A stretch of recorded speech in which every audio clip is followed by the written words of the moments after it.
un cobro disponibile.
ಬರೀ 14 ಗಂಟೆ sir.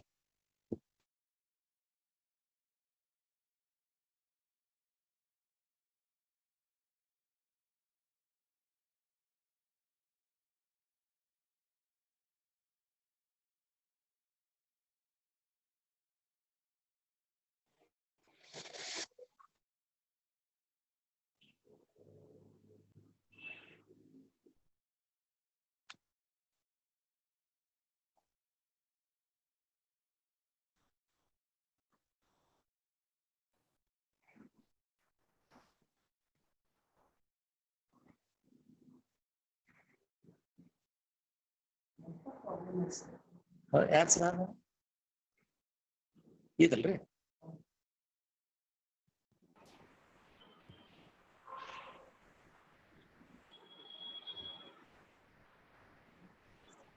Host disable attendance screen sharing.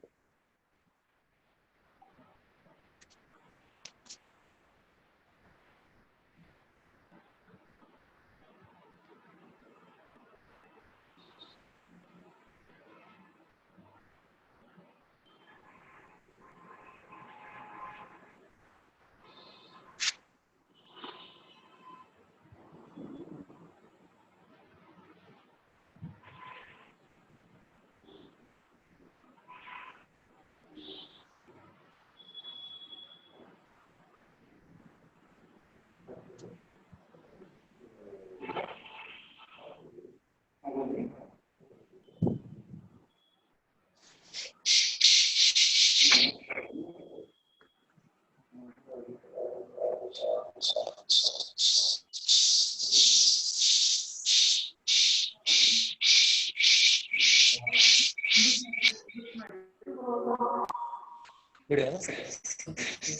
morning.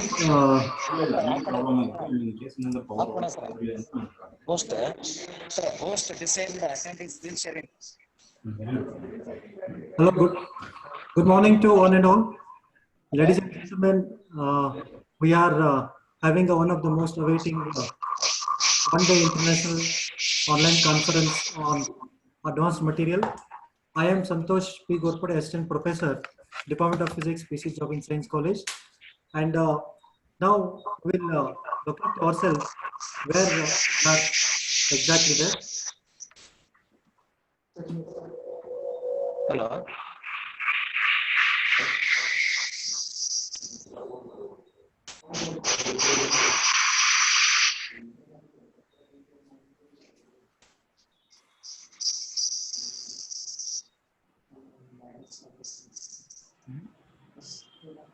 ಇಲ್ಲ sir screen sharing ಇಲ್ಲ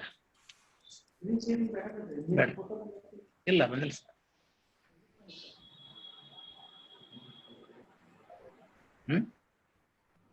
ಹೌದು ಅದನ್ನ ಇದನ್ನ ಮಾಡಂತ ಎನೇಬಲ್ ಮಾಡ hello Ghorpade yes thank you hello Santosh sir ಹೇಳ್ರಿ ಸರ್ ಸ್ಟಾರ್ಟ್ ಮಾಡೋಣ one second sir one second ಆಯ್ತು Now I'll request our beloved principal, Dr. Lingaraj Orkir sir, to welcome all the audience and participants and resource persons to this conference. Now, Lingaraj sir. Hello. Ha sir. Korpadara. Now you can present sir. Yes sir. Yes, am I audible? Yes sir, you are audible now. Yes sir.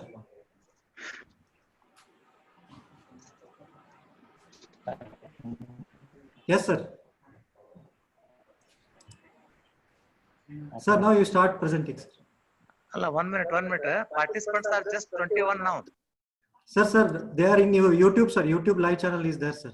YouTube live channel. Yes, sir. You start, sir. Idhar toor, sir. 51 are watching, sir. Now you can start. Welcome speech. YouTube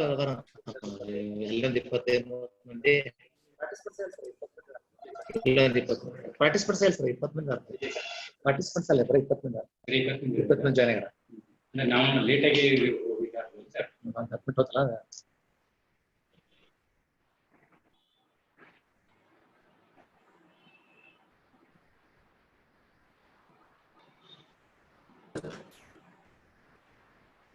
Orkir sir, you start welcome speech. Sir, you start sir. You start ಮಾಡ್ರಿ sir. Start ಮಾಡೋಣ ಅಲ್ಲ sir sir ಇನ್ನೊಂದು 2 minute wait ಮಾಡೋಣ ಆಗತ್ತಾರ ಅದಕ್ಕೆ sir YouTube ನೊಳಗೆ ಎಲ್ಲರೂ ನೋಡ್ಲಿಕತ್ತಾರ sir YouTube ನಲ್ಲಿ ನೋಡ್ಲಿಕತ್ತಾರ sir ಎಲ್ಲರೂ ಎಷ್ಟು ಮಂದಿ ಅಲ್ಲ ಅಲ್ಲಿ ಇದಾರ ಸರ್ ಹಲೋ ಸರ್ 55 ಇದಾರ ಸರ್ ಅಲ್ಲಿ ಎಷ್ಟು 55 ಹಾ ಸರ್ ಆಯ್ತು ಸರ್ ಸ್ಟಾರ್ಟ್ ಮಾಡಿ ಯು ಸ್ಟಾರ್ಟ್ ಸರ್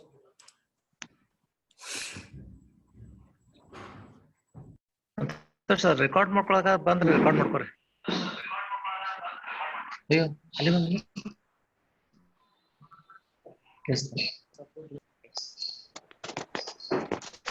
ಸರ್ ನೀವು ಸ್ಟಾರ್ಟ್ ಮಾಡ್ರಿ sir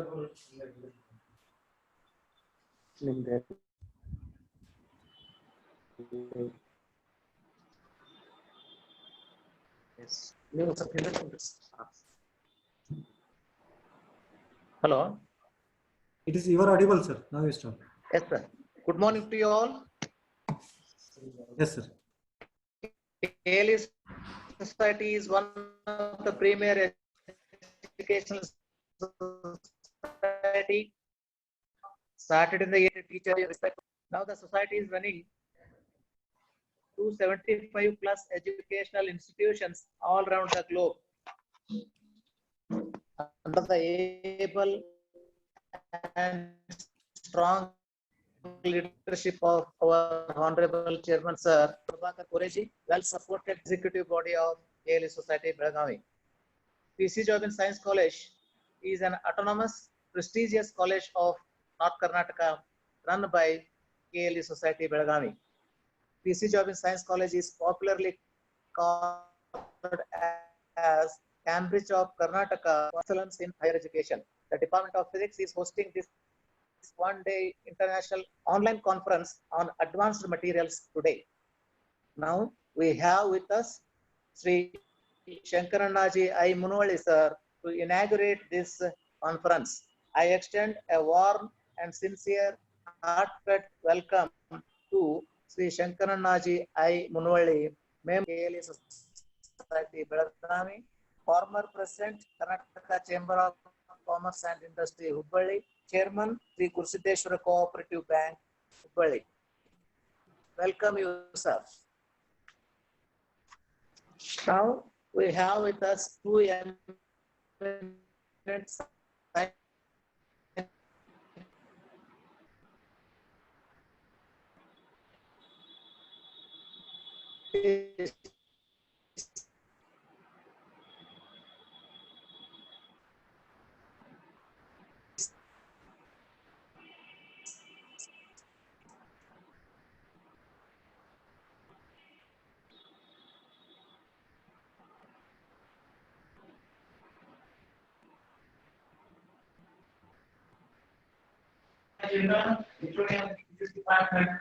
Sir, no sound.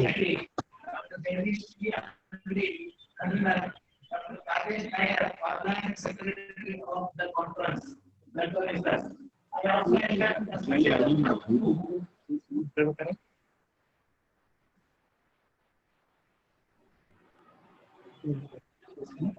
Sir, disconnected.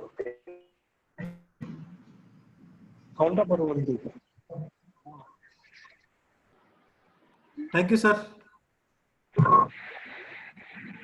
Now I welcome our. Sir, sound ಕೇಳ್ತಾ ಇಲ್ಲ ಸರ್ದು.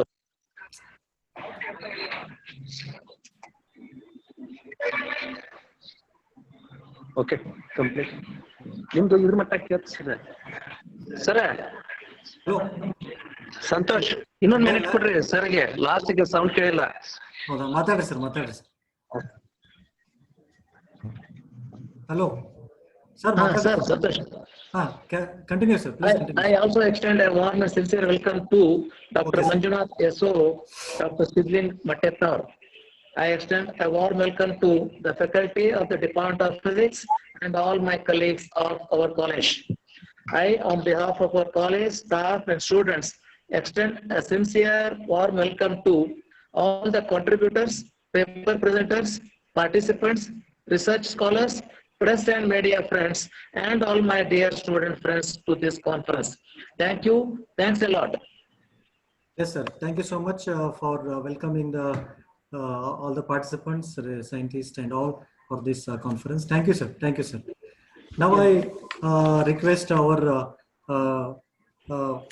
Director, Board of Management, KLE Society, Belagavi, Sri Shankaranna I. Munwali ji, to inaugurate this function with the inaugural speech.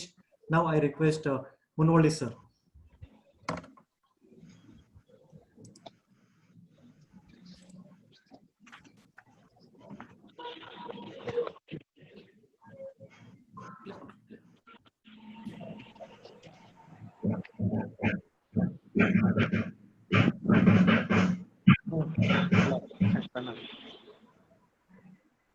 Good morning to everyone.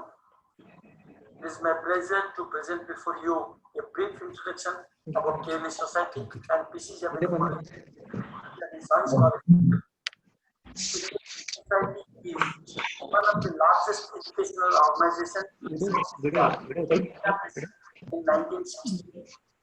The KLE Society being headed by our Honorable Chairman Dr. Prabhakar Kore, headed over 5+ institutions spread over the globe, imparting quality education in all the streams over the past more than 100 years.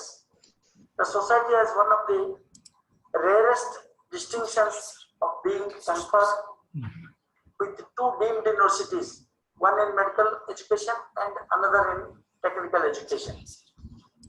In 2016, the society celebrated its centenary by our Honorable Prime Minister Sri Narendra Modi ji graced the occasion. Further, the KLE Society's PC Jabin Science College was established in the year 1957 for imparting basic science education and nurturing the wonders of science. On its march, the college is re-accredited for 4th cycle and awarded A grade with CGPA 3.43 by NAC. Organizing the quality science education rendered by the college, the UGC has awarded autonomous status. During COVID-19 pandemic, the Department of Physics organized one-day online international conference on advanced materials, which includes study of theoretical, computational, and applications of solid materials. The conference played an important role in discovering new materials based on simple insight of the structure and bonding. We assure that this conference will provide an online platform to academics, teachers, and young researchers to interact with the distinguished scientists in the advanced materials and to know the latest advancement in the field of material science. Technical sessions of the conference kindling interest in the minds of young students to pursue research as a higher career and anticipated to widen the scope of interdisciplinary research among teachers and research scholars. Hope you will be benefited by participating actively in the conference. I'm happy to inaugurate this international conference. Thank you, one and all.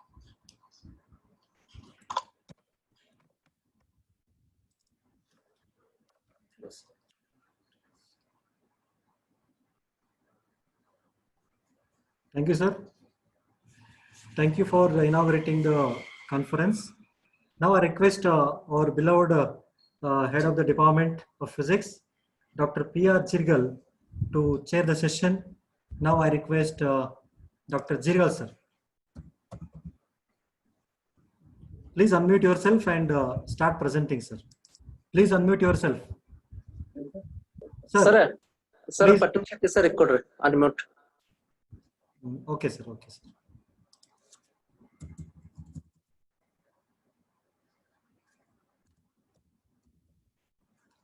Yes, please unmute yourself and start presenting. Now, Jirgal, sir. Okay, sir. Good morning. Good morning to each and everyone. It is my proud privilege to introduce Dr. Stas Kubrin, resource person and eminent speaker of today's international conference. He born on November 15, 1980 at the Soviet Union. Tajikistan. He was a student of Rostov 1998 to 2003 to 2006 at the same Rostov State University and received his PhD degree in condensed matter physics from Southern Federal University, Rostov-on-Don, Russia on 24th December 2009. He was an active researcher at Division of Analytical Engineering, Research Institute of Physics, Southern Federal University, Rostov-on-Don, Russian Federation from 2003 to 2014. His special interest of research are in the fields of Mossbauer spectroscopy, magnetic materials, cations, valence states, there is a perovskite ceramics, and single crystal nanoparticles, phase transition, spinel ferrite, etc. That he has published more than 20 publications in the fields of reputed international journals like Journal of Magnetism, and magnetic materials, biomedicines, nanoparticles, Ceramic International, International Journal of Nanomedicine, etc. He has completed 3 major research projects, and he is a co-worker with eminent scientists. He was the resource person for national and international conferences and seminars. Currently, he is working as a research associate at Research Institute of Physics, Division of Analytical Engineering, Southern Federal University, Rostov-on-Don, Russian Federation. With this brief introduction, I present before you the eminent researcher, Dr. Stas Kubrin. I thank the organizers, fellow delegates, for giving me an opportunity to introduce eminent scientist.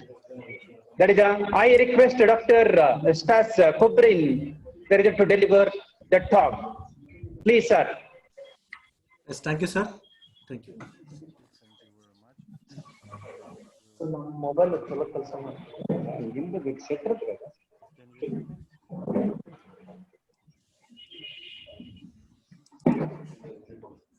Kubrin, sir. Hello, can you hear me? Yes, it is audible, sir. But screen share is not there. I'll try to demonstrate my screen, but Zoom says that organize commit switch off the screen. Now you can share, sir. Now you can share. Oh, yes. Yes, thank you, sir. Thank you. Yes, sir. Now it is visible. Now it is visible, sir. Yes, thank you, sir. I will try to start it. Yes, yes, yes. Hello, dear colleagues. I would like to present you our recent research, which called Mossbauer. Sir, sorry for disturbance, sir. Kubrin, sir. Yes. Its voice is very less, sir. Please increase the volume, sir. Please. Okay. Please. Louder, it's better now. It's better now. Yeah, sure, sir. Correct, sir. Okay. I would like to present the recent results of one of our research. You can see it on the slide. This research was made by our research group. Our research group also involved some doctors from Belarus and from China. First of all, I should say that the main methods that I use in the study is Mossbauer spectroscopy. So I would like to give some information about these methods and what information we can get using Mossbauer spectroscopy. On this slide, you can see the definition of Mossbauer effect. This effect, the Mossbauer spectroscopy is based on Mossbauer effect. So it's recoilless nuclear resonant fluorescence. The schematic view of transition experiments are also shown in the slide. All modern Mossbauer spectrometer consists of these units. It's detector units, multi-channel analyzer, drive waveform generator, and Doppler modulator. We put absorber between gamma ray source and the detector. We moved gamma ray source in order to modulate energy of gamma quant, which emitted from the source.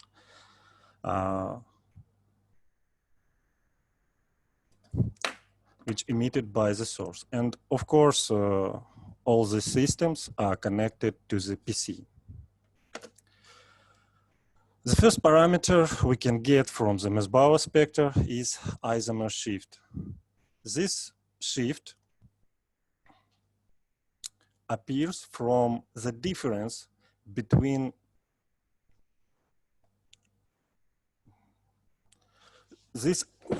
this parameter results from the difference between energy level of source and absorber nucleus. This difference is due to the different chemical environment of nucleus and ions in the source and nucleus and ions in the absorber. And you can see that we have the excited states of nucleus of source and excited state, energy state of absorber. And we have a little difference here. And this difference appear on the spectra like shifts of the center of the spectrum from the zero velocity value, from the zero value of velocity. The isomer shifts allow us to determine what valence states of iron ions we have in particular compounds. Here's a diagram which represents isomer shifted absorbed for 55.7 iron compounds relative to the metallic iron at room temperature. And these values, which are in this rectangle, are typical of perovskite compound. So in the perovskites, iron can be divalent, trivalent, or four-valent state, but it's pretty rare case. And of course, the iron can have different local environment. I mean, iron can be in octahedral environment, tetrahedral environment, and square pyramidal environment. These two cases often appear when there is an oxygen vacation, and when there is oxygen vacation in the sample. The second parameter we can get from the Mossbauer spectra is quadrupole splitting. This parameter results from interaction between quadrupole moment of nuclei and electric field gradient. Electric field gradient created by electrons around the nucleus. This, the presence of the electric field gradient partially removed the degeneracy of excited states of nuclei, and it split it on two with nuclear spin plus minus 3, 2 or plus minus 1, 2. As a result, we can see on the spectrum two lines. The difference between these lines is called quadrupole splitting. The value of quadrupole splitting depends on local environment symmetry. If iron have very high symmetry, the splitting will be 0. If we have a large distortion of local environment, then the splitting will be pretty great. Here you can see the main contribution in the electric field gradient. For ionic crystals, there is a two contribution. It's a contribution from lattice. That means that cubic crystal have 0 value of quadrupole splitting because it's very symmetric. And if we have some distortion, the quadrupole splitting appear on Mossbauer spectrum. The next two parameters is a Zeeman splitting and quadrupole shift. Zeeman splittings results from interaction between magnetic field and magnetic moment of the nucleus. Applied magnetic field leads to the full remove of degeneracy of ground states and excited states. Excited states split it into 4 levels and ground states split it into 2 levels. Here is a selection rule which depends how many transitions we can observe on Mossbauer spectra. In simple case, we can see 6 lines, and the distance between first and 6th line are proportional to the magnetic field strength, the strength of magnetic field. Usually, the distance between first and second line is equal to the distance between second and third line. But if we deal with so-called combined interaction, where nuclei interact with applied magnetic field and quadrupole splitting and electric field gradient. In this case, we can observe that second and 5 lines can be shifted toward to the left or to the right, and such shift calls quadrupole shifts. Quadrupole shifts, and it also give us the information about local symmetry of ion. Here is a Mossbauer spectrum of one compound. If I suppose it's some kind of meteor, and there is 9 compounds, 9 subspectra. We fitted this spectrum with 9 subspectra. Every subspectra have its own parameters, which listed here. Using the pseudo-void shape of line and Lagrange-Markgraf algorithm, we fit the spectra in the SpectraRelax software, which was developed by Professor Rusakov from Moscow State University. So it was my short guidance to Mossbauer spectroscopy. Now I will start to talk about my research. Bismuth ferrite is a well-known multiferroic, which has rhomboic syngony and very high temperature and very high ferroelectric transition and antiferromagnetic phase transitions.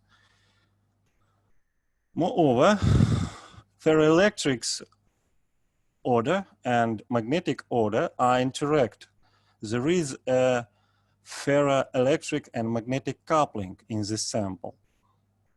The special feature of bismuth ferrum O3 is that his magnetic structure has so-called spatial spin modulated structure.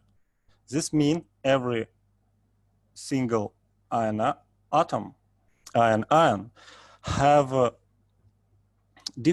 slightly different direction of magnetic moments, and such figure also called cycloidal. The many researchers believe that if we destroy cycloidal in bismuth ferrites, we can get more higher values of ferroelectric and magnetic coupling in the bismuth ferrites. Moreover, recently, Dr. Biting studied the solid solution of bismuth ferrite doped by chromium ions, and calculations show that in the case when we substitute 50% of ions by chromium ions, we will get system with weak ferromagnetism. And also iron ion should be in low spin state. Of course, we want to check this hypothesis, and moreover, we also decide to study how cation substitutions and compositional ordering in B sublattice affect or influenced on magnetic property and magnetic phase transition temperature in bismuth ferrite solid solutions. Here is a synthesized condition of the samples. In this research, we study 3 solid solutions. It's bismuth ferrite doped by chromium ions, it's bismuth ferrites and lead iron antimonate, and bismuth ferrites with lead chrome antimonate. The special feature of this synthesis road that the synthesis was under high pressure at about 5 gigapascal. The X-ray diffraction we use in order to examine the samples and see is the obtained samples have perovskite structure. All samples we obtained in perovskite phase, and then we studied using Mossbauer spectroscopy.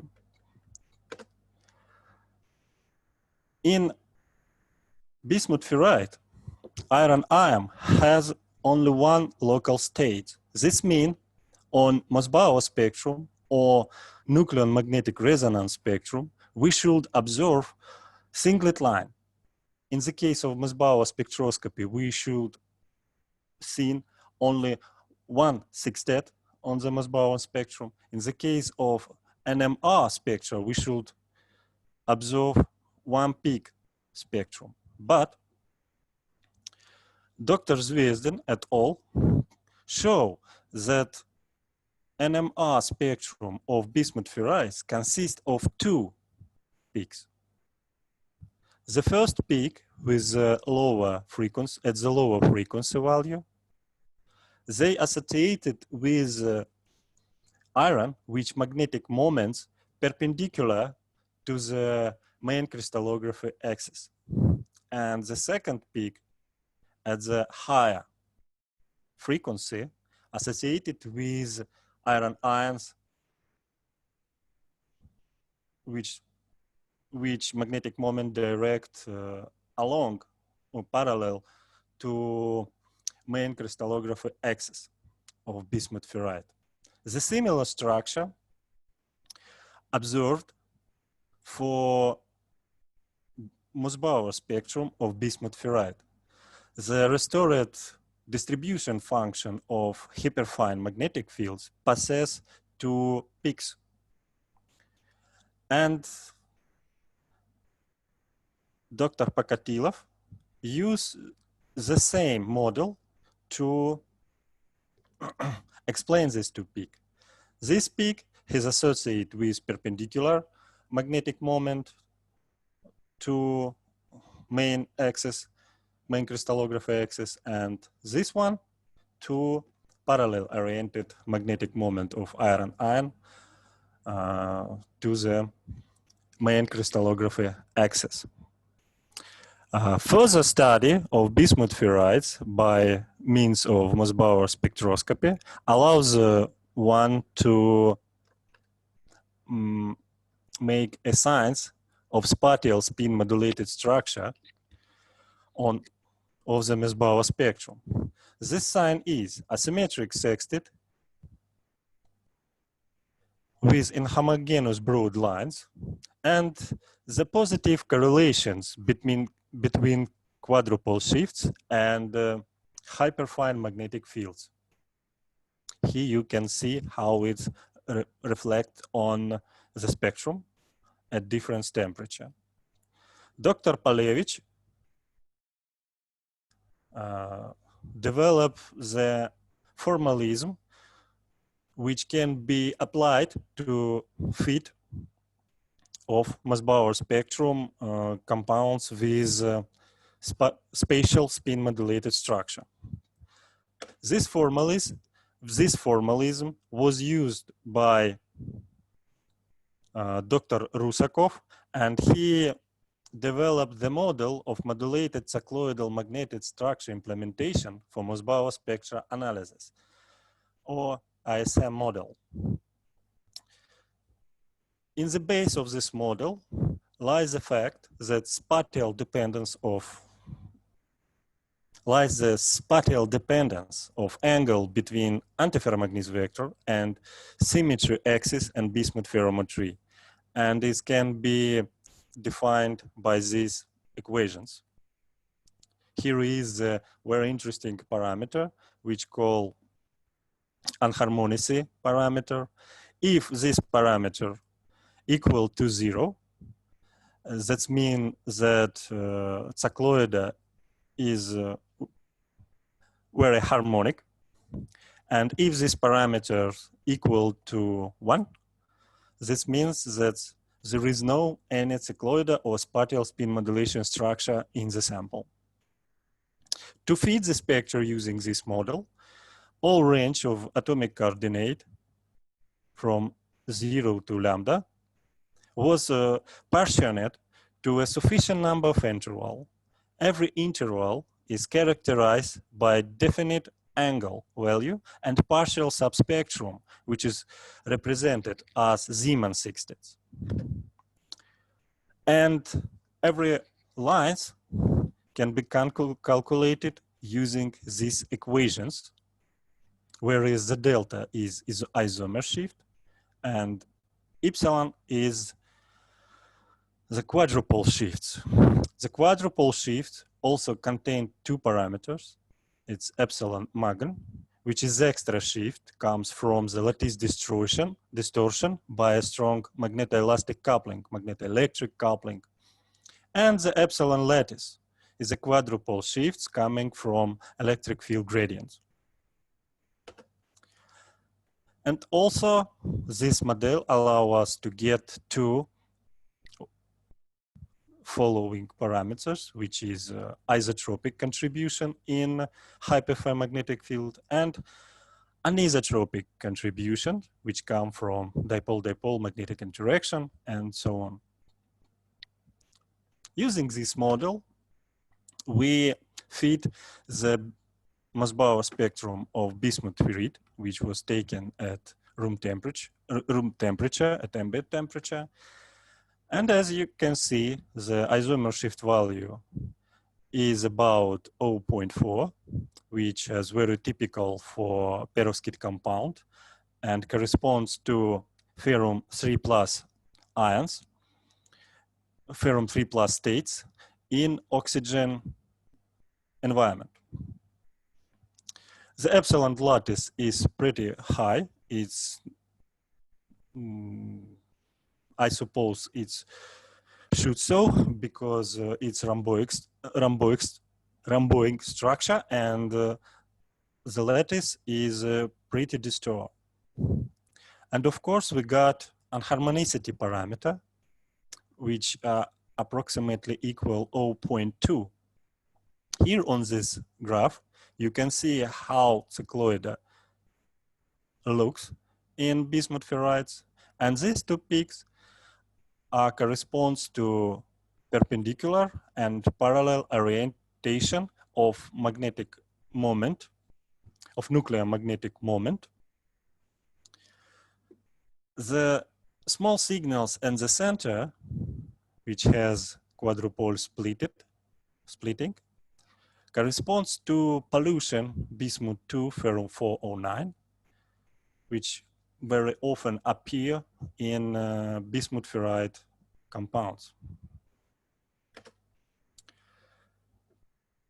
In bismuth ferrites, the iron has only one local state, but when we substitute part of iron by chromium ions or antimony ions, the other local states appeared, and every local state should give signal on Mossbauer spectrum. That's why we calculate the number of these local states and its probability in order to fit of Mossbauer spectrum. On this slide, you can see the Mossbauer spectrum with X 0.05, 0.1, and 0.2.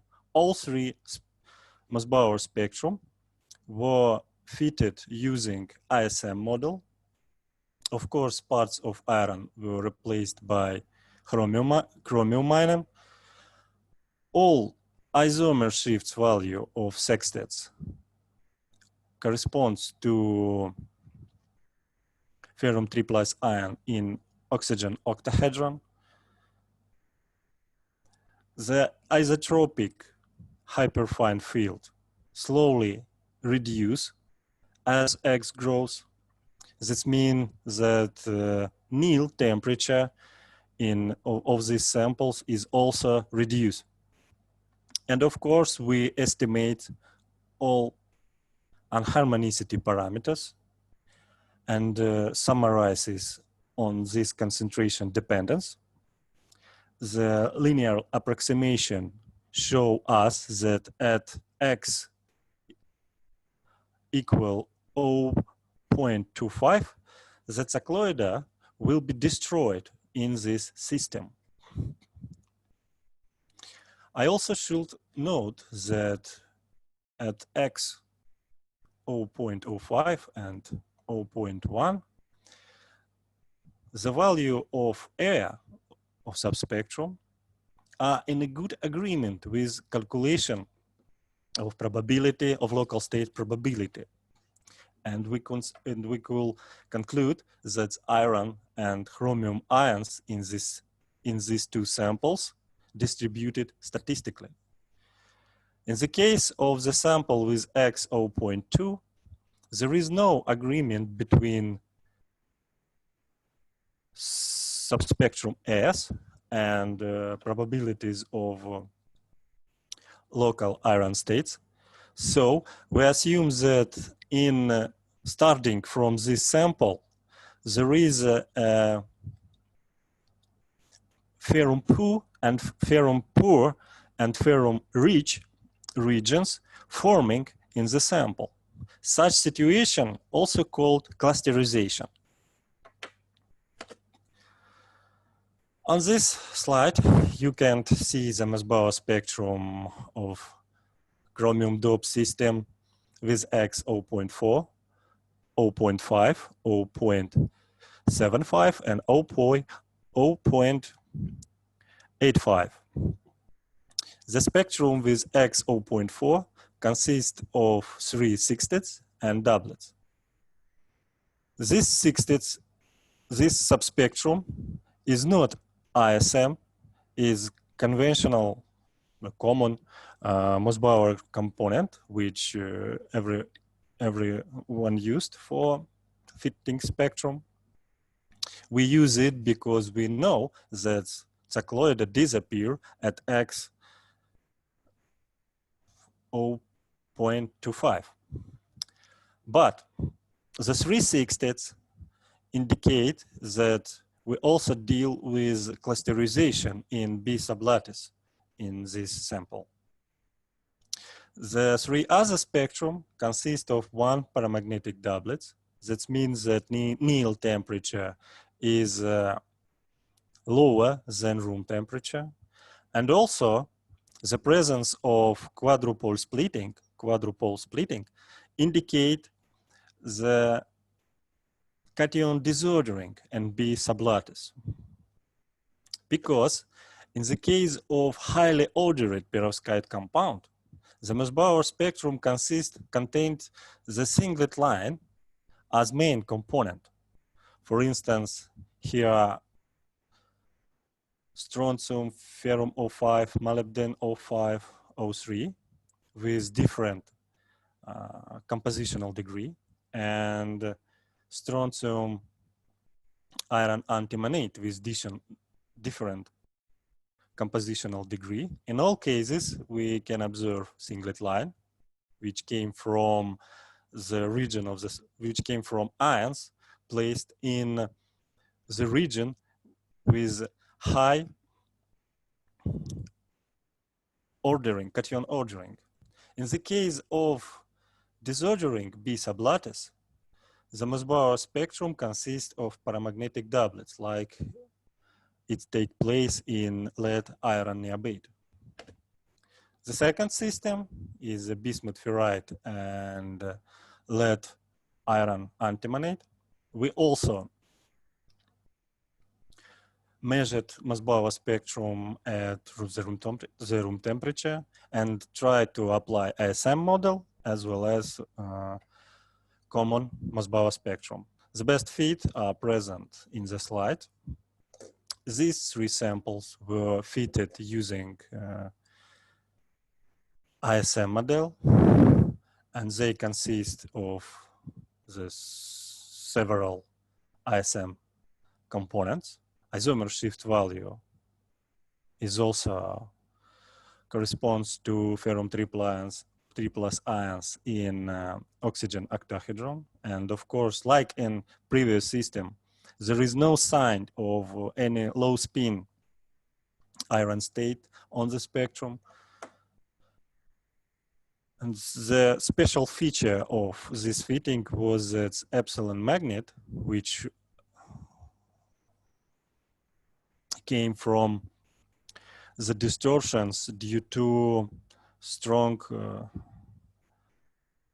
ferroelectric and magnetic coupling, have non-zero value. That means that we suppose that can be explained, that can indicate that in this system, ferroelectric and magnetic coupling are enhanced. This enhancement is due to the lowering of ferroelectric phase transition and antiferromagnetic phase transition temperatures. And of course, we estimate the anharmonicity parameters, and concentration dependence show us that spatial spin modulated structure will be destroyed at concentration X equal to 0.12. So the spectrum with more higher X, we fit by common sextets using the assumption that iron ions can be in several local states. Of course, the air value do not agree with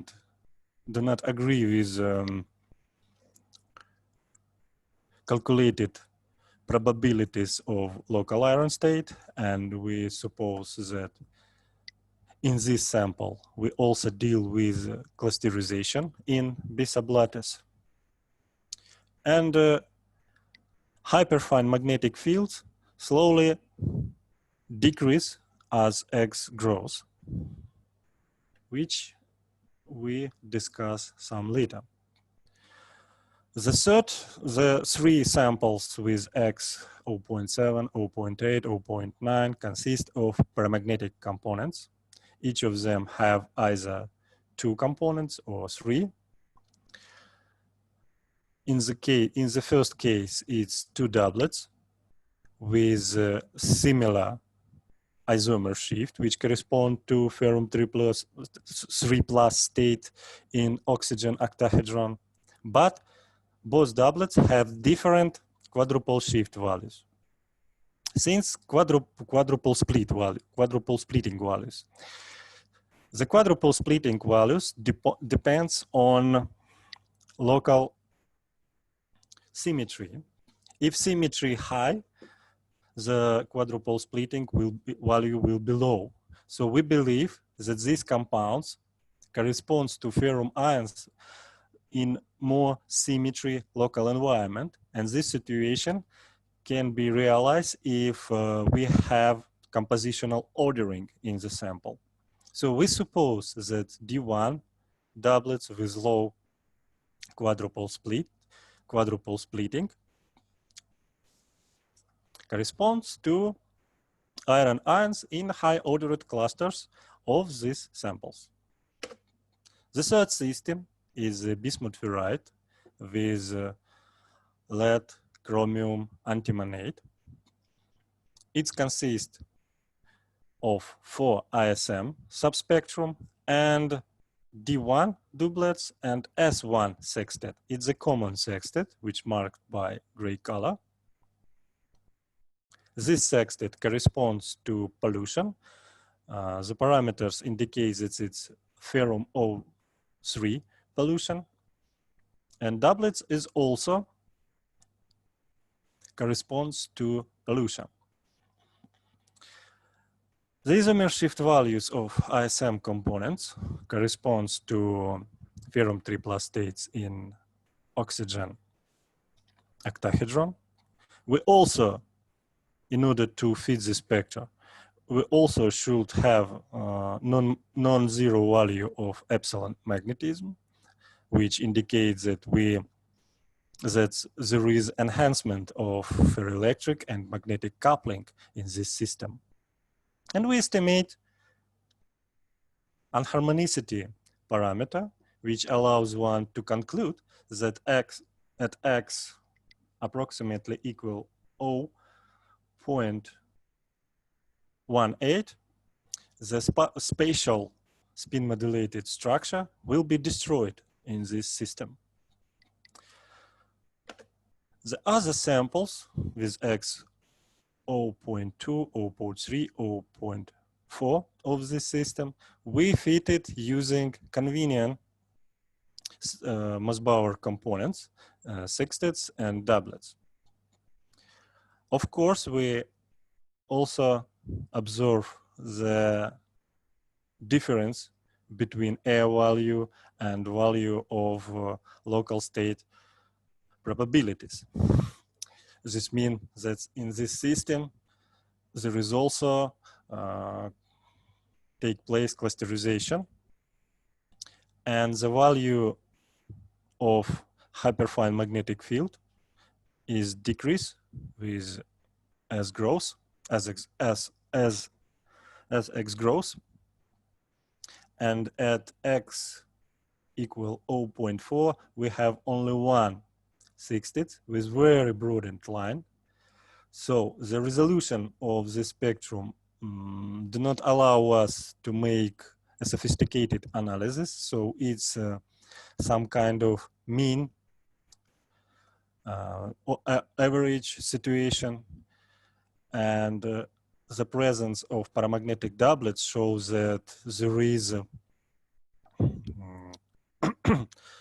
two types of local environment of iron. The first type is such when iron involve into magnetic interaction, and the second type of iron which doesn't involve in magnetic interaction. That's also can be explained by clusterization, or the antimony, chromium, and iron ions create ferrum poor and ferrum poor and ferrum rich regions in this system. All other samples at room temperature give us paramagnetic Mossbauer spectrum, which consists of two doublet components. In this case, we also assume that doublet with lower value of quadrupole splitting corresponds to iron ions in regions with compositional ordering, and the second doublet with higher value of quadrupole splitting corresponds to iron when where there is no any any signs of ordering, of cation ordering. Here we summarize the concentration dependence of spatial spin modulated structure and harmonicity parameter for all three systems. And this plot allows us to understand in which system the cycloidal or SSMS structure destroyed quickly. Of course, in the case of chromium Dept system, it's the cycloidal exists in very broad compositional range. In the case of this system, the cycloidal been destroyed pretty fast. For the investigation of the influence of cation substitution and compositional ordering on the magnetic phase transition temperature, temperature scanning technique has been implemented.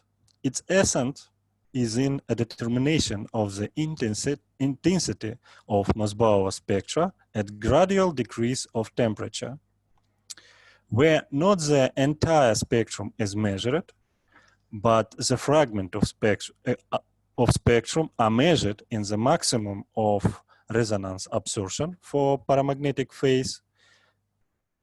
The velocity is the range of 1.2.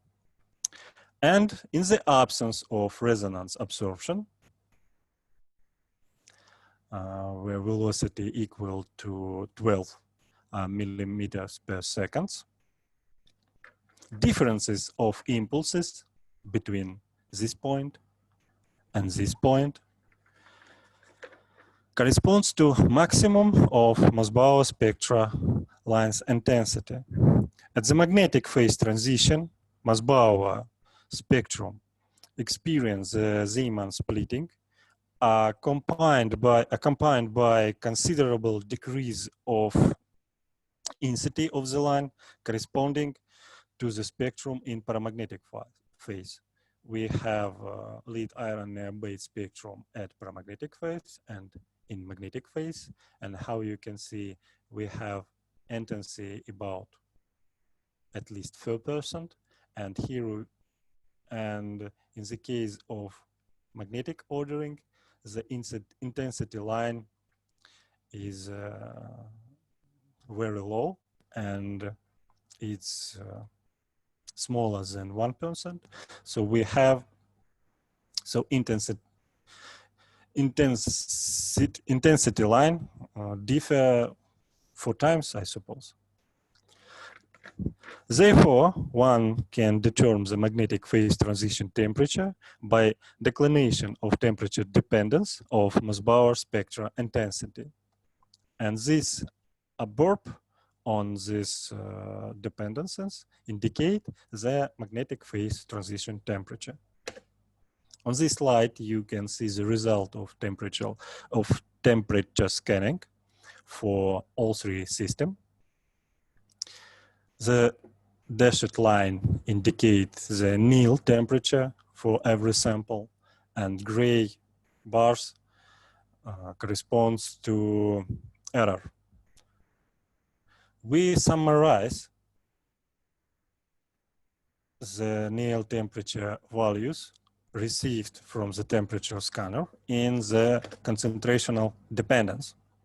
And we have some kind of diagram.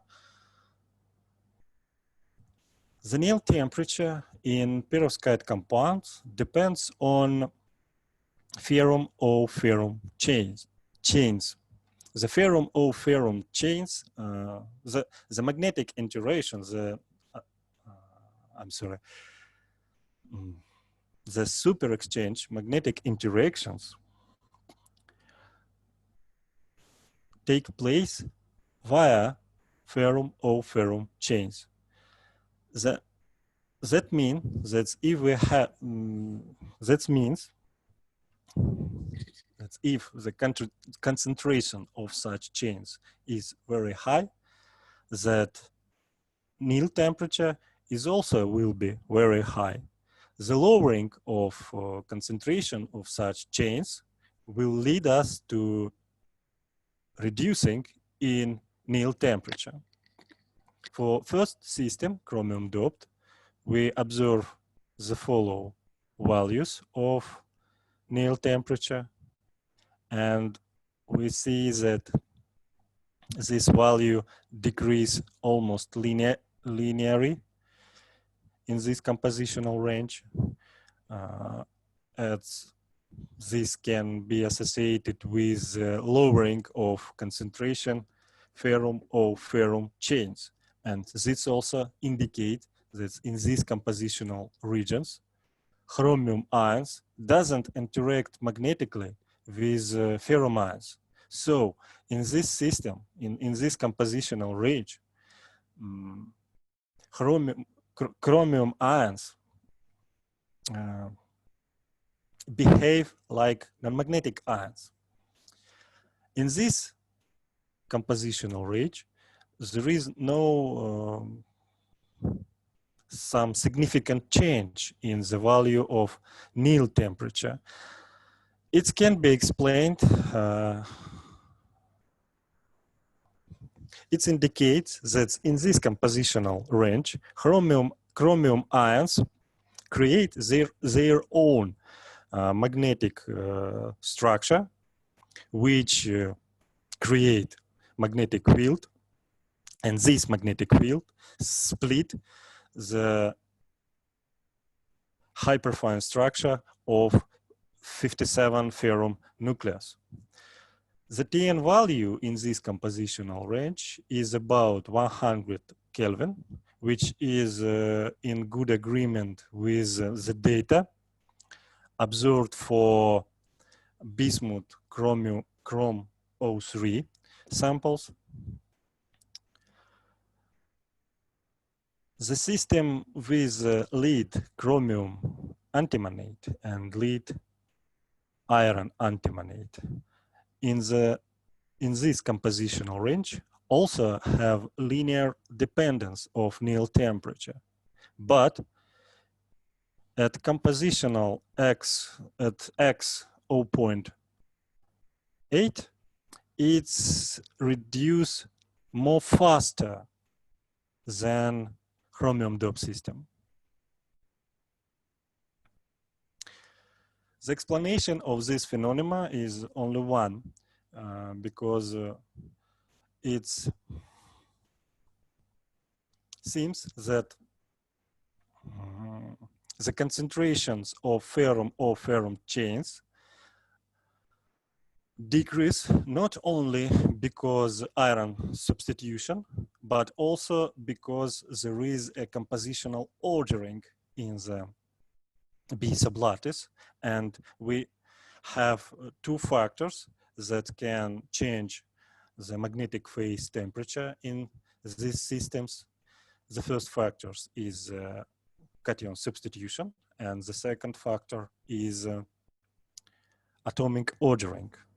And of course, this system with chromium ions also have compositional range where temperature do not have any significant changing, and we explain it in the same way for this system, that chromium ion create their own magnetic structure independent from iron ion. On this graph, we show the calculated Nil temperature for disordered case of perovskite compounds and highly ordered case of perovskite compounds. These calculations were made by Dr. Smolensky in last century. And as we can see, our data is in a good agreement with theoretical model developed by Dr. Smolensky. And in his work, he shows that the system bismuth ferrite with lead iron niobate have intermediate state between disordered and ordered cases. That means in this system, the bication sublattice have some local region of ordering. And if we see on that diagram, we can see that the data for system which work Dr. Smolensky and our system with chromium antimonate is completely, is almost coincide. That means that in that system, we also have partial local ordering. On this slide, I present some conclusion of my research. Thank you for your attention. I'm very sorry for my bad English, and I try to answer on any your questions. Thank you, sir. Thank you, your wonderful presentation. Now I request the participants to raise the questions if you have any queries. You can put in chat box, either YouTube or else in the Zoom. Participants.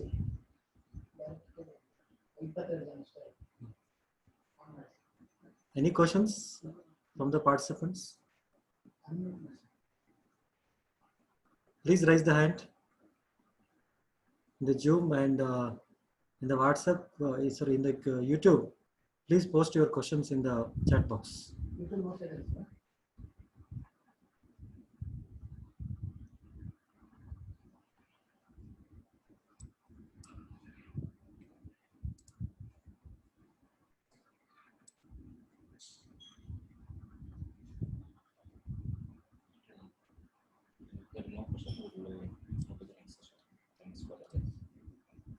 Thank you, sir. Thank you for your wonderful presentation. Thank you, and thanks. My thanks to organized committee of this conference and personally to Dr. Yagadisha Angadi, who invited me on your great event. Thank you very much. Thank you, sir. Thank you, sir. Thank you so much, sir. Now I request Dr. Manjunath Yaso, Assistant Professor, Department of Physics, Ramaya University, Bangalore, to chair the session. And Dr. Manjunath Yaso is a chair for the session of oral presentation. Now I request Dr. Manjunath Yaso, sir.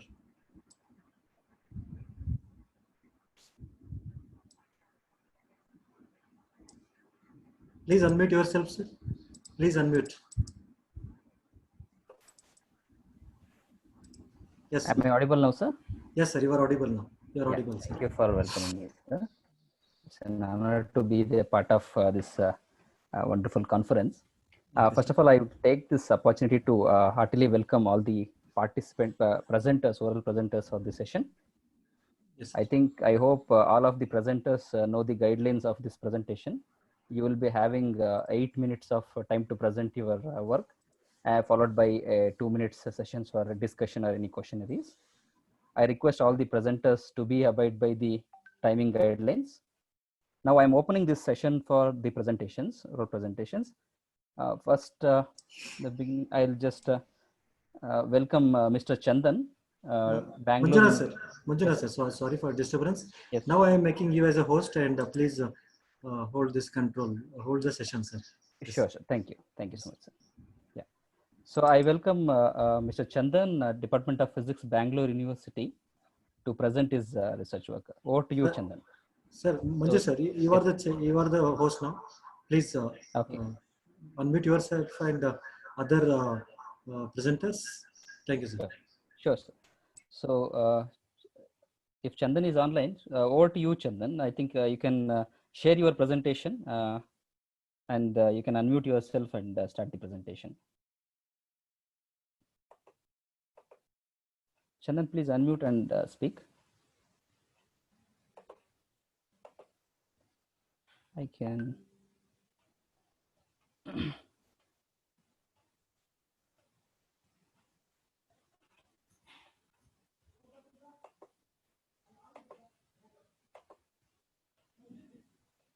Are you allowed? Yes, sir. I can make. Now you have to allow the video sharing. Okay. So no, I just try to do it. 1 minute, sir.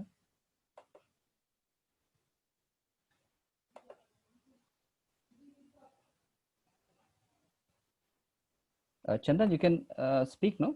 You're audible. I have unmuted him. Yeah, I can speak, but I can't share the video. So I think I can share at least screen. Okay, so 1 minute. Chandan, try now. Yeah, now it's okay. Yeah. Yeah. Okay. Thank you for inviting me, for giving this opportunity. So now I will share my screen and I will present my work. So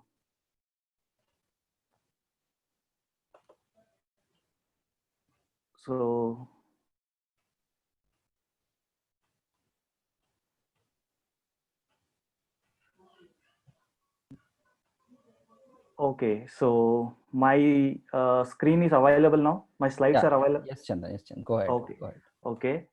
So 1 second.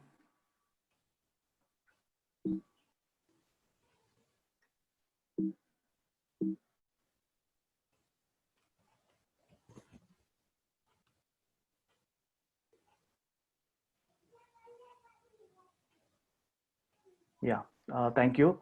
So my name is Chandan and I'm from Department of Physics, Bangalore University. I'm working with Professor Basavaraj Angadi, Professor Venkatraman and Arindam Ghosh. So today I will talk about my work that is called Demonstration of Linear Magnetoresistance. That means a low magnetic phenomenon at room temperature. So the outline of the talk is like this, that is introduction, motivation, experimental observations, theoretical understanding, and the summary. Now, so I will tell you about the meaning of magnetoresistance. The resistance of the sample will change under the external magnetic field. This is called magnetoresistance. If that change is linear with respect to external magnetic field, then it is called as linear magnetoresistance. So the the LM, usually the magnetoresistance can be found in many materials, but the LMR, that is linear magnetoresistance, can be found in different materials, that is bismuth, gallium arsenide, topological insulators, graphene, topological semi-materials, and in many materials. What are the uses of this effect, that is magnetoresistance? The magnetoresistance has many uses. One important use is we can use this phenomenon to check or to understand the band structure. And for application point of view, this can be used in magnetic memory devices and magnetic sensors. Now, what is the speciality about linear magnetoresistance, that is LMR, along with the application? The speciality is still the mechanism of the LMR cannot be understood. There are many experimental observations, but still there is no unique theory regarding the concepts of LMR. There are many models, that is classical homogeneous model, quantum magnetoresistance model, and there is a new model that is called magnetoresistance in two component system at charge neutrality. These are the models which are trying to explain the linear magnetoresistance. Now, what is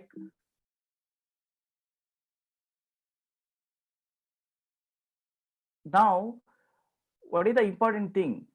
The important thing is, first let us understand what is the challenge. The challenge is, if you take magnetoresistance, the magnetoresistance has many important properties. One is the magnetoresistance is in quadratic nature, as well as it is in linear nature with respect to external magnetic field. Now our aim is to get linear magnetoresistance at room temperature. That means we are finding the LMR at room temperature. So therefore, to prove that, we are using bismuth material. Why we are using bismuth material? The fundamental importance of bismuth material is the bismuth. If you look at the bismuth band structure, the electron, that is the carrier electron, has extremely less effective mass and it shows high percentage of MR. That's why we are using bismuth to understand the nature of the LMR. And why bismuth showed extreme high, why it is showing like a high percentage of LMR? That is because if you see here, the cyclotron frequency that is given by QB by M star, where Q is charge, B is magnetic field, M star is effective mass. The effective mass in bismuth is extremely less. Therefore, the cyclotron frequency is extremely high. Therefore, if the cyclotron frequency is extremely high, then we can observe more magnetoresistance. Then I think it's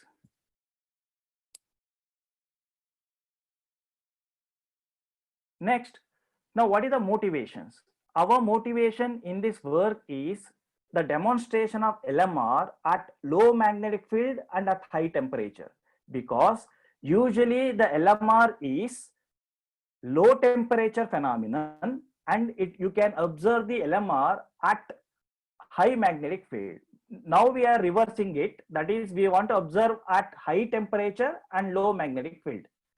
Now what is the another motivation? The another motivation is we have to get at small magnetic field, we want linear nature instead of quadratic nature.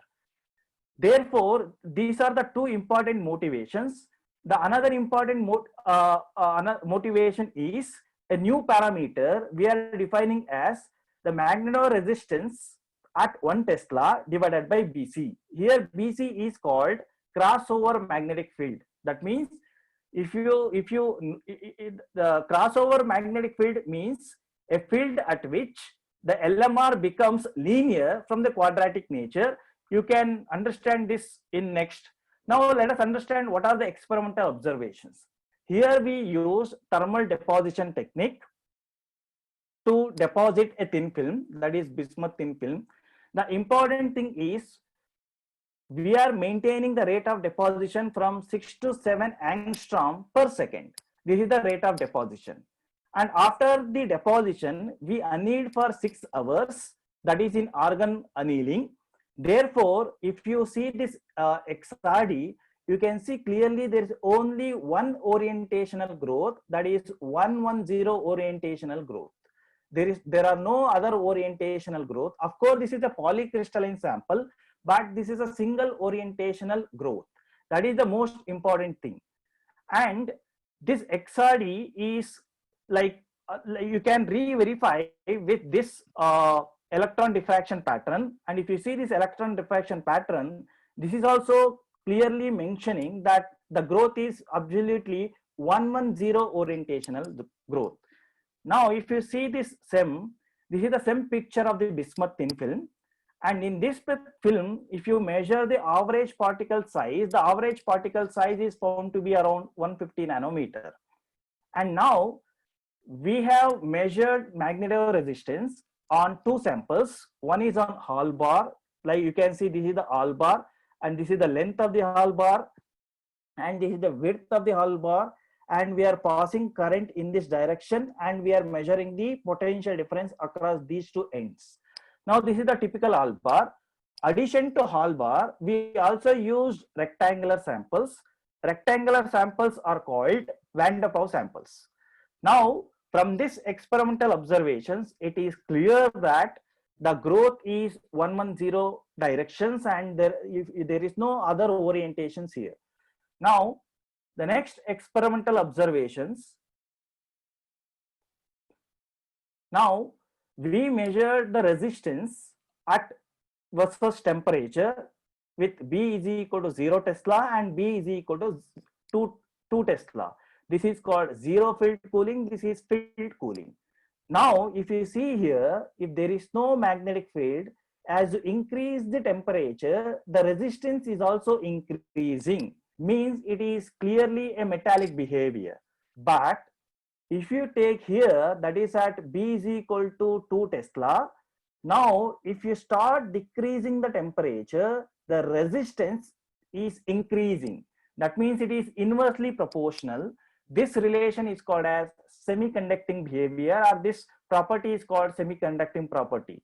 Now, why it is like this? The main reason is as you decrease the temperature, you are going to increase the cyclotron frequency and tau. That means the relaxation time. That means as you decrease the temperature under the magnetic field, the tau, that is the collision time, will increase. Therefore, it can move a longer distance. Therefore, the resistance will increase. The meaning is that the resistance, that means the meaning is that if you apply current, the magnetoresistance current is in perpendicular to the applied current. Therefore, the resistance increase. Now, if you see this figure, that is in the sample N1, this is the magnetoresistance curve from 0 to 2 Tesla and 0 to -2 Tesla at different temperatures. For specifically, I have taken two samples, that is N1 and N2, and at two temperatures, 6 Kelvin and 300 Kelvin. And if you see here, the magnetoresistance, see here at low field, it is quadratic in nature, like at up to 1 Tesla here. This is 6 Kelvin data. And as you move from 1 Tesla to 2 Tesla, now this become linear. But if you see from 6 Kelvin to 300 Kelvin, now almost here itself, it is all at the extremely low field itself, it is linear. This is actually contradicting the existing literature. Usually what literature says is, as you increase the temperature, you won't get linear behavior, but here we are getting linear behavior at high temperature at extremely low magnetic field. This is the most important thing. Now, I told you we have taken two samples. One is Hallbar, another is rectangular sample. These are the experimental observation in Hallbar. But if you see here, these are the experimental observations in rectangular samples. That is called Van der Waals sample. This is at 300 Kelvin. And if you see here, the resistance goes on increasing with increasing magnetic field. And if you see here, low field, it is completely linear. There is no quadratic behavior here. That means whatever the observation we observed, it is extremely robust, extremely repetitive. Now let's understand why there is a linear magnetoresistance. Usually, from the classical theory, the magnetoresistance is not linear, it is quadratic. But in our case, we are observing linear behavior at extremely low magnetic field and at high temperature, that is at room temperature. Now, let's try to understand why it is so, why the linear magnetoresistance is like this. Now, in this graph, I have plotted BC versus T, where BC is a magnetic field at which you can see linear behavior. Now, at low temperature, you can see the BC is around 0.6 Tesla. As you increase the temperature, the BC is increasing, but suddenly there is a drop around 160 Kelvin. After that, there is a gradual decrease in BC, that is linear behavior. The meaning of BC is you are observing linearity at extremely low magnetic field. And if you see here at 300 Kelvin, the linear at 300 Kelvin, you are just observing linearity at 180 millitesla. That means just at 0.18 Tesla, you are observing the linearity, which was not observed before. This is very interesting result. Now let's try to understand why we are observing linearity and why we are observing at extremely low magnetic field. Now, there are many models which we can use to understand linear magnetoresistance. One important model is classical model, that is given by Littlewood and Parrish. So they try to explain linear magnetoresistance based on mobility fluctuation. That means when the current is passing, there is a mobility fluctuation in the current path that give rise to linear MR. But, and also they predicts the BC, that is crossover magnetic field, that is linear nature, is directly proportional to mu, that is mobility. And they also predict the rate of change of magnetoresistance. Also, the rate of magnetoresistance is also inversely proportional to a BC. Now, if you take here BC versus mu, that is mobility inverse, according to theory, it should be directly proportional, but here there is no clear-cut relation between BC and mu, and also according to the classical model, this dMr by dB should be linearly proportional to mu. This is the linear nature, but the experimental observations are not with linear nature. The meaning is that in this case, if the classical model, it will not work because these two conditions are not satisfied. Now, after this, to understand linear magnetoresistance, we considered another model that is called quantum resistance model given by Abrikosov. So if you see here, according to Abrikosov, here, the linear magnetoresistance is directly proportional to the magnetic field, that is H here. That means, what is the quantum resistance model? If you take quantum resistance model, once you apply magnetic field to the sample, there is a formation of Landau levels, that is LL, and if your magnetic field, that magnetic field can be represented by H omega cross C. Now just assume H cross omega C is the magnetic field energy. If this magnetic field energy, if it is greater than the KBT, that is thermal energy, then you can say that all the carrier electrons which is moving in the sample will occupy the first Landau level. If all the carrier electrons occupy the Landau level, then you can see linear magnetoresistance. And in this case, the linear magnetoresistance is directly proportional to H, that is magnetic field. Now, but in our case, we already see that this BC, that is linear magnetoresistance, is highly temperature dependent, because here it is the linear magnetoresistance only at 180 millitesla, but here it is at like 1.2 Tesla. That means linearity is highly temperature dependent, but here the linearity is independent of the temperature. Therefore, this model, we cannot use this model to explain linear magnetoresistance.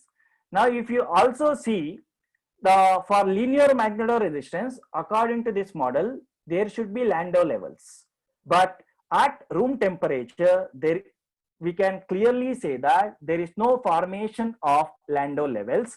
Therefore, we can clearly say that we cannot use quantum resistance model to explain linear magnetoresistance.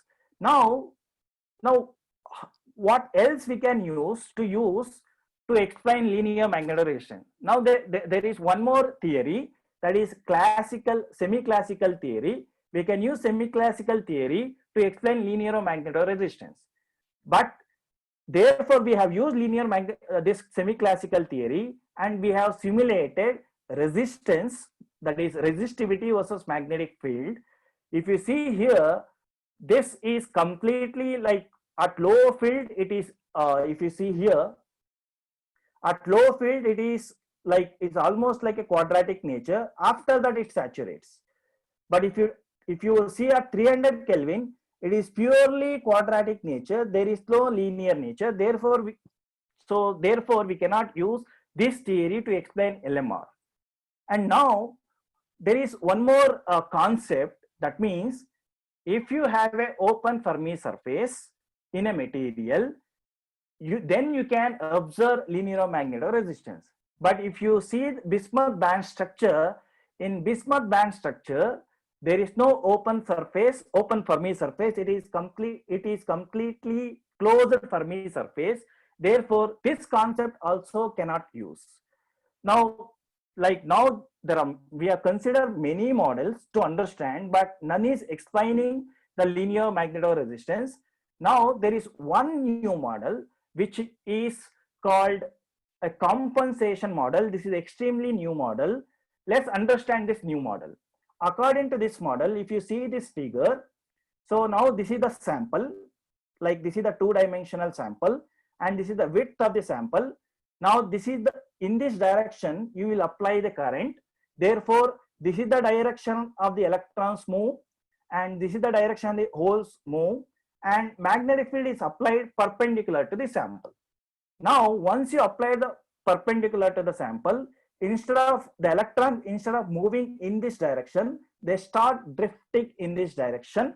So during this drifting, the electrons and holes recombine together. When they recombine together, it takes some time. Because of this, the electron densities are different here compared to the edge. That means the electron density at the bulk, like in this case, like in this region, is maybe different, and the electron density at the edges are different. Therefore, there are two resistances emerges. One is edge current, that is Re, and there is an edge resistance that is called Re, and there is a bulk resistance that is Rb. Therefore, the total resistance is given by this formula. And now this total resistance is called as surface resistance. By considering this theory, you can see in this equation, this Rs, the total surface resistance, is directly proportional to magnetic field, that is B. Here W is width of the sample, E is charge, rho is resistivity, L0 is recombination length. That means this E and H will recombine when they are moving like this. Now, using this model, you have seen the resistance is directly proportional to B. Now we are using this theory to understand linear magnetoresistance. For that, we have calculated L0, that is recombination length, and we also measured mu, that is mobility, that is equal to this. Now we've taken these values and we have substituted this. And now if you see this equation here, for linear magnetoresistance, the width of the sample should be greater than this and less than this. From these values, these conditions are satisfied. That means we can say that now, like, it is not exclusive proof, but it is indirect proof that in our case, that is in bismuth, the linear magnetoresistance is due to because of this reason. That means in bismuth, what is happening is there are two types of resistance. One is bulk and another one is the surface. And this surface resistance, as you see, is directly proportional to B. That means you can observe linearity even at low magnetic field, because here there is no condition. The resistance is directly proportional to B. Even at low field, you can observe linear magnetoresistance. So from this theory, we can say that in bismuth, the linear magnetoresistance is because of two types of resistances. Now, in summary, what are the important observation we did? So we observed at 300 Kelvin, the BC, that is linearity, we observed at 180 millitesla, which was nobody observed before. And also we define a new parameter, that is magnetoresistance at 1 Tesla divided by BC, which is 248 at 300 Kelvin. It is 2 times more than the existing literature. That means you are observing high percentage of magnetoresistance at very low magnetic field. Therefore, this you can use for many applications, especially for magnetic memory magnetic sensors. Why magnetic sensors?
Hello? Hello? Hello? Okay, thank you, Chandan sir. Thank you for wonderful presentation. May I have Manju sir? Manju sir, unmute yourself. Manju sir. Unmute yourself.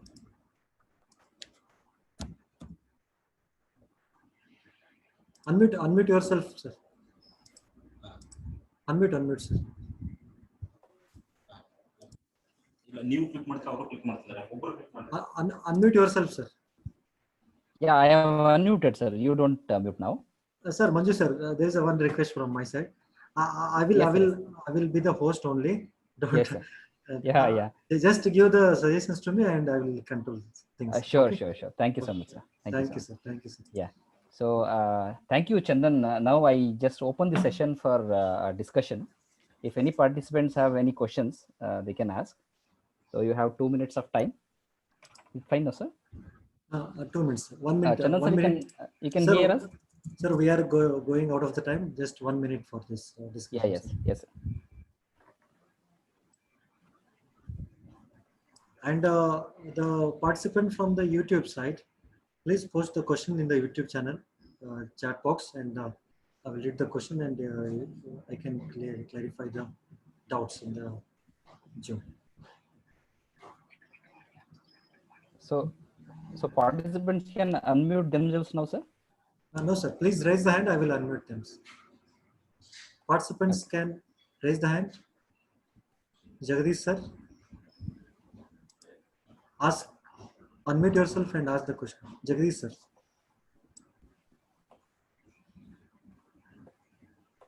So Jagdish no sir. Jagdish sir.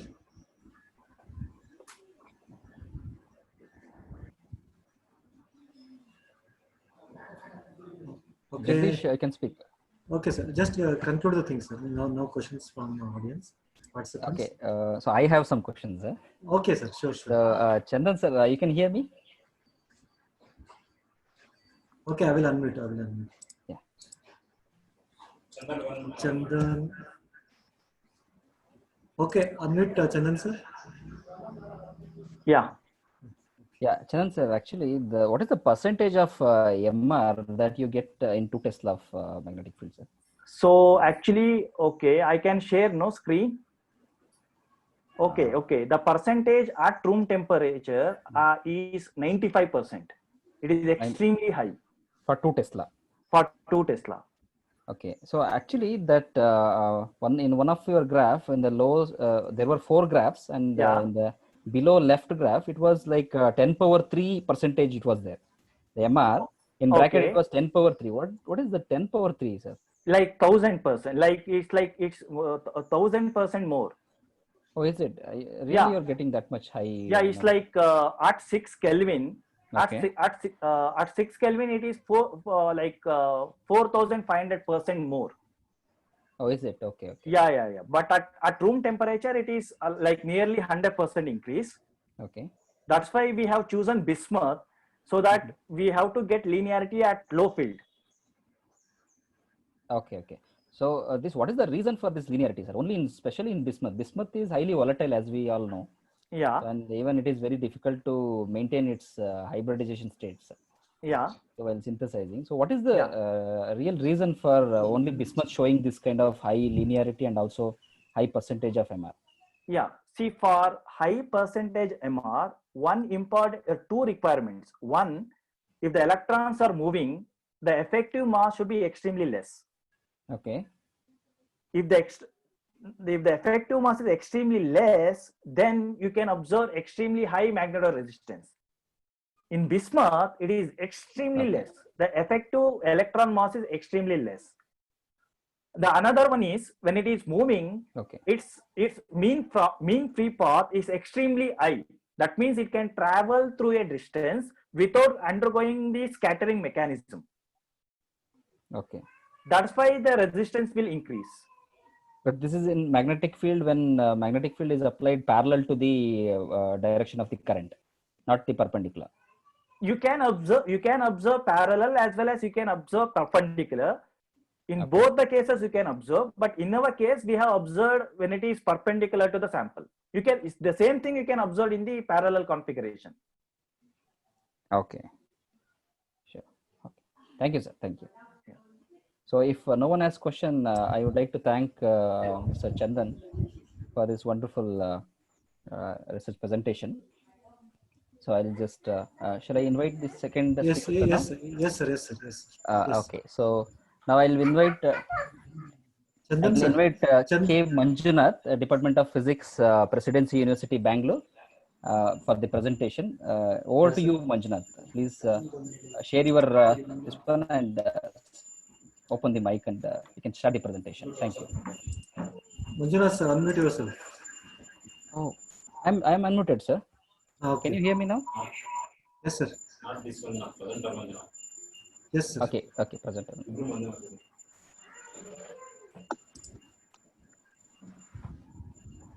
Chandan, sir, please stop sharing. Thank you very much, sir. Once again. Good afternoon, Mananda. Myself, Manjuna. I am doing PhD, Presidency University, Bangalore. Sir, sorry for disturbance. Sir, Chandan, sir, please stop his screen sharing. Chandan, sir. Chandan, sir.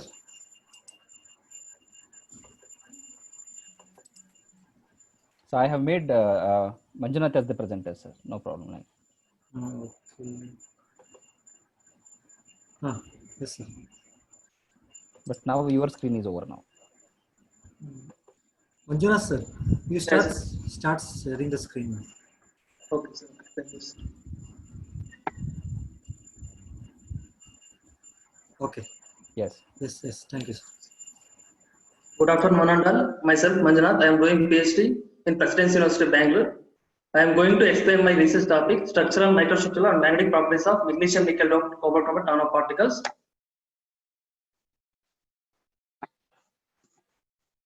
Okay, outline of this presentation: introduction to cobalt chromate nanoparticle, method of synthesis, characteristic techniques, results. Introduction: cobalt chromate it is belongs to type 2 multifluoric material. Multifluoric means which exhibit more than one of the primary properties such as ferromagneticity, ferroelectricity, and ferroelasticity. Multifluorics which have two or more ferroelectric orders in a single material system. That type of metal we can use in several devices such as multi-bit memories, random access memories, data storage medium, telecommunication system, electromagnetic sensor, among others. Actually, cobalt chromate as spinal cubic generally having spinal cubic structure. Also, it is having general formula that is AB2O4, where A is the divalent metal ions, B is the trivalent metal ions. In this present work, we have systematically synthesized the magnesium, nickel, to cobalt chromate nanoparticle to understand the structural, microstructural, and magnetic properties of the samples. This is a flowchart of solution combustion method. This solution combustion method, we have taken stoichiometric amount of metal nitrate such as cobalt nitrate, magnesium nitrate, nickel nitrate, chromium nitrate, and we have taken a fuel that is called reducing agents, that is urea and glucose we have taken, and also we have taken that oxidizer and fuel ratio is 1 based on valence of oxidizer and fuels. These solutions was diluted with double distilled water, and this solution was stirred with a magnetic stirrer for getting homogeneous solution. This homogeneous solution was kept on a preheated furnace at 450 degrees Celsius. This primarily the solution will be boiled, ignited, and frothed. Within 20 minutes, we can get a nano size powder from the solution combustion method. This is the characterization technique used X-ray diffraction pattern to confirm the formation of single phase, scanning electron microscopy to understand the microstructural properties of the sample, transmission electron microscopy to find the particle size of the sample, Fourier transformation infrared spectroscopy to study the stretching and bending vibration of the sample, and also it confirms the spinal fluid structure of the sample, strict magnetometer to study the magnetic properties of the sample. These are the results. This X-ray diffraction pattern was defined by using foolproof software. This refined X-ray diffraction pattern confirms the single phase formation, and also indexed HKL values are well matched with the JCP files of cobalt chromate nanoparticle, and it confirms the spinal cubic structure having space group FT3M. From XRD pattern, we have calculated the several structural parameters such as the lattice parameter, crystal size, volume, microstrains, opening length. And also here we clearly observe that the lattice parameter decreases with increasing magnesium nickel concentration, and also opening length also decreases with increasing in magnesium nickel concentration. SEM microscope.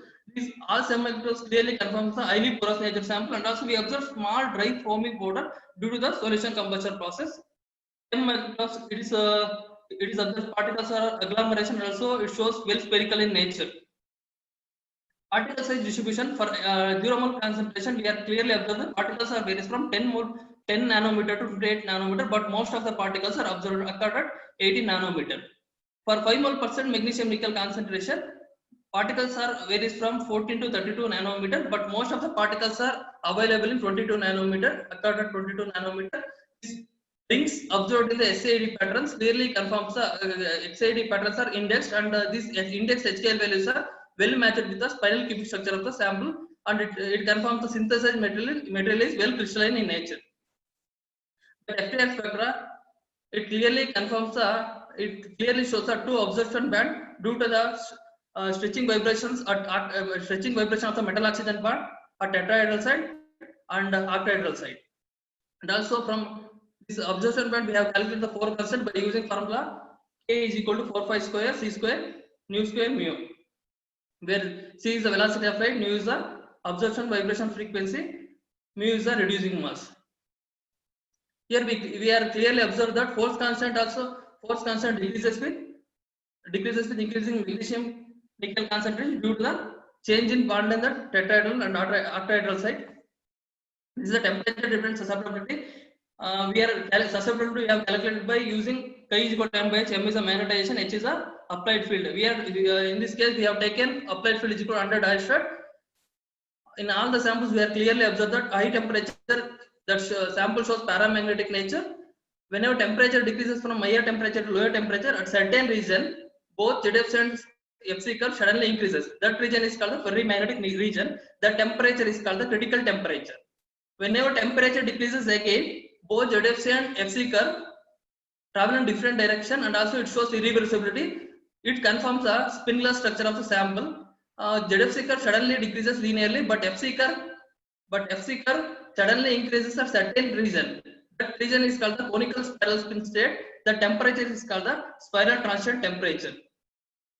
We clearly observe that the critical temperature and spiral transition temperature decreases with increase in magnesium nickel concentration due to precision of magnetic crystals. Conclusion: magnesium nickel cobalt chromate nanoparticle was synthesized by solution combustion method using mixture of fuels such as urea and glucose. XRD reveals the formation of single phase with spinal cubic structure having space group FT3M. Crystalline size also found to be nano size, and lattice parameter decreases with increase in magnesium nickel concentration. And also we have calculated the hopping length, volume, microstrain, etc. Scanning electron microscopy shows the highly porous nature of the structure, and also TEM microscope clearly confirms the particles are almost spherical in nature, and also it confirms the particles are agglomeration. The particle distribution, the size distribution diagram, it was plotted by using images software. It confirms the particles are in nano size, and also rings observed in the SAD pattern, that is surface area electron diffraction pattern, indexed and the index HKL values are well matched with the spinal cubic structure of the cobalt chromate nanoparticle. This confirms the synthesized material is well crystalline in nature. Also, we have from FTR spectra we have found the stretching vibration modes at tetrahedral and octahedral side, and also it confirms the formation. This both tetrahedral octahedral side confirms the formation of spinal cubic structure, and also we have calculated force constant values. It is decreases with increasing in magnesium nickel concentration due to the change in bond length at tetrahedral and octahedral side. The temperature dependence of susceptibility of magnesium nickel nanoparticle were studied under zero field cooling and field cooling studies. That we have observed two magnetic transitions, such as one is ferromagnetic transition, one more is conical spin spiral state. That is clearly visible at critical temperature and spiral spin transition temperature respectively, and these are estimated from temperature susceptible of the field cooling curve. This type of samples are potential application for electromagnetic memories, random access memories, multi-bit memories, etc. Thank you. Thank you, sir. If you have any question, you can let me know. Manju, sir. Thank you. Okay, thank you, sir. Now, Manju Serigar, sir. Unmute yourself, sir. Yeah, good to go. Thank you, Mr. Manjunath, for your presentation. I open this session for any questions or discussions now. Any participants can ask the questions. You can please raise your hand and the admin will unmute you to ask the questions.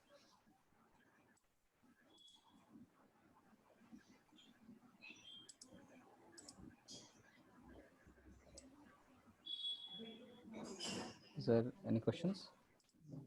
So is there any questions from YouTube, sir? YouTube, yes, sir. Viewers? I am saying, sir, I am seeing the questions from YouTube.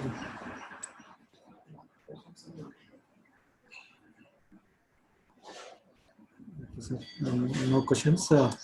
You can ask next one, next two presents. I have some questions, sir. Manjunath, can you hear me, Manjunath, sir? Yes, sir. Yes, sir. Yeah. So from the temperature versus susceptibility curve. So can you go to that graph now? Yes, sir. So you have here zero field cooled and cooled field cooled, Yes, right? yes, sir. So why this difference in susceptibility below 100 Kelvin? So say 100 Kelvin, close to 100 Kelvin in all graphs. Why is this difference, sir? Why do you think there is a difference? You were asking about difference, right, sir? Difference between the black and red curve. See, they are deviating much at the low temperature, below to 100 Kelvin, right? Because this is a zero field cooling curve, sir. This field cooling, this bifurcation shows the spin glass structure of the samples, the spin glass structure. Okay. So how do you conclude that it is transferring from paramagnetic to ferromagnetic here? Why not ferromagnetic? That is, here clearly observed that the suddenly increases after from paramagnetic to ferromagnetic nature. Here clearly observed that the temperature decreases with increasing the ZFC and FC curves in the same direction, sir. No, that will not conclude that whether it is ferromagnetic or ferromagnetic, right? Yes. I just asking, how do you conclude that it is ferromagnetism? See, even in ferromagnetism also there will be a sudden hike when it is transferring from paramagnetic to ferromagnetic. Yes. It shows both ferro and ferri both, sir. Okay. So have you done some other analysis to conclude this is ferromagnetism? That's why I just I analyzed only antiferromagnetic, some samples, antiferromagnetic structures only we have studied, sir. Then ferromagnetic nature only we have studied. Okay. So from this graph, susceptibility graph, you cannot conclude it is ferromagnetism or ferromagnetism, definitely. Yes. So you must have done some other analysis. Yes, thank you, sir. Yeah. So thank you, Manjunath, for this wonderful presentation. So all the best. You have done a wonderful work here. So I'll just now take this opportunity to welcome Dr. Mohammad Zikriya, Department of Physics, Bangalore University, to present his work. So over to you, Mohammad, sir. So you can share your screen and unmute yourself. Yes, sir. So admin can make that happen. Yes, sir. Yeah. Sir, what is the Mohammad Zikriya. Yes, unmute yourself, sir, and start presentation. Okay. Yes.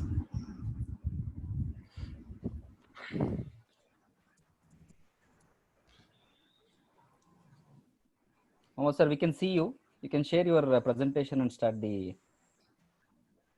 Also. Yeah. The time starts now. 8 plus 2 minutes, sir, please. Okay, sir. Mohammad, sir, 8 plus 2 minutes. Okay, sure, sir.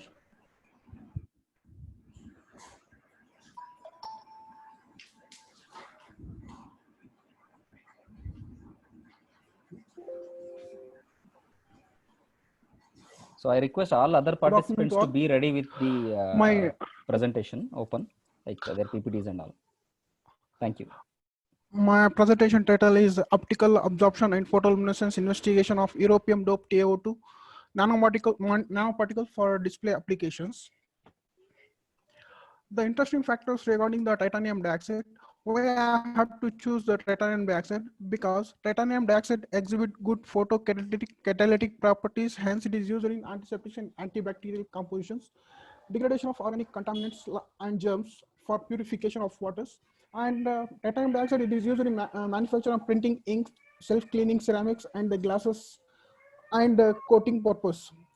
Titanium dioxide also used in the paper industry to improve the opacity of the papers.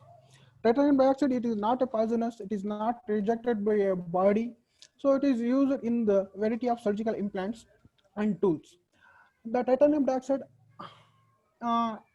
available in three different phases, that is anatase and rutile and brochite. Among these three phases, anatase phase is stable. These phases are classified based on the thermal stability and the structure of the titanium dioxide. And anatase has tetragonal structure as well as rutile also tetragonal structure, whether brochite is a orthogonal structure. And if you dope the lanthanide cyan to a host like a metal oxide, it is a very interesting application towards the possible display monitors, optical communication to photon fluorescence imaging.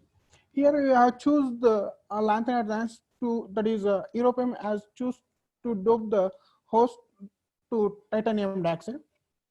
There are different methods are there to synthesis the dope samples, that is physical vapor deposition, solvothermal, solgels, solvothermal, hydrothermal, microwave, sonochemical, chemical vapor deposition. Among these methods, I have choose solgel method to synthesis the Europium dope TiO2, because it is easily from in the solgel method we can easily introduce the dopant in the host. That is the main reason to choose the solgel method to synthesis the Europium dope TiO2. And first we have to take the titanium tetraisopropoxide as a titanium tetraisopropoxide and acetic acid and ionized water. It is in the ratio of 1:12:50, and stearin under matrix to get the homogeneous solution. To neutralize the samples, to get the pH of the solution or to get the precipitate, we add ammonia, and then we have to filter it and wash it with the water and ethanol. We kept in the calcination for different temperature. Here we have used the 600 degree for 4 hours, and finally we get the powder. This sample is used for further analysis for X-ray and UV. From X-ray, the X-ray diffraction pattern shows the peaks. These peaks confirm that the sample is in the crystallinity nature. If the peak, the main peak at the 2 theta value 25.3, it shows that the sample is in the anatase phase. If the peak, the major peak is at the 27.4, then it is a rutile peak. From our XRD pattern, it shows that the peak at 25.3 degree, then it says that the sample is in anatase phase of TiO2.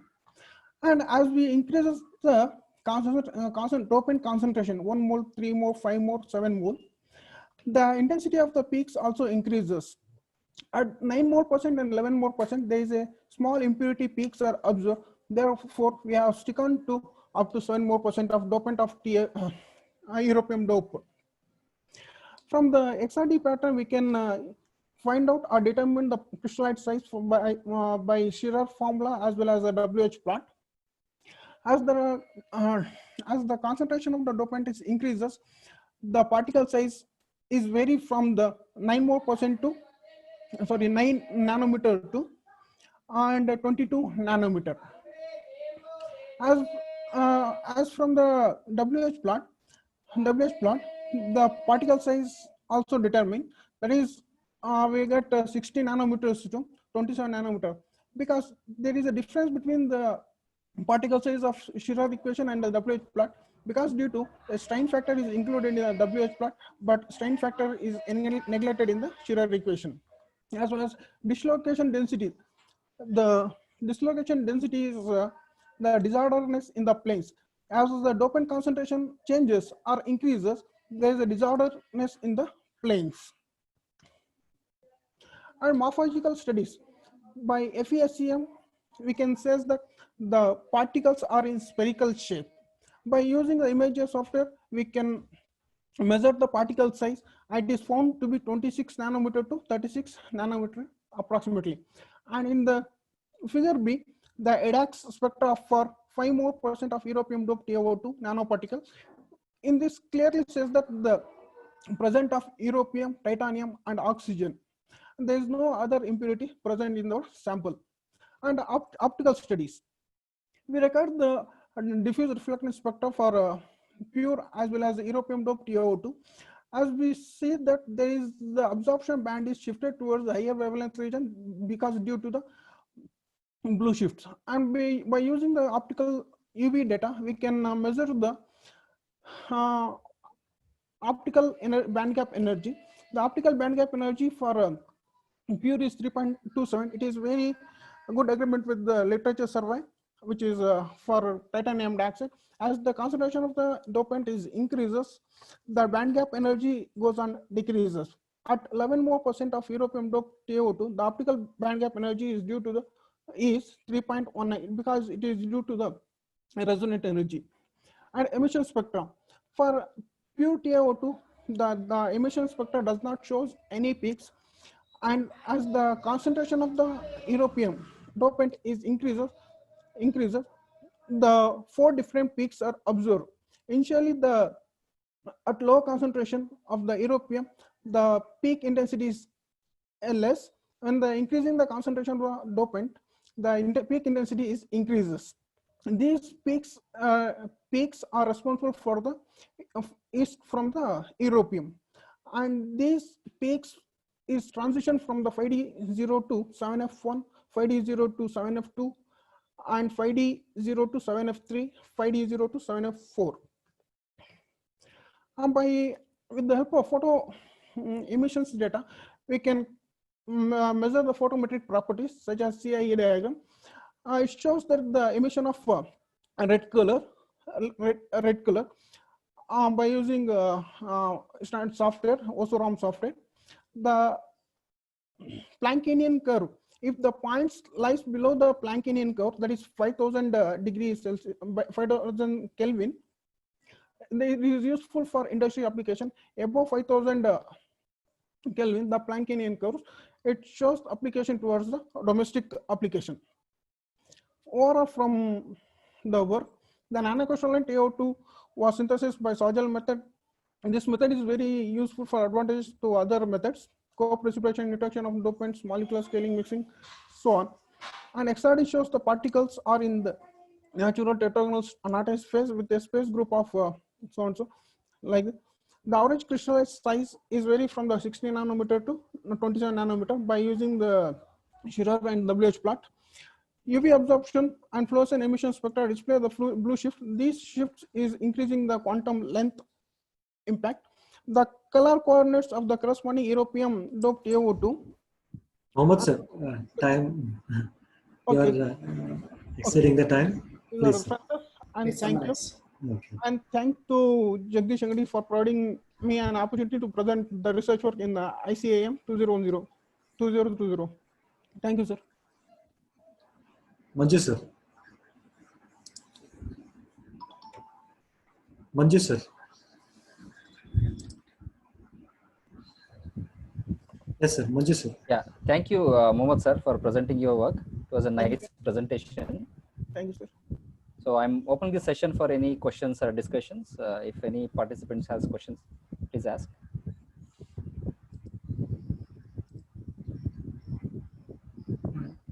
I request participants to please raise their hands.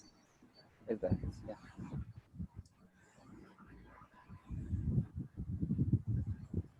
So if there are no questions. Nice presentation, sir.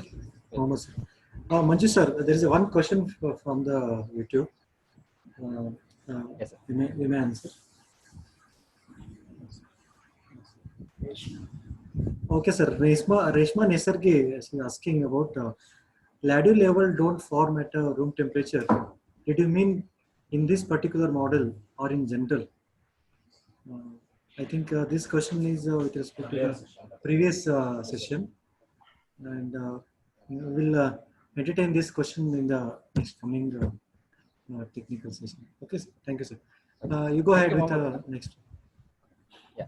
So I just invite Archana Jain, Swami Keshwananda Institute of Technology Management and Gramhotam, Jaipur, Rajasthan, to present her work. Over to you, Archana Jain. So you can unmute yourself and share the screen. Yes, sir. Manju sir. Yes, sir. We will stick on to the presentation 8 plus 2 minutes only. Okay, sure, sir. Since I cannot unmute myself, I cannot announce. Okay. That's why that is the problem. Yeah. Yes, I am having this time. Sir. Yeah. Archana Jain.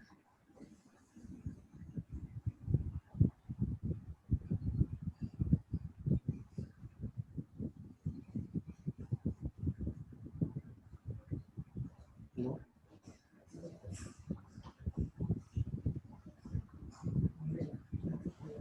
Archana Jain, are you there? Archana Jain.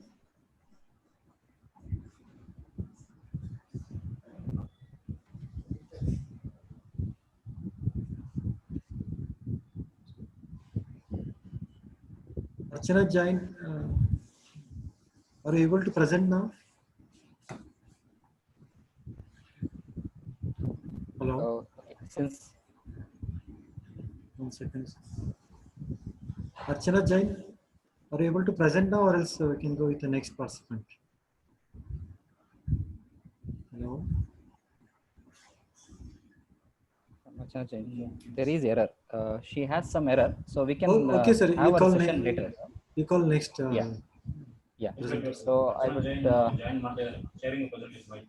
Sir, 1 second. Sharing presentation.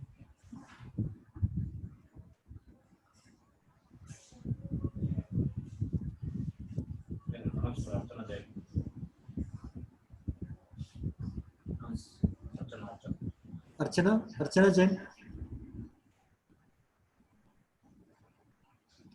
She left, sir. She's there. Okay. Archana Jain. Archana Jain, are you able to present now? No, sir. Okay, sir. You call next, please.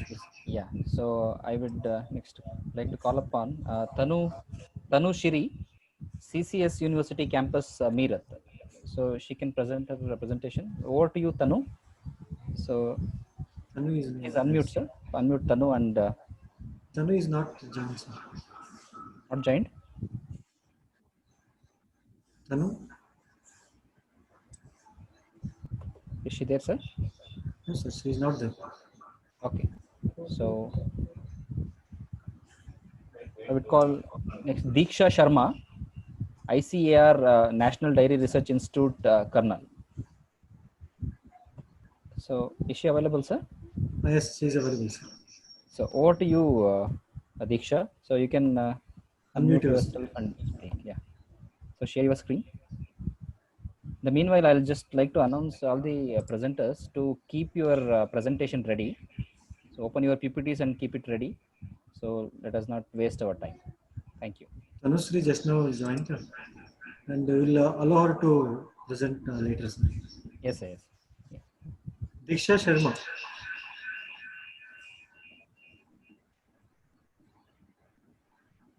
Hello. Diksha Sharma is there?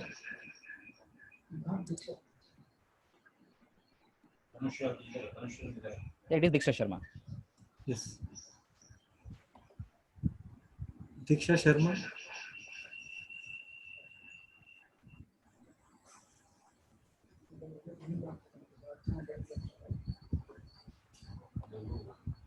Diksha Sharma, are you able to present now?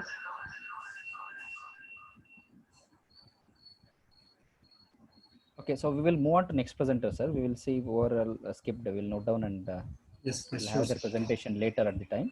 Sure, sir.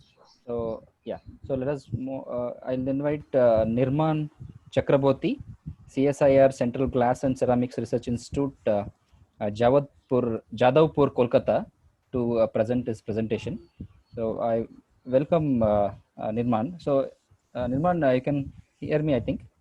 Please unmute yourself and share your presentation and start the presentation. Nirman. Nirman Jain. Nirman Chakraborty. Not joined. There is an echo. Now Nirman is. Yeah, Nirman is there. Yeah, he's on board. Nirman, please abide by the time regulations. You have 8 minutes of time.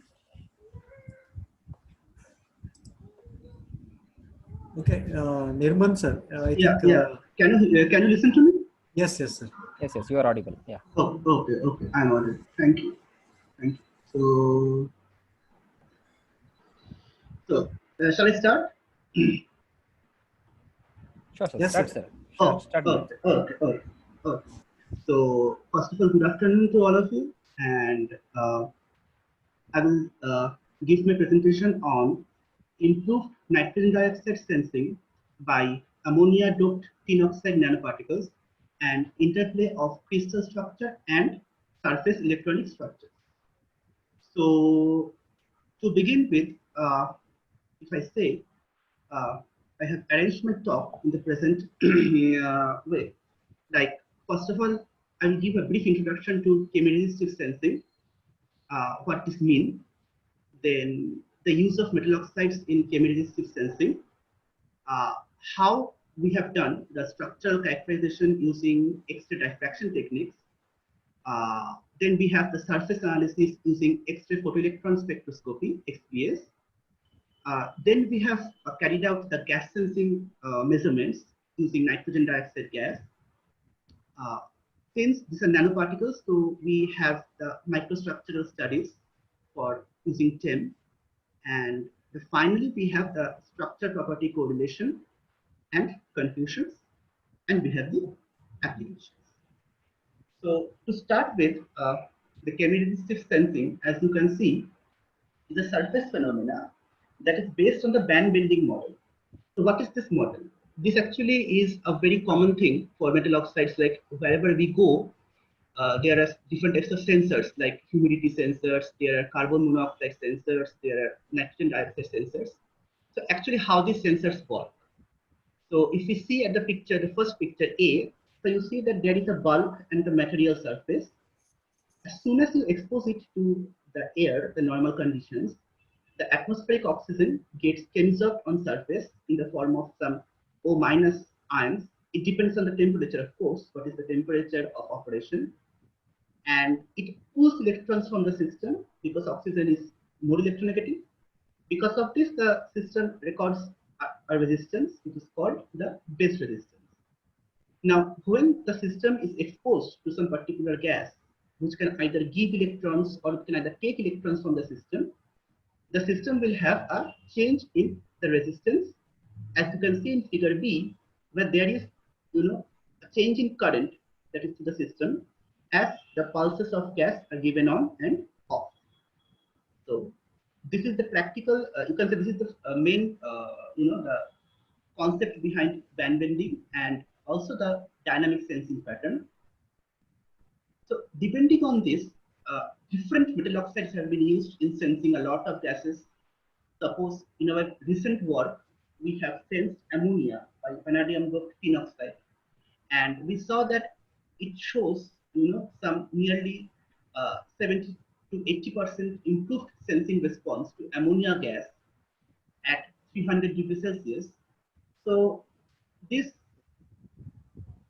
is a bit of this is interesting to know that why, as compared to the pure sample, the pure tin oxide or pure zinc oxide, or maybe any other pure material, the oxides, these doped materials show an enhanced response, sensing response to these gases and gases.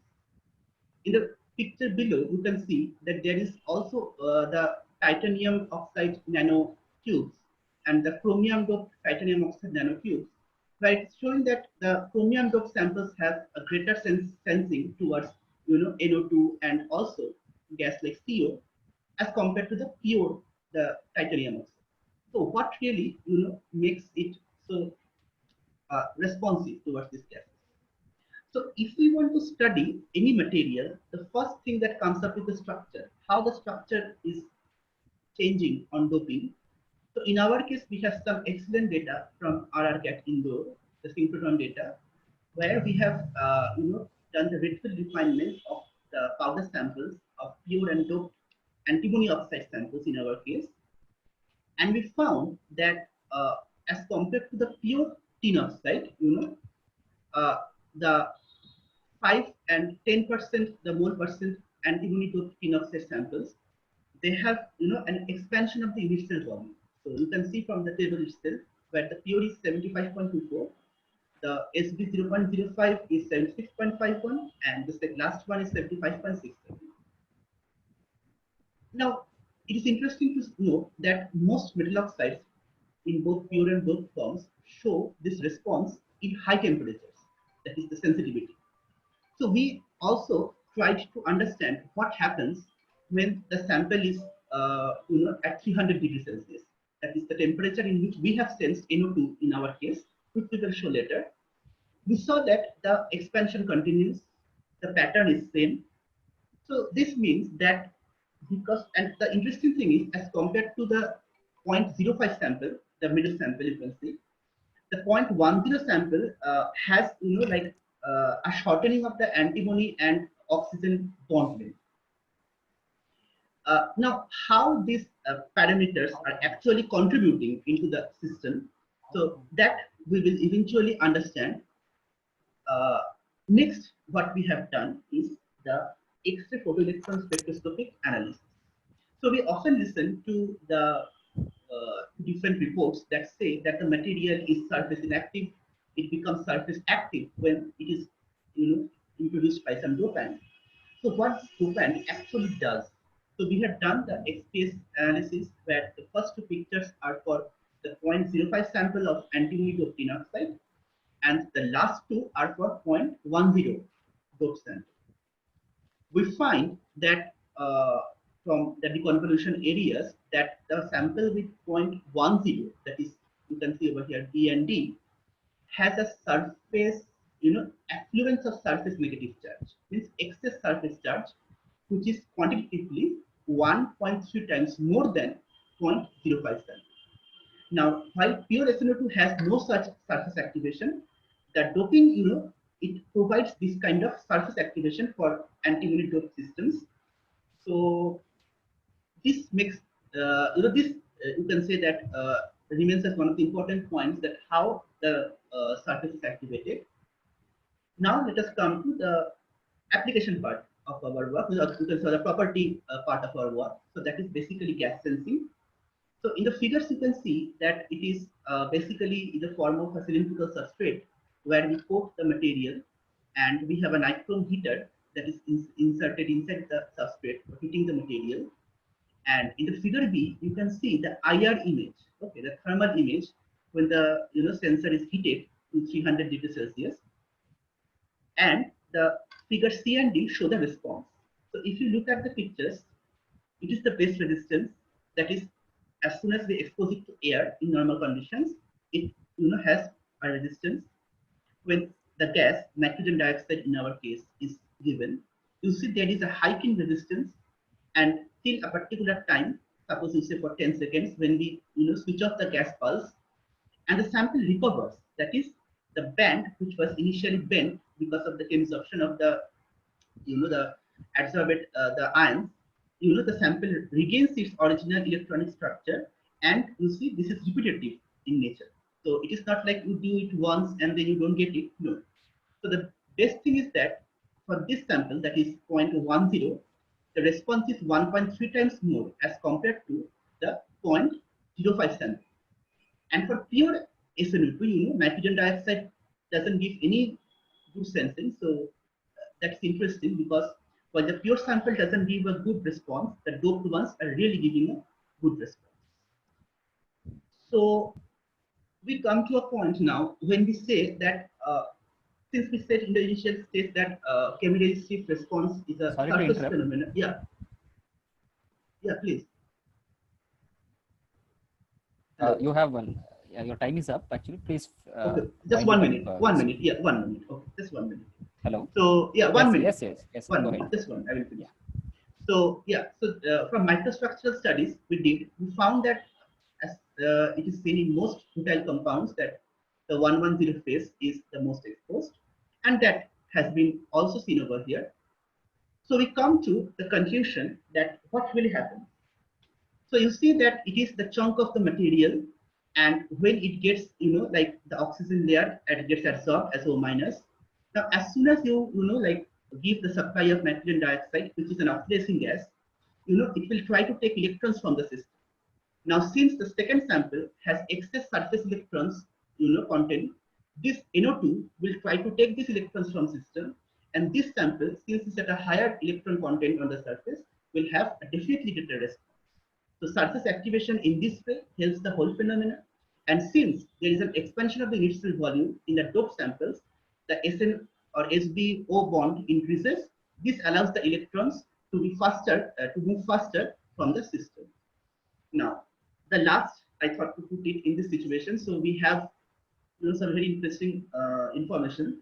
Like India is the third or the largest producer of coal. So coal mining, then we have industrial pollution and traffic and all these things. These are huge problems and sources of NO2 pollution. And recently, in a first post, they showed that NO2 might be possible for these higher death rates of coronavirus because of the poisonous behavior of NO2 towards, lungs. So yeah, so these are our funding sources, and I am an Inspired Fellow, a PhD scholar, and I want to thank the following people and particularly the organizers for giving me this opportunity. My guide, Dr. Swastik Mandal, he is my inspiration, and yeah, thank you all and stay safe. Thank you so much, sir. Thank you for the insightful presentation. Yeah, thank you. So I open the session for any questions, discussions. So please ask the questions. Please raise your hands. So we'll unmute selectively, so you can ask the questions. And any YouTube viewers also can post your comments or questions in the comment box. So we'll ask the questions from the presenter.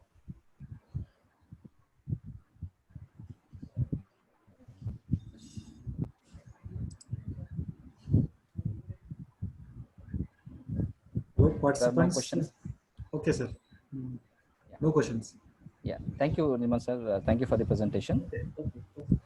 So next, I would like to call upon Bommalingaya B, Government First Grade College, Paugada, to present your presentation, sir. Bommalingaya sir, welcome.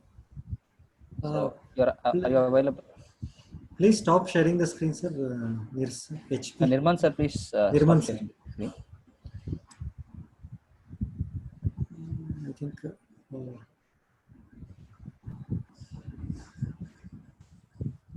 So please unmute Bommalingaya sir, sir. Okay, sir. Unmute. Okay, sir. Now we start the presentation. Nirman Singh, sir, please stop this screen sharing. Hello. Hello. Sir, I am seeable, sir. One second, Okay, sir. thank you. Nirman Singh, sir, please. Good afternoon. Okay. Hello. Sir. You are audible. You are audible. You are audible, sir. Sir, good afternoon, everybody. I am Bomli Abi, Assistant Professor, Department of Physics, Tumkur University. Currently, I am doing PhD under the guidance of Dr. R.G. Vaidya sir, Department of Physics, Tumkur University, Karnataka, India. Today, I am going to give the presentation on macroscopic polarization effect on acoustic phonon limited mobility of aluminum, gallium nitride and gallium nitride heterojunction. The contents: introduction, theory, results. Sir, please share your screen, sir. Cannot see your PPT, sir. Please share your screen. I shared, sir. It is not visible, sir. You can just. Introduction. No, it is not It visible. is seeable, sir. Admin, can you see the this one, sir? I cannot see.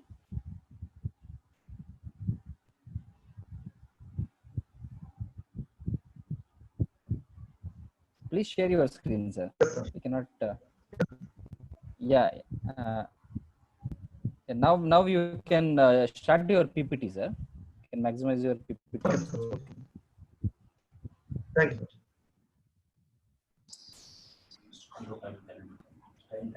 Yes, sir. Yeah. Sir, please restrict the time, sir. Hello, sir. Yes, sir.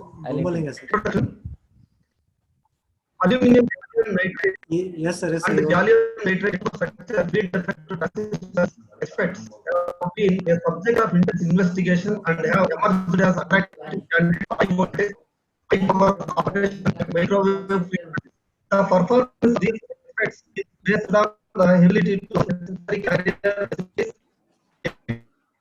material systems like aluminum, gallium nitrate. Hello, The gallium nitrate are characterized by spontaneous and piezoelectric polarization. Probably 10 times larger than in other conventional third to fifth and second to sixth semiconductor compounds, and the effect of electron mobility effects. The polarization fields which arise due to different lattice constants between aluminum, gallium nitrate and gallium nitrate layers depends on aluminum composition in barrier layers and lead to two-dimensional gases close to the interface without intentionally doping. With sheet carrier concentrations of 10 power 13 per meter square and or even higher, this magnitude is in well excess and both achievable with a conventional aluminum gallium arsenide and gallium arsenide, third to fifth, and other semiconductor heterostructures. The investigations of polarization effects on transport properties of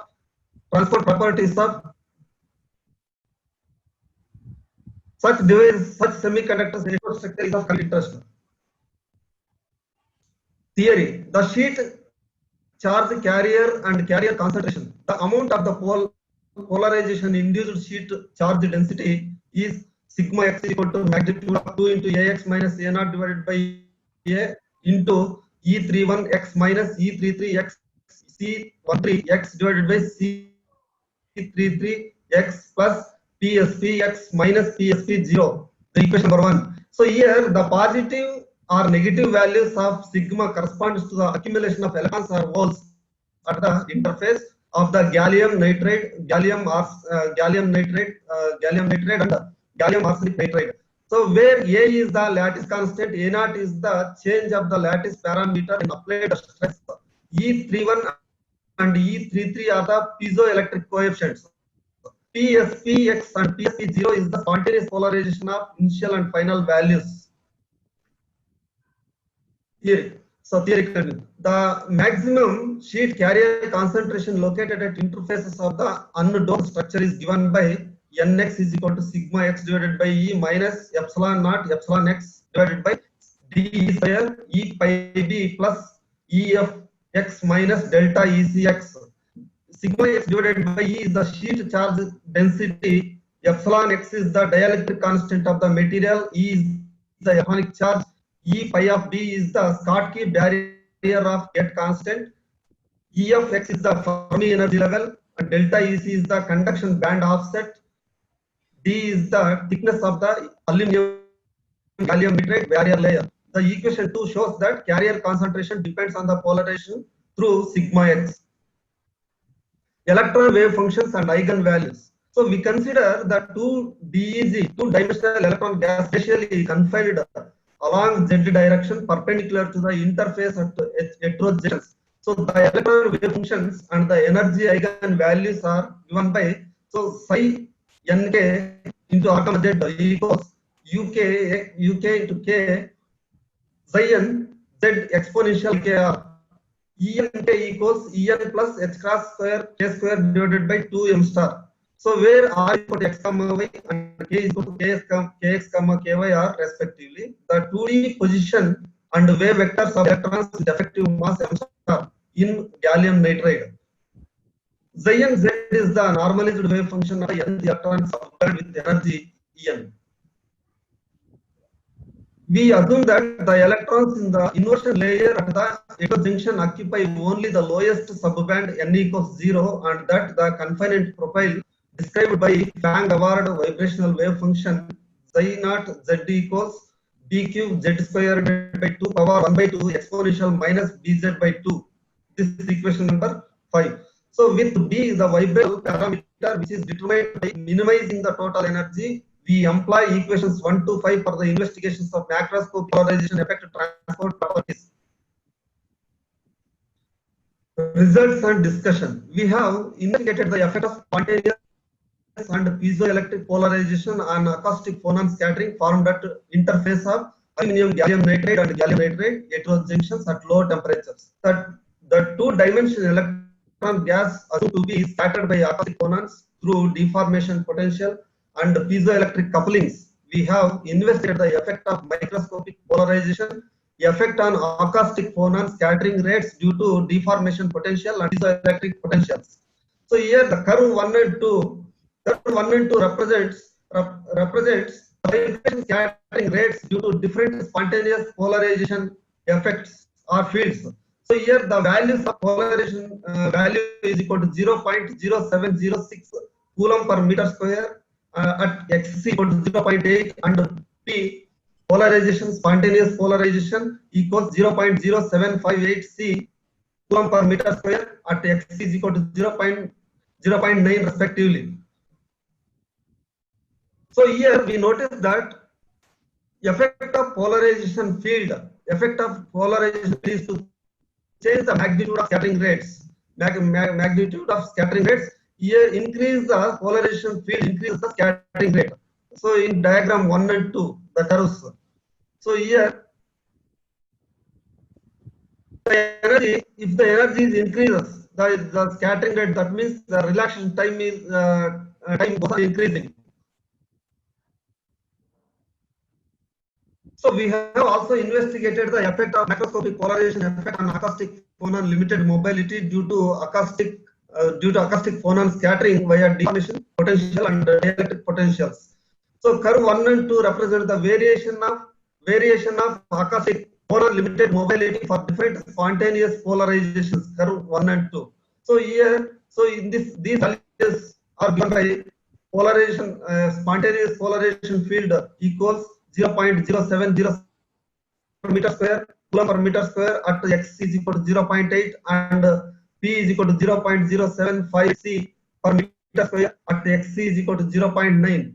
So here, in this graph, we notice that effect of polarization field on mobility is to reduce its magnitude at very low temperature in busy regime. Polarization fields expected to modify the temperature dependence. So here, if we plot a graph, temperature is taken along the x-axis and mobility is taken along the y-axis. At lower temperatures, the mobility is maximum, and it is goes on decreasing as the temperature is increasing. So this is our theory. So which can use to use these equations, and these graphs are used to macroscopic polarization effect on acoustic phonon limited mobility of aluminum gallium nitride and gallium nitride heterojunctions references.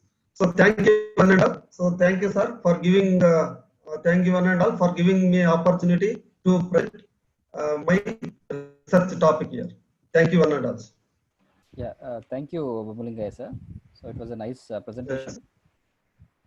So I am opening the session for any questions or discussions.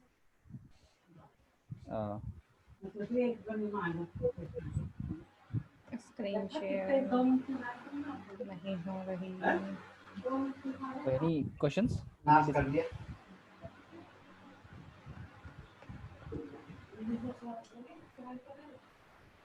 Are there any questions from YouTube viewers, sir?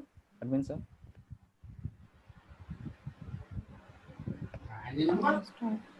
Screen share नहीं हो रही है अभी। अब की बार मैं ही दूंगी। I think it is Tanu who is speaking. Please unmute yourself for now. The session is open for questions.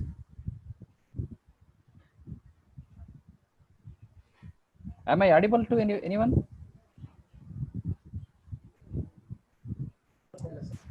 Hello. Hello, am I audible? Is it audible? No problem. I think there is no question. We can move for next session. Okay, I think Tanu is ready now. She has texted me. So if Tanu, if you can respond, then we will go with your presentation. Tanu Shiri from CCS University campus. Are you available? Yes, sir. Okay, so I welcome you for your presenting your presentation work, Tanu.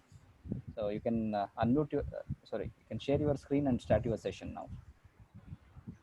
Screen Can is you able not to shared, sir. Wait. Bommalinga sir, please just stop the sharing your screen. Unmute yourself. Bommalinga sir. Okay. Yeah. Yeah. So he's off now. Okay, sir. Thank you. Yeah. So Tanu, you can try sharing your screen now. Okay, sir.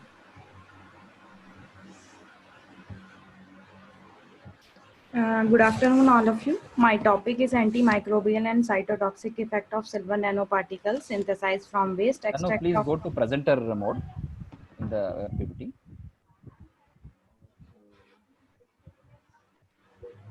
okra fruit.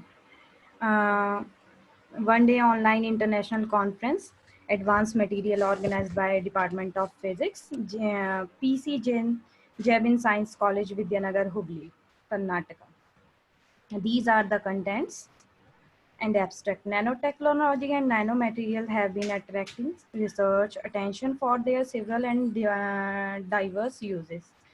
Nanoparticles are being used as antimicrobial agents in medicine, for example, in bandage, and their application in tech during delivery and clinical diagnosis. The silver nanoparticles formation was confirmed by the color change of plant extract and further confirmation with the help of UV visible spectroscopy.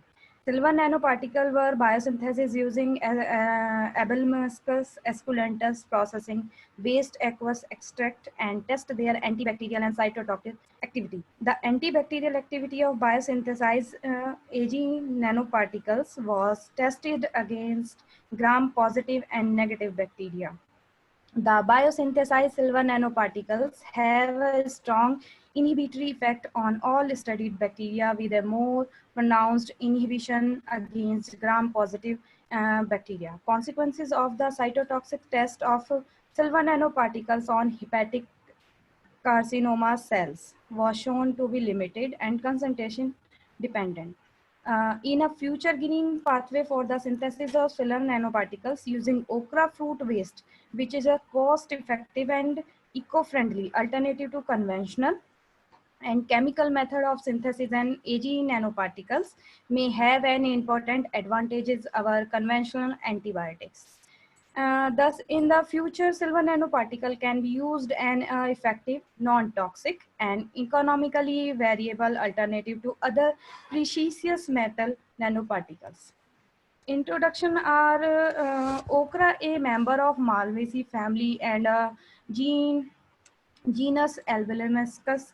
It is called gumbo in United States. It is a general information. Bhindi is called in India. It is one of the most important fruit vegetable grow to the tropical areas and various region of India. Nanoparticles are being used as antibacterial agents in medicine, for example, binding and their application in tech, drug delivery, clinical diagnosis. The biological importance of silver nanoparticles well documented. It has always been used against various disease. Was found to be used as an antiseptic, antimicrobial, anti-agent, gram-positive, negative bacteria due to low cytotoxicity. Ag nanoparticles have been promotion for their bacterial and inhibitory effect against various pathogens and also exhibit a strong cytoprotective activity in infections of humans.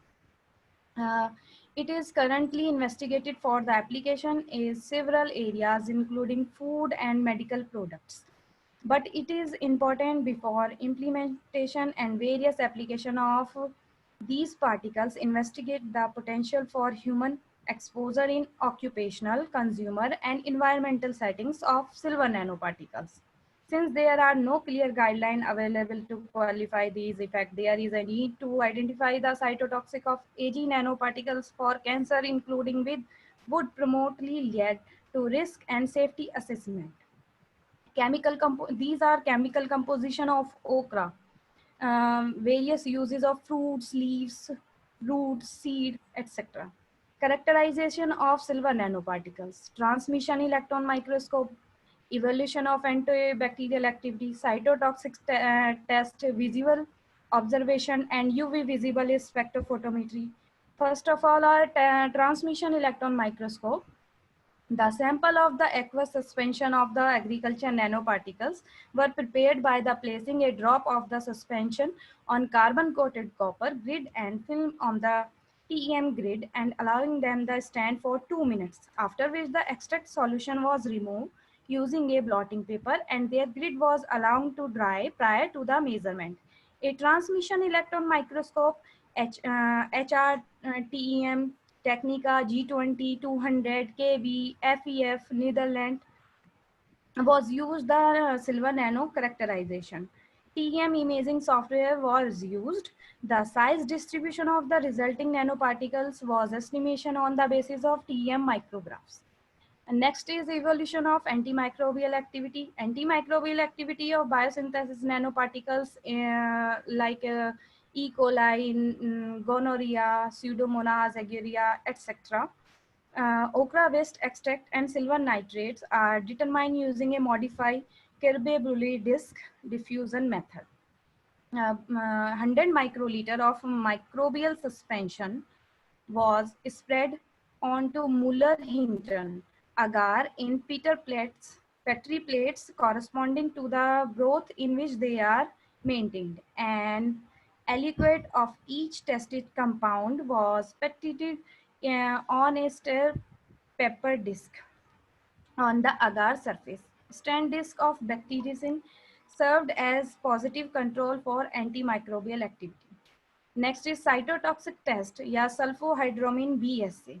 It is used in a cell were plated in 96 well plated for 24 hours before treatment with the tested compound to allow attachment of cell to the well of the plate. Different concentration of each compound under test were added to their cell. Monolayer triplicates were prepared for each individual dose. Monolayer cells were incubated with each compounds for 48 hours. Atmosphere of 5% CO2. Next is visual observation and UV visible spectrophotometry.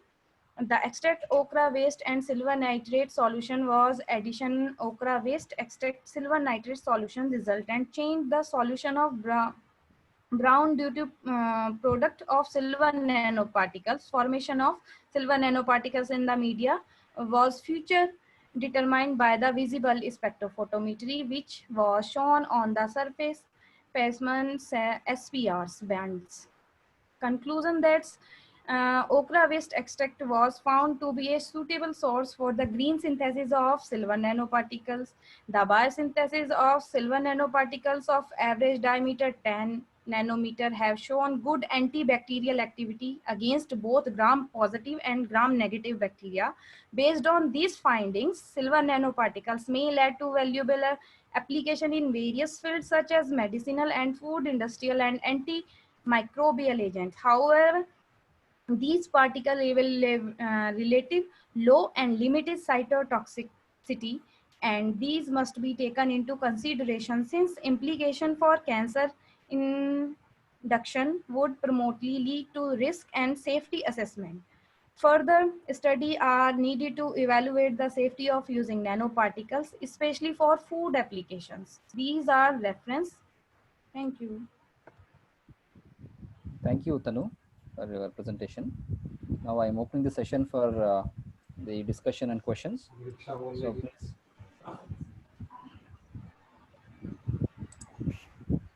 the audience can ask the questions. Okay, sir. I think So no questions. Since we are running out of time, we'll rush on to the next presentation. Diksha Sharma, ICAR National Dairy Research Institute Kernel. I think she is available. Hope she is available. Yes, Diksha, please unmute. Diksha. Yes, sir. Okay. Okay, So, sir. yeah, please share your presentation, Diksha. Okay, sir.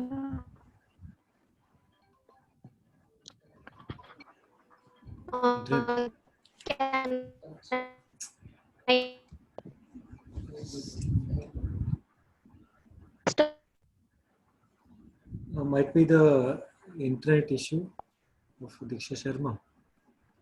Yes, sir. Diksha Sharma, please move to the place where there is a network issue, Diksha. You are having an unstable network. Yes, sir. Diksha, are you able to present now? Yes, sir.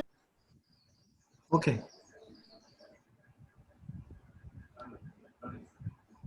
Can I? Yes, PPT is visible now. You start presentation. Can I? Okay. After all,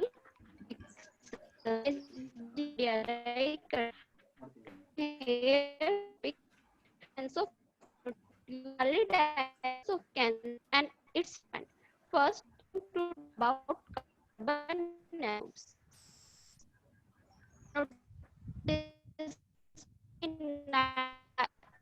Diksha, voice is breaking. Hello. Hello. Sorry for interruption. Diksha, it is not so audible clearly. Manju sir, can we go to the next presenter? I think, yeah, it is Archana. Instead of Archana, I think Dr. Vivek Kumar is going to present now. There is Vivek Kumar, not there in the list, sir. Praveen Kumar, I think. No, Praveen Kumar also not there in the list. Vivek Kumar, sir. Now unmute yourself and start presentation, sir. Vivek Kumar. Is it audible, sir? Yes, sir, audible and it is visible. You start presentation. Manju sir, can I allow him to present? Yeah, yes, sir. Yes, visible, sir. Sure. Manju sir. I don't have his name on the list, sir, so that's why. Please allow him. Instead of Screen Archana is Jain. visible, sir? Yes, it yeah, is visible. PPT is visible. Yes, sir. You can present your work, sir. Over to you, Vivek, sir. Yes, sir. Okay. Yeah. Myself, Dr. Vivek Kumar Jain, and my presentation topic is structural, electronic, and optical properties of Jabin projective and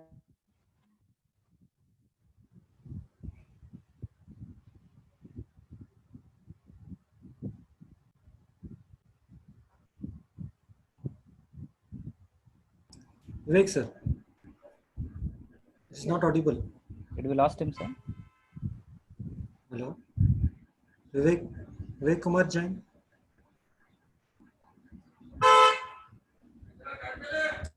Yeah, hope we lost him, sir. Network issues.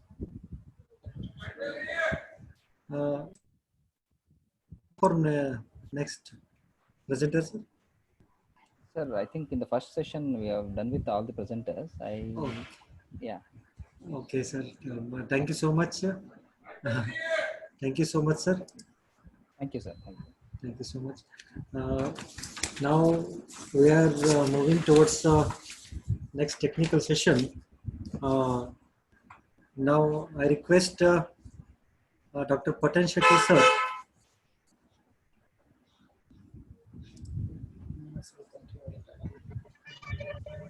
Sir, Manju sir, shall we wait for somebody else? No, sir. Actually, we were just definitely Sharma. Video. Yes, sir. Yes, sir. Okay, thank you, Manju sir. Thank you so much for chairing the session, and we had a wonderful discussion of all the presenters, and Thank you, Manju sir. Thank you. Thank you so much, sir. Thank you. Yes. Next, we will move on to technical session. Technical session 3. Now I request Dr.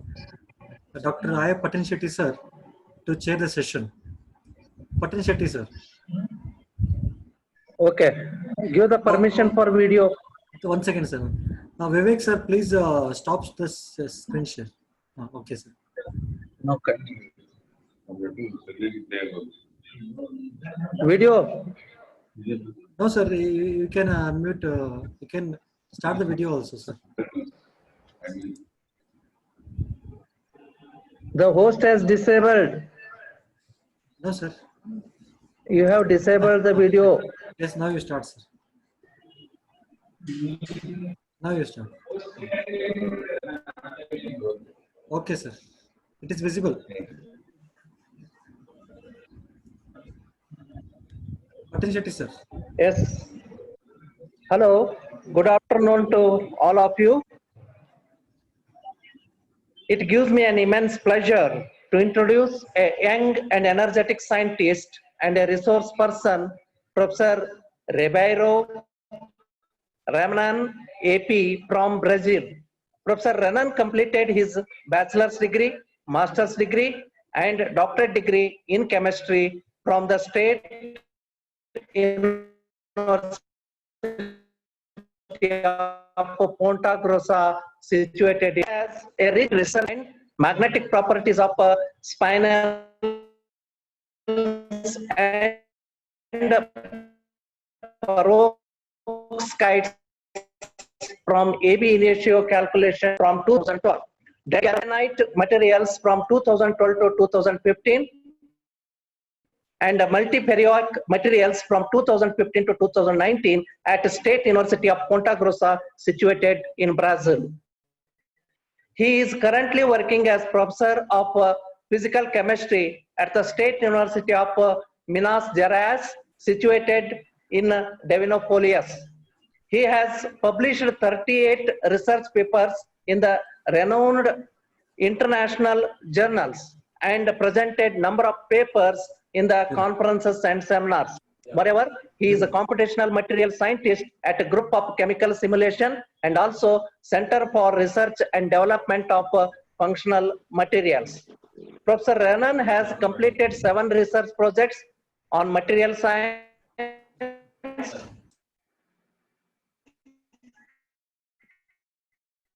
multiferroic and acids, molecular and electronic structure simulations of conductive polymers, biomolecules, and design of multifunctional materials.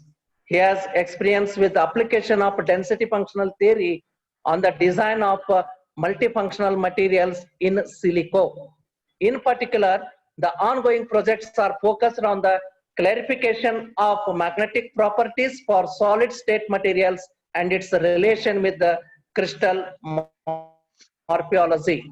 His research is internationally recognized through collaboration with the research centers in countries like Spain, India, and Canada.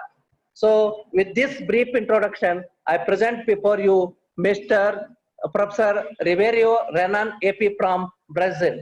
I thank the organizer for providing such an opportunity to introduce a renowned and eminent resource person of this online international conference. Thank you one and all. Thank you, sir. Thank you for your wonderful introduction of Dr. Renan, sir. So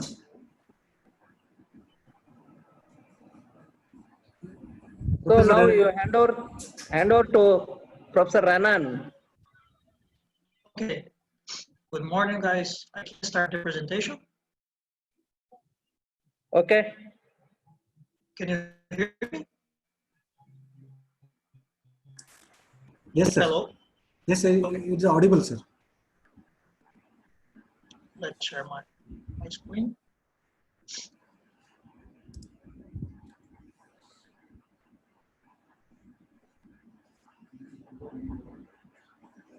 Okay.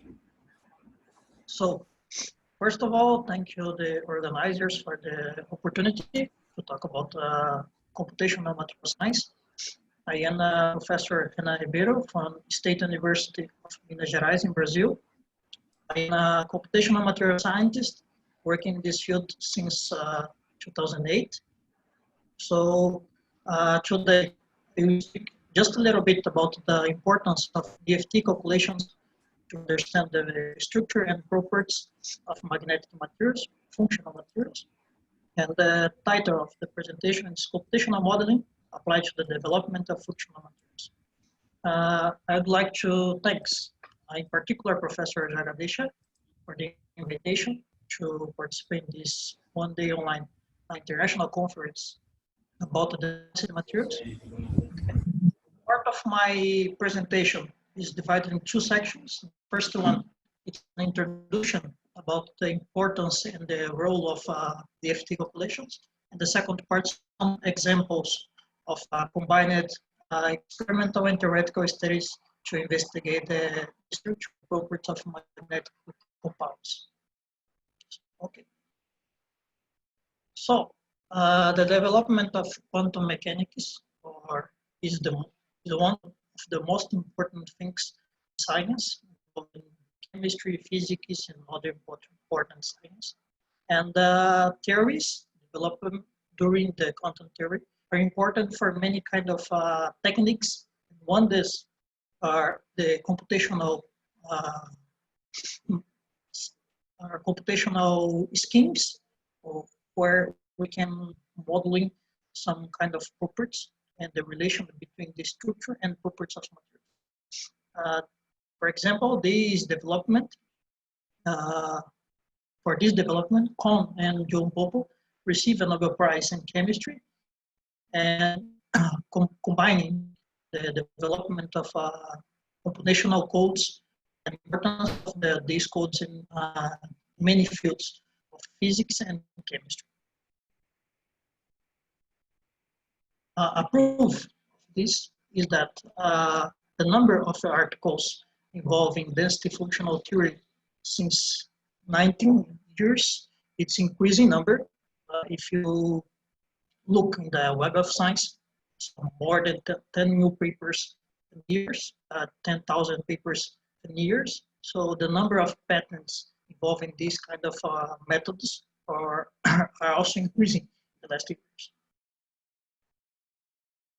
Okay, the most important challenge involving the computational methods is the development of the calculation of this Schrödinger equation for systems.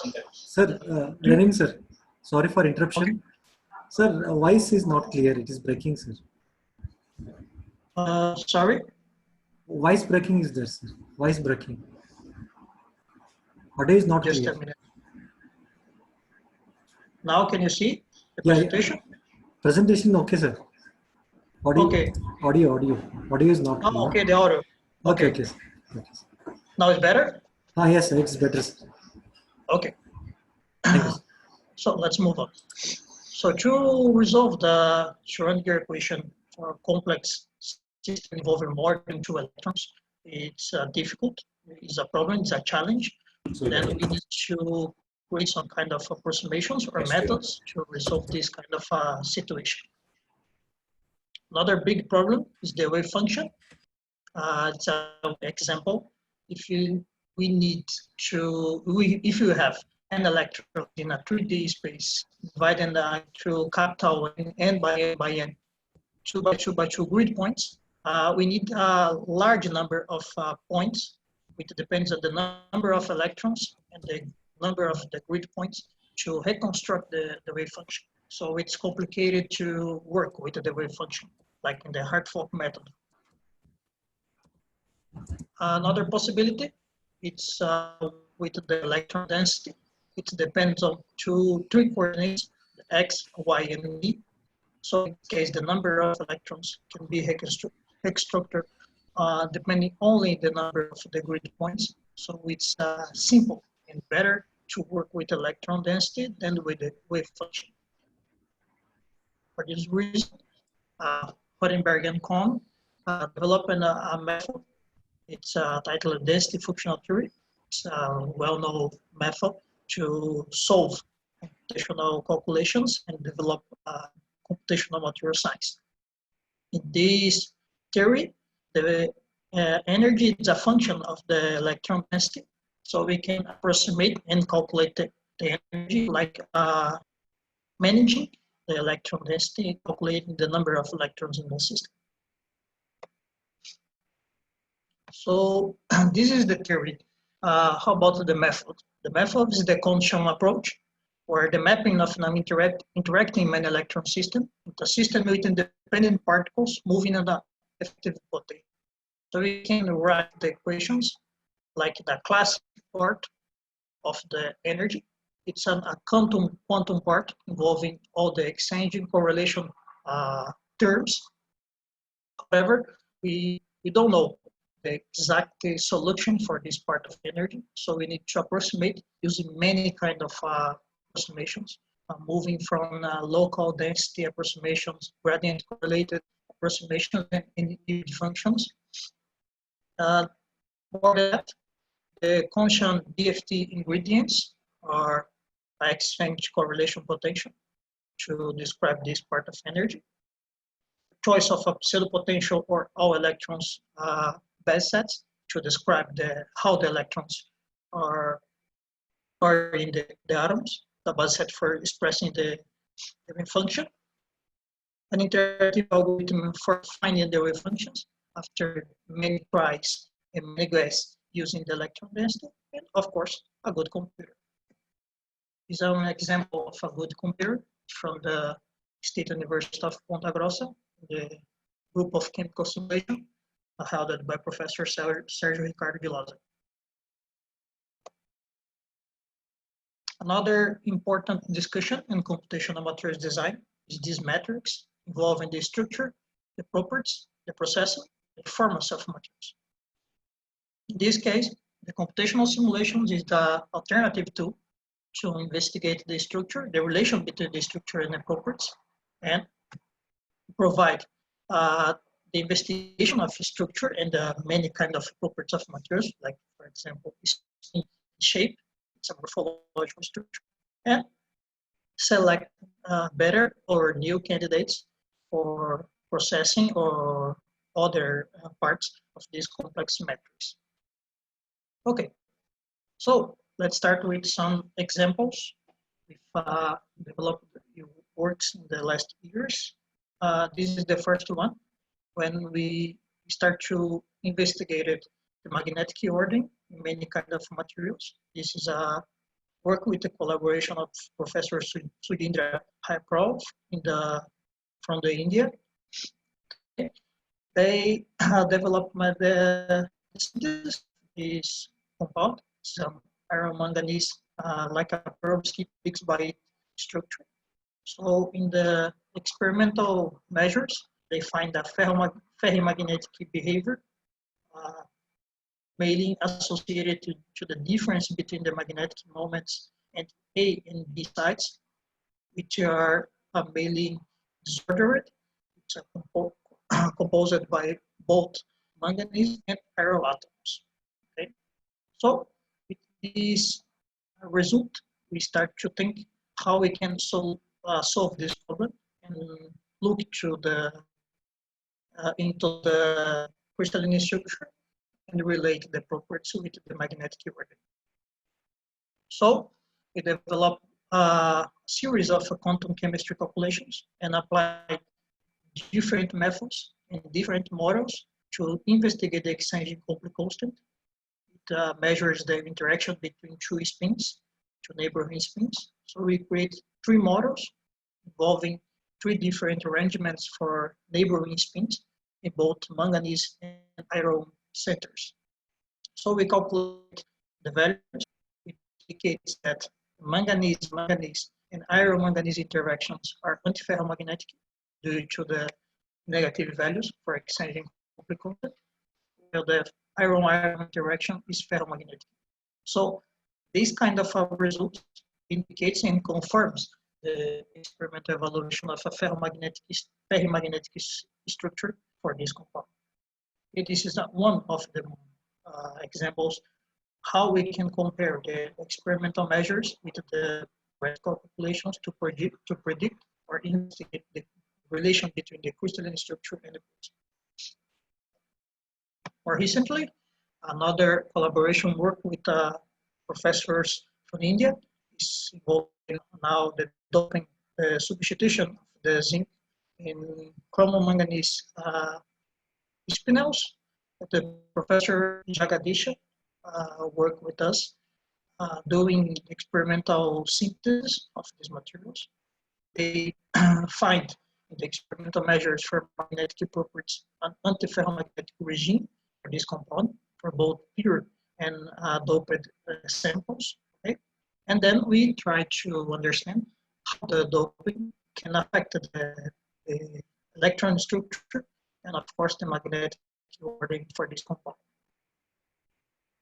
So when comparing the crystalline structure for both models, this is for the pure one, this is for the doped one, you can visualize it's the chromium center. It's in the first case it's a regular octahedral arrangement, but in the second one we have a John-Heller effect. So the doping, which is zinc inside the crystalline structure, inside the sites of manganese atoms, this is a local disorder in the octahedral sites, generating a John-Heller disorder that moves the atoms and, of course, change the electron distribution along these materials. A proof of that is the change in the band gap. So the band gap for pure samples is 5.14 electron volts, and for the doped one, 4.93. Okay. As regard the magnetic moments and the magnetic properties, we also calculate the excitation complete constant using the Ising model, using Ising Hamiltonian. Then we visualize that in the pure model, the chromium-chromium interaction is the dominant factor that governs the antiferromagnetic structure for this compound. And when doping, the interactions between the manganese disappears due to the distance between the neighboring atoms, as well as the other interactions become more antiferromagnetic. So the crystalline structure, the disordering the local octahedral center, this is a larger or a stronger antiferromagnetic behavior for these kind of compounds. So with this kind of analysis, we can visualize how the crystalline structure can affect the magnetic properties, combining the FT calculations with the experimental techniques. Another example is structural defects. In this case, we can change the crystalline structure, creating some defects like cation or anion vacancies to generate intriguing conventional magnetizations or magnetic moments inside non-magnetic atoms. Okay. This is one example. Working with Professor Elson Longo in Center for Research and Development of Functional Materials, where the silver tungstate was irradiated with the electron beam, so we can create some magnetic silver nanoparticles along these materials. Okay, this growth of nanoparticles is induced by the electron beam, and this electron beam generate smaller but singular magnetic orientation of particles, and then we try to produce these results inside the DFT calculations to investigate how the effect can occur. Okay. So this is a first result where we prove the creation of a single magnetic silver nanoparticles from the inclusion of a high number of electrons, 10 electrons. The silver centers becomes a zero with a zero charge. It's a metallic center. So the creation of silver nanoparticles inside the crystalline structure of this compound was proved. More than that, we create some silver vacancies along the crystalline structure to reproduce the movement of the silver atoms after the electron beam radiation. So with the creation of these vacancies, we look for a singular spin distribution in many kind of silver-based compounds, like silver tungstate and other silver oxides, okay, many kind of silver oxides. And in all cases, creation of the structure defects, the silver vacancy, induces a singular spin distribution on neighboring silver centers. So magnetic properties measured in the experimental magnetization curves are associated with the presence of magnetic silver nanoparticles. This is an important and very unusual common result for this kind of materials. Okay, so we try to explain this effect in different materials depending on the occupation of the orbitals. Okay, in both the octahedral, square planar, and the linear crystal field. So the visualized orbitals like here can explain how the electron density distribution after the creation of silver vacancies can induce the intriguing and intriguing magnetism inside these kind of bonds. So another possibility is work and develop theoretical and experimental studies to investigate how the morphological modulation can affect the magnetic properties of crystalline materials. Okay? So my idea was to investigate the role of crystal morphology on the magnetization properties of some kind of magnetic compounds. This example, it's for nickel oxide, where the surfaces can show compensated and uncompensated spins. Okay? So these kind of compounds can show different morphologies with many kind of magnetization values. So we try to understand how the surface, how the morphology can affect the magnetic distribution. So we combine the valve construction. It's a simple method in physics and chemistry to explain the morphological growth of the nanoparticles. It's associated with the minimization of the surface energy to generate an intrinsic convex Wolf shape. Okay, but a problem with this intriguing distribution for magnetic materials is that different Miller indices and surface planes for magnetic materials show different singular spin density distribution. For example, ferromagnetic or ferromagnetic spin density distribution for two different surfaces of a single matter. So we combine the distribution of spins along the exposed surface and create a magnetization index combining the proportion of the exposed surface and its magnetization index. So try to apply this approach to investigating very well-known compounds, like for example, cobalt oxide. It's a spinel structure. And the results of Mossbauer in 2009 proved that different nanoparticles with a singular size and shape show different magnetization values. Okay? So we create a morphological path, it's a morphological map to connect the ideal morphology and its surface energy with different shapes that can be obtained the experimental modulation of this compound. The most important and the most intriguing result was was visualized after the calculation of the magnetization index, and moving from cube to octahedral shape, we visualize the increase of magnetic moment. It's like to observe it by Mössbauer in its experiment to different compounds or for different nanoparticles of the same compound. So we try to apply more and more methodology in order to confirm the results. So we're going to another Brazilian group. It's a very good research institute in Brazil. They develop manganese copper defallosylate structures with different magnetic nanoparticles with a singular magnetization for the arrangements shown in the left panel here. Okay, so we can see that different nanoparticles can show just a little bit different magnetization index.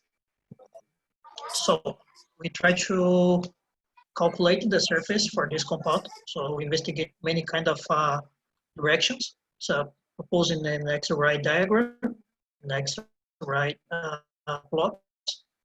So for this kind of surface, calculate the magnetization. This is the morphological math proposed for this compound. So we can move a singular morphology to obtain another one, moving after the modification of the surface energy, decreasing or increasing stabilization or destabilization of the surface energy. Okay, this is the main idea for the morphological math using the Wolff construction.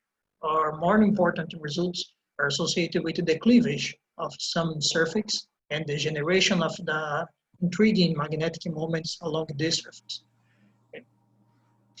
So, combining the spin density distribution and the morphological analysis, we are able to prove that moving the arrangement, this is the first one, is the last one, morphological shape, we can control the magnetization index in a large number of uncompensated spins along the surface, which are associated, directly associated with the experimental results obtained for different kind of nanoparticles. Okay, so we can combine directly the surface and morphology with the role inside the magnetization using the superficial magnetism.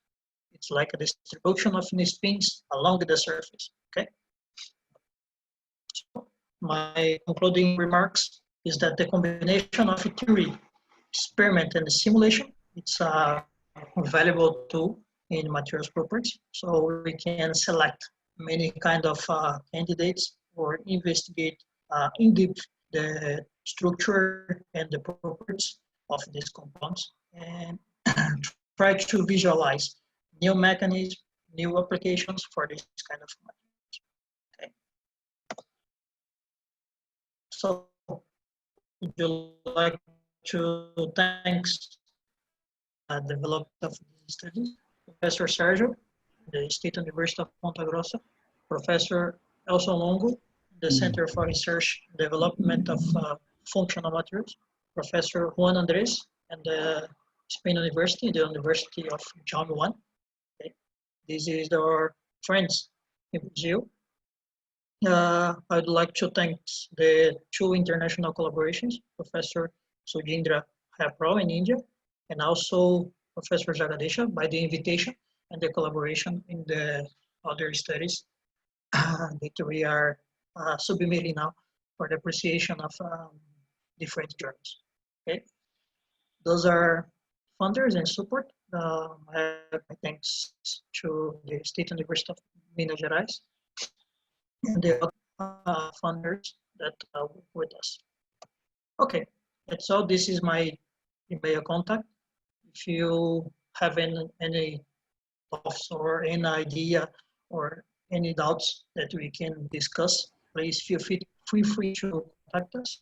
And if you want to collaborate with the theoretical and the experimental combination of two investigated magnetic materials, we are also available.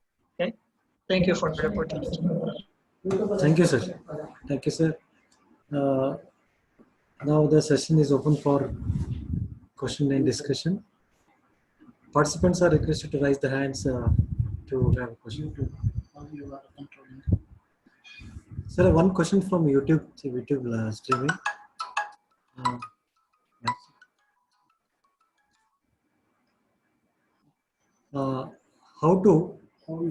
How you are controlling the E morphology of prepared materials? Renan, sir. Okay. How you are controlling the E morphology of prepared materials?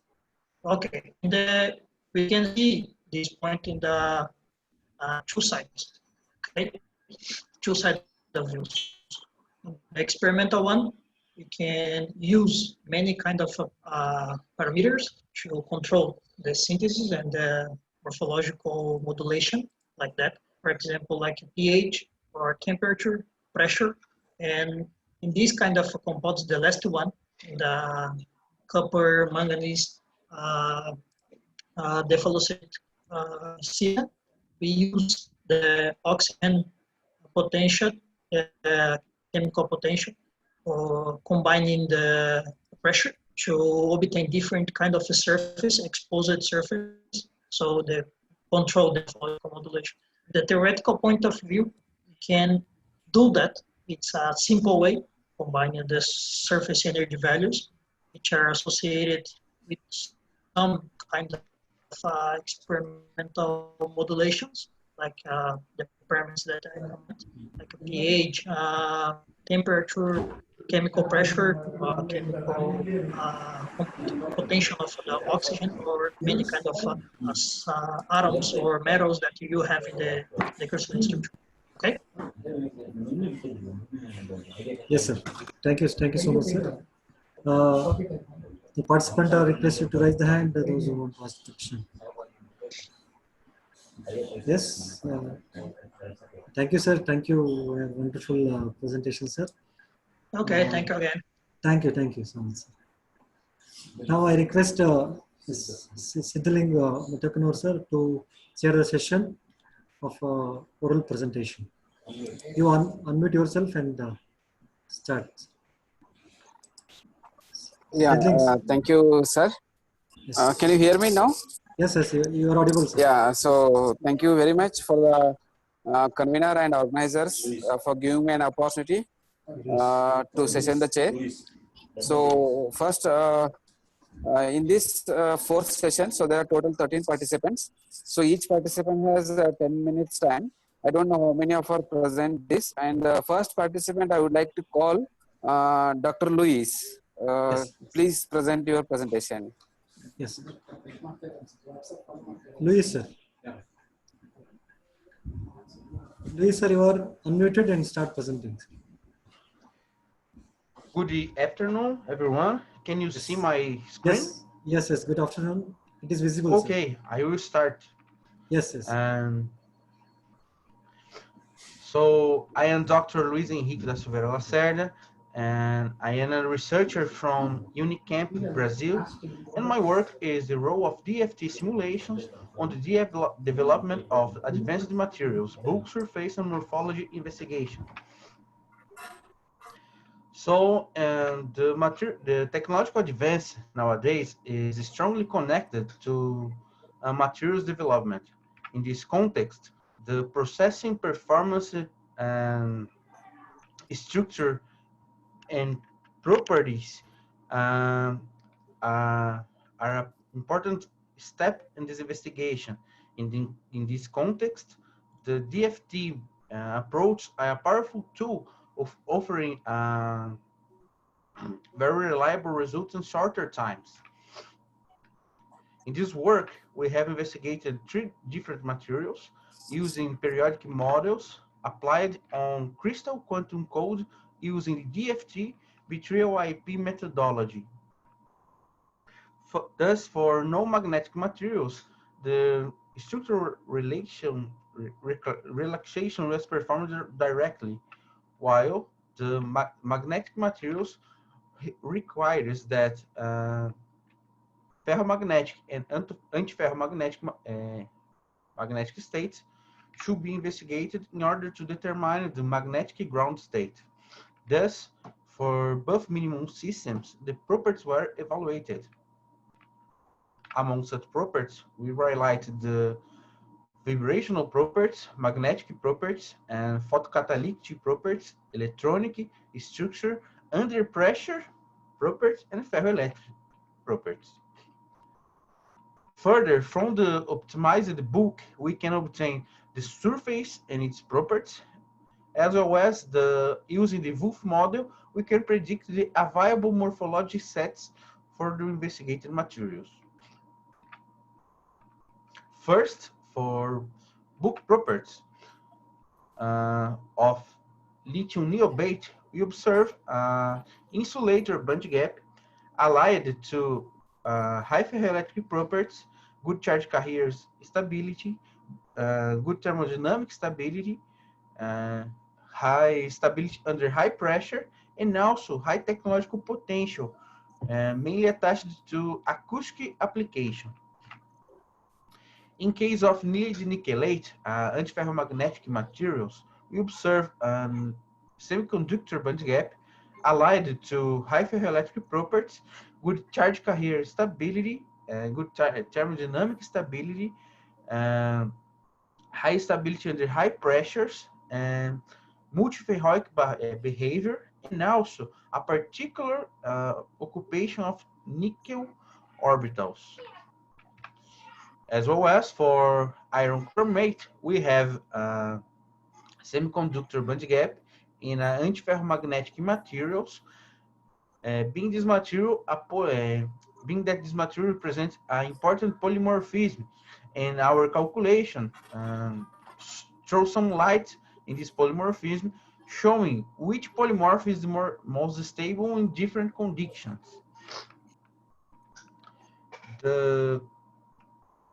In particular for lead nickelate and iron chromate, the multiferroic behavior arises from the existence of ferroelectric and magnetic properties in tangent direction, being such properties coupled each other. From the book, we can obtain the surface properties. For lithium niobate, these directions were evaluated. Thus, for surfaces, you observe high ferroelectric properties and these other properties. Similarly, the lead nickelate and iron chromate surfaces were also evaluated, and the similar properties were observed.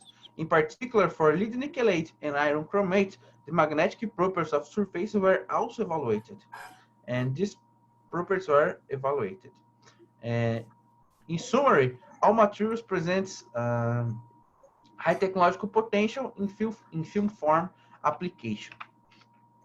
Finally, the morphology were also predicted, being predicted a large set of viable morphologies for all investigated materials. In summary, good agreement, we have good agreement with experimental measurements for such materials, and also important behaviors for each one and high technological potential.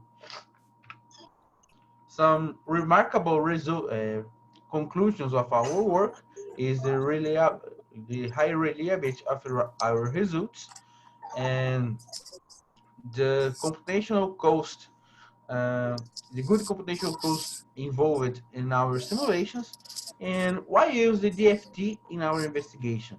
The DFT is a powerful tool to investigation of advanced materials, providing reliable results in shorter time, and also very important theoretical insights into the molecular level of the material. Here, I want to thank the meeting organization and all for attention. Here's some support of our work and my contact information. Please feel free to contact me to partnerships. Thank you, everyone. Thank you very much, Dr. Luis. A very nice presentation. Any questions from the participants? Can please raise your hand. If no, there is question. So I would like to ask two questions. So in case of PbNiO3, can you hear me? Can you hear me? Can I hear you? Yeah. So PbNiO3 and FeCrO3 compound. So are these two? This FeCrO3 is a 2D ferromagnetic or it's just antiferromagnetic ordering? Yes. It's about the investigation of magnetic systems is not a easy task, but we can provide very reliable results with this methodology.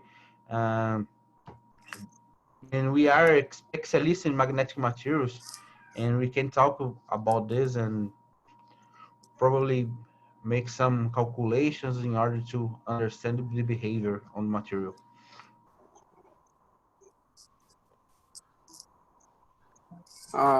Yeah. Are these two stable compounds or what? So how we can prepare under pressure or just normal atmosphere we can prepare these compounds? Yes. These materials present a R3C structure and are very stable under room conditions and Room under conditions. pressure. Okay. Thank you very much. Thank you very much, Dr. Luis, for your presentation and time. On behalf of organizing committee and convener, I thank you once again. So next speaker, I would like to call Dr. Sergio Ricardo Lazaro. Please share your screen, Sergio. Thank you. Hello, everyone. Good morning in Brazil. Good afternoon is here. Okay, and I will show one example of our work in Brazil in relation to quantum simulation about the semiconductor oxide materials. Last years, we have studied a lot oxide materials in type semiconductor.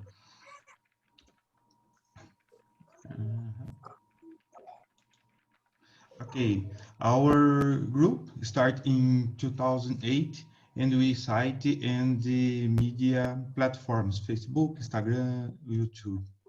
The internet age is very wonderful.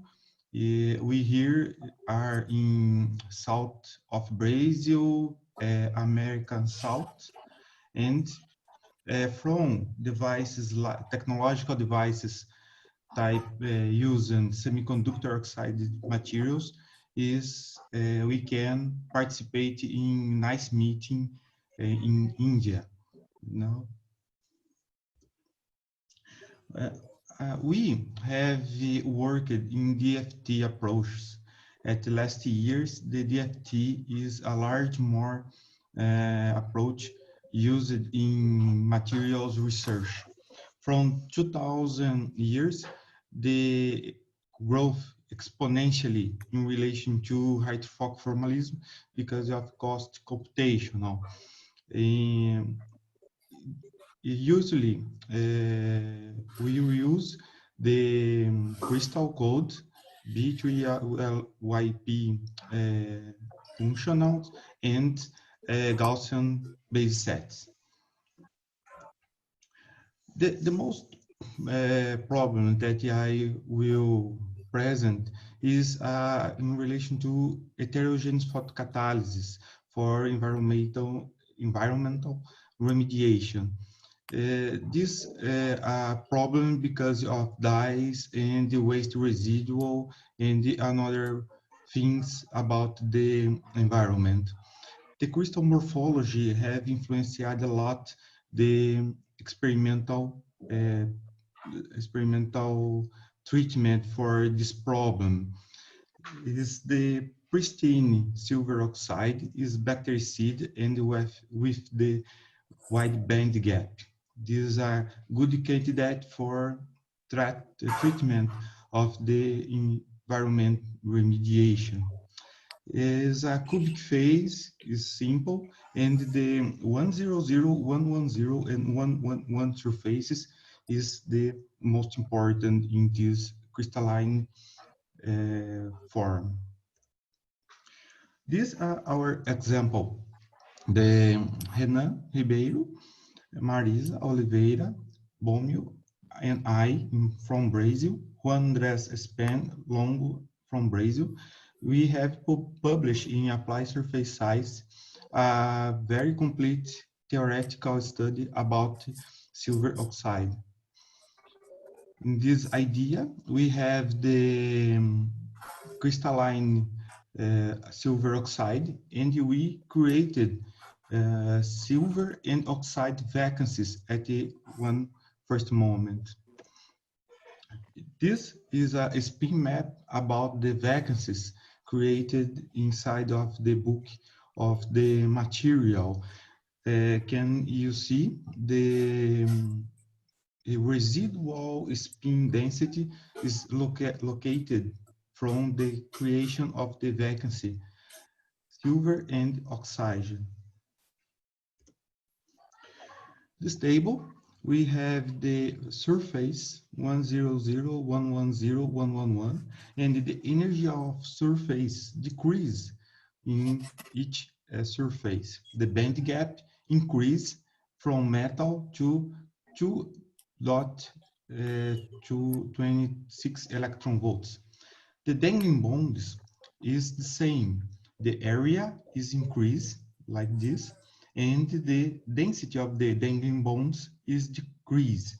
Is a very important fact that we discuss because of the reactivity or control of the phenomena in photocatalysis and the other one natural phenomena in the material.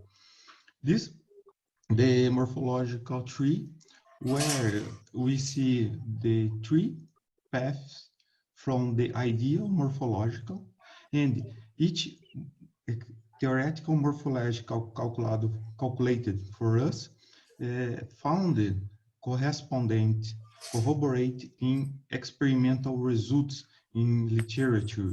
This was very nice for us because the correspondence was very important in this methodology applied. We proposed some reactions path from the energy polyhedron, and we have the profiles for each path from the morphology ideal. The planes 100, 110, 111 were used to make the profiles. These profiles is increase, decrease, and the modulation in minimal point with cube and increase. Each morphology is very particular and with energy and the reactivity particular.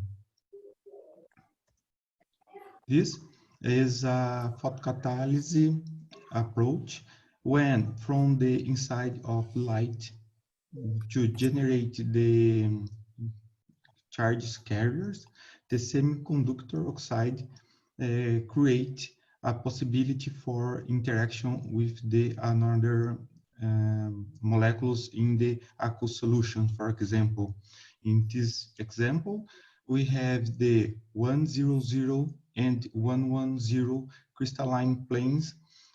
We found the holes, the charge carriers like holes, while one plane is located the electrons charge carriers.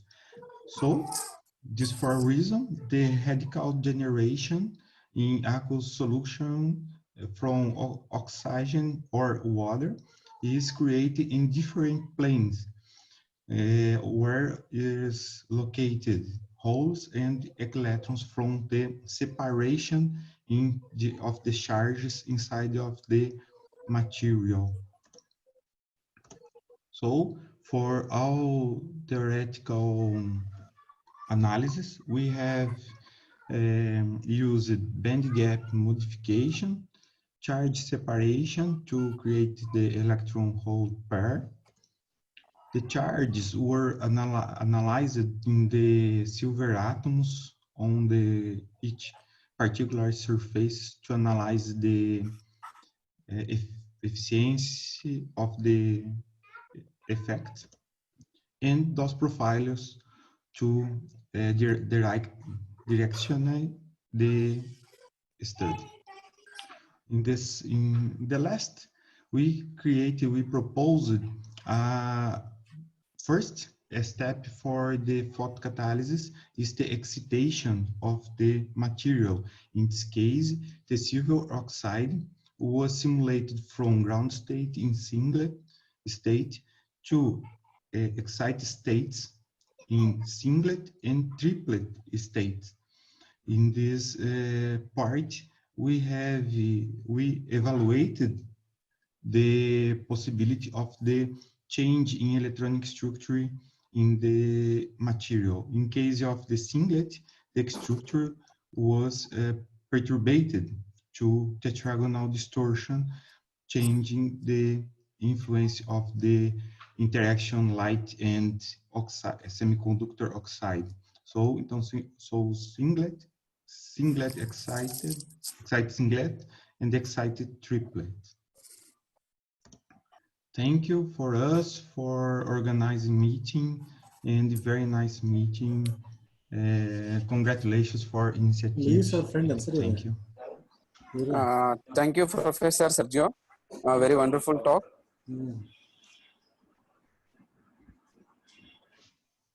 Any questions from the audience? If there is no question, so I would like to ask one question. Professor Sergio, are you there? Hello? Okay. Hi. Yeah.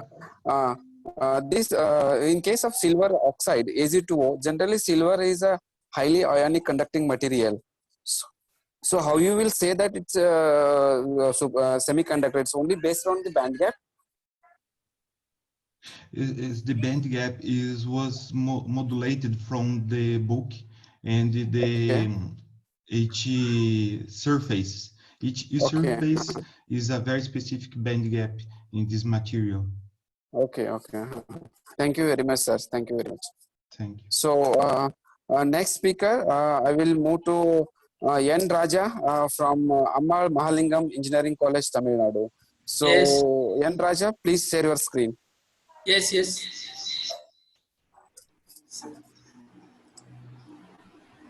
Sir, can you hear my voice? Yeah, yes, we are getting your voice. Please go ahead. Yes. I'm Raja from Anjali Ammal College, Anjali Ammal Mahalingam Engineering College, Kovilveni.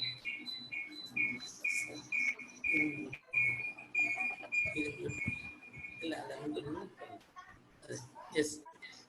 And then, so first of all, in my topic is, sir, share my screen. Yeah, Sir, it's already. can you hear my It's all. Yes, we are getting your voice. You already shared your screen, so you please go ahead. Yes. Screen is there. Eh? Yes, sir. It is visible. Go ahead. Yes. So my topic is a development of PVDF reinforced composite membranes by phase inversion technique. So this one is a novel poly PVDF reinforced sulfonated blend membranes were fabricated by thermally induced phase inversion technique. The PVDF means an polyvinyl vinylidine difluoride is identified as effective piezoelectric materials that can convert mechanical energy into electrical energy and vice versa, and possess excellent chemical resistance, mechanical strength, and superior processability. The membranes wear yellow color, lightweight, and flexible nature. The incorporation of PVDF in the SPI matrix was concluded by Fourier transformed infrared spectroscopy and thermogravimetric analysis. The homogeneous nature of the SPI PVDF blend membrane was clearly observed. Their cross-sectional morphologies by field emission scanning electron microscope. So this is very, very important. So PVDF is very important, that material. See, listen here. That's an introduction. PVDF means an polyvinylidine difluoride is a semi-crystalline high purity thermoplastic fluoropolymer. That the property is PVDF displays exceptional chemical resistance, high mechanical strength, piezoelectric and pyroelectric properties, good processability. And then these are all then a structure. So this is a structure of the PVDF. That means in carbon and then fluorine. So that is called as the polyvinylidine difluoride structure is get it. So and then next one is an chemical about that the properties. So for crystal properties, it is typically a semi-crystalline polymer that is approximate 50% of amorphous solid. So it has a highly regular structure with most VDF unit joined head to tail with very less percentage of monomer unit joined head to head. That the mechanical property is PVDF has significant tensile modulus but low impact strength.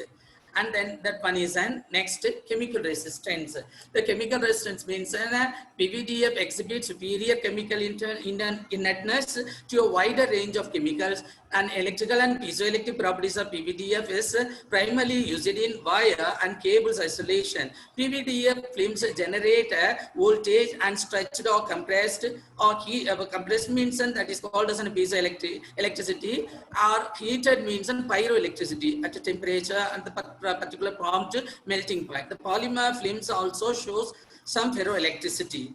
And next one is, so this is called as one of the electrical and piezoelectric properties of PVDF. So this is one of the patch that is called as an PVDF material. So next one is an applications of PVDF: energy consuming industries, automotive, military aircraft, and petrochemical industries require PVDF based seals, gaskets, and lining. Used for wire insulation, cable jacketing, and in aircraft and electronic industry power control system, and high temperature wiring. So these are all, then we have to use that one. So piezoelectric films are very sensitive transducer with various applications. It is used in filtration and separation equipment, that is called as one of the filters and membranes. And the next one is so this is materials and methods. So these are all the one of the applications. So PVDF uses energy consuming industries. And the next one is so this is a preparation of SPI and PVDF membranes. So you can get it in one of the film batches, that is called as, and we can get it a membrane. So, and the next one is characterization of SPI PVDF membrane. The incorporation of PVDF in the SPI matrix was concluded by Fourier transform infrared spectroscopy, thermogravimetric analysis, and field emission scanning electron microscope. And then next one is so thermogravimetric analysis means the three graph is there. So in TGA means thermogravimetric analysis, major weight loss. Major weight loss ratio is PVDF membrane around 450 to 500 degrees Celsius, related to the loss of PVDF. And then significantly, two weight loss statement is observed at 200 to 350. So this one is here itself 200 to 350 range is owing to the SPI in the polymer matrix. The second one ranged from 450 to 500 was attributed to the thermal that is called as the next one is, and the second one ranged from 450 to 500. So this range is 450 to 500. So this graph falls down into the saturation point. The above experimental result is indicated that the weight loss in the membranes did not occur. The temperature is 180 degrees Celsius. So 180 degrees Celsius, it can't reach that the temperature. So TGA of SPI, PVDF, and SPI, PVDF, that three graph is there. And then next one, the morphological studies by FE and then SEM, scanning electron microscope view. So it's in the case of from the FE SEM images of SPI and SPI PVDF membranes. The SPI first one diagram is an SPI possessed homogeneous structure, and next one is an heterojunction. So that means in the SPI PVDF membranes, the heterogeneity increase with respect to the content of PVDF in the SPI matrix. So these are all an A, B, C. The diagram is very concluded. That is one of the composite material. So now we can get it and analyze it. Okay. And then conclusion, the incorporation of PVDF in the SPI matrix was concluded by characteristic peaks of FT, IR infrared spectra. From the DGA, the weight loss around 450 to 500 degrees Celsius concluded the presence of PVDF in the SPI matrix. FESM images concluded that the increment of PVDF in the SPI matrix enhanced the heterogeneity. And then this is the conclusion. This one is a reference. So these are all the reference. First one is in Hawaii and the piezoelectric of poly, Japanese applied physics, and then Lola, Gors, and Kisilovsky. These are all the another one of the reference. So Guzman and Gagnoi and Sommer survivability of integrated PVDF limits, accelerated aging condition in aeronautical aerospace structure. So next EL board and IM, the measurement of the shear piezoelectric coefficients, polyvinylidene fluoride, ferroelectrics. So the Thomas Walker and preparation and properties of flat sheet membranes, polyvinylidene fluoride for membrane distillation, desalination. So these are all another one reference. So Botino and then Campanelli and Munari and solubility parameters of polyvinyl fluoride. So these are all then a reference, and this one is thanks for your kind attention. Thank you for PCJ committee members. Thank you. Thank you, Raja, for a wonderful talk. Any questions from the participants? If there is no questions from participants, I would like to ask few questions. So how do you control the thickness of the PVDF with SPE? So, how do you control the thickness? So we can get it in a, so already I told that means an a. So that property, wait. The material methods, wait.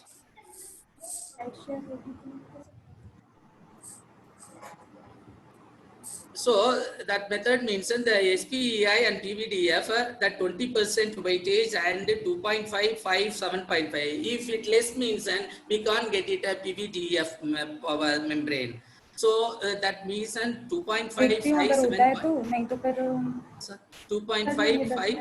7.5. So some others, so I can't get it clearly. Okay.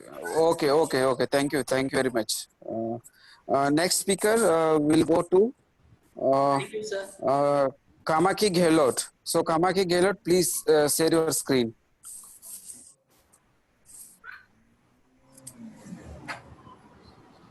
So Kamaki Gehlot is there? Yes, sir, I am here. Yeah, please share your screen.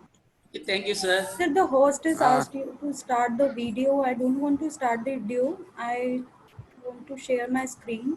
Yes. Yeah, please go ahead. Now I'm No good to problem. go. Yeah. Sure, you can go ahead.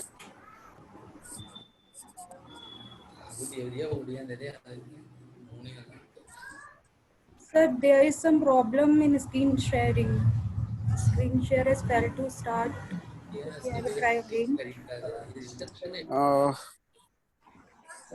Convener, please look into this problem. Yes, sir. From the server room. Yes, sir. Sir, please check it. Something is happening there. Kamaki is not able to share the screen. So can you help her? Sir. They have sir, to start. Screen sharing is the host is asked start my video. Shall Madam, I start my video? Yes, madam. Yeah, in the of video course. only. Please go okay. ahead. Once if you start the screen sharing, then video will automatically switch it off. Madam. Hello. Yes. Madam, you start sharing the screen. Automatically, video will be off. Sharing my screen. But again, there is screen sharing is failed to start. Actually, no. Listen, you share your screen. Okay, only just you have to switch it on your video. No, now you start. Your video is yeah. No, now you try. Hello, madam. Now you try. So there is an error code 105035. I don't know why.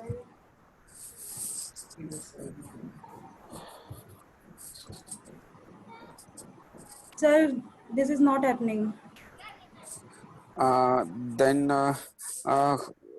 organizers, we have any speakers now? Next speaker.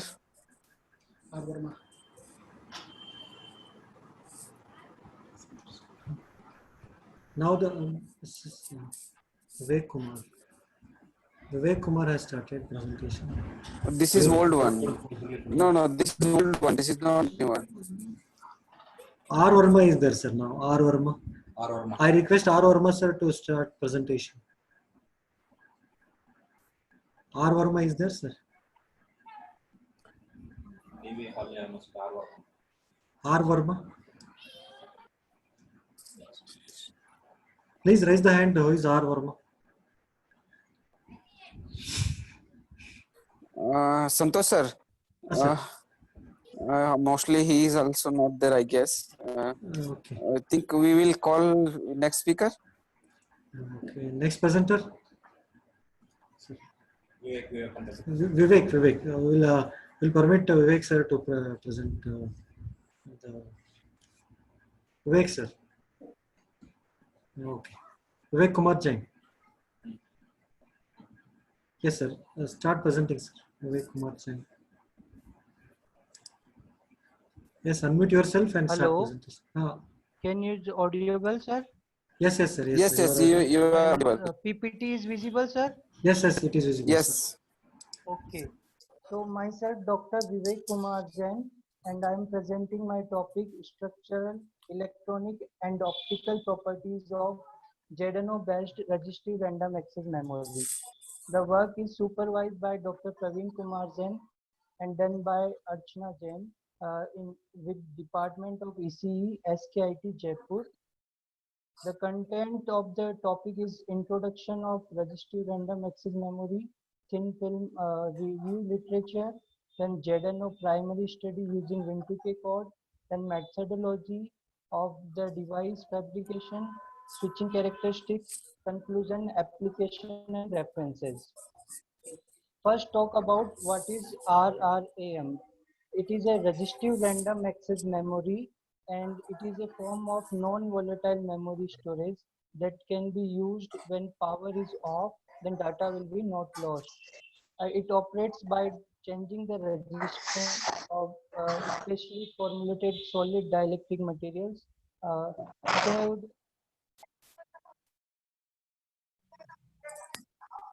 It have an device content a component called resistor. Contain construction of memory resistance board. Resistance is variable with different voltage across applied on it.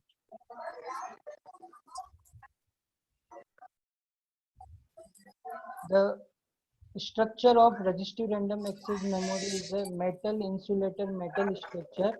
There exist two resistance state, high resistance state and low resistance state with the applying of different voltage. These two states can be represented the logic value 1 and 0 for the set and reset states. These are the switching in resistive random access memory. There are two possibilities. One is unipolar or second is bipolar.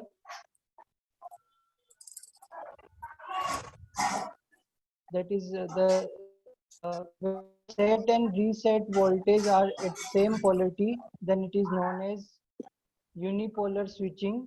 If the set and reset voltage are different polarity, then it is known as bipolar switching. These are the structure of resistive random access. In middle, metal oxide, in top, electrode and bottom electrode. This is the process how we formulation of the different characteristic. First, this is the phase sample, which is initial resistance state. When we applied forming voltage, then the ions created, oxygen ions created, and vacancy of hole are there. When we applied the set voltage, then these negative oxygen ions move towards the top electrode, and vacancy is created a conduction filament path. This is the path where this will be the move. Now in next state, when we applied the voltage, reset voltage, then these ions will be moved towards the downside and recombine with the holes. So this is the high resistance state when the current will not pass from the top electrode to bottom electrode. This process will be starting in this resistive random access memory. Now, advantage of resistive random access memory, the transit time from on to off is less than 25 nanoseconds. The resistive switches can be repeated number of times by the short voltage pulses. It's non-volatile memory devices with stability in two states, and the high density due to the nanometer size of materials. The challenges in resistive random access memories are high temperature retention, long endurance cycles, thermal stability improvement, non-linear switching, and filament location controlling. These are the literature survey of ZNO materials with different electrodes by unipolar and bipolar junctions. These are the endurance cycle, retention time, forming voltage, reset voltage, and set voltage.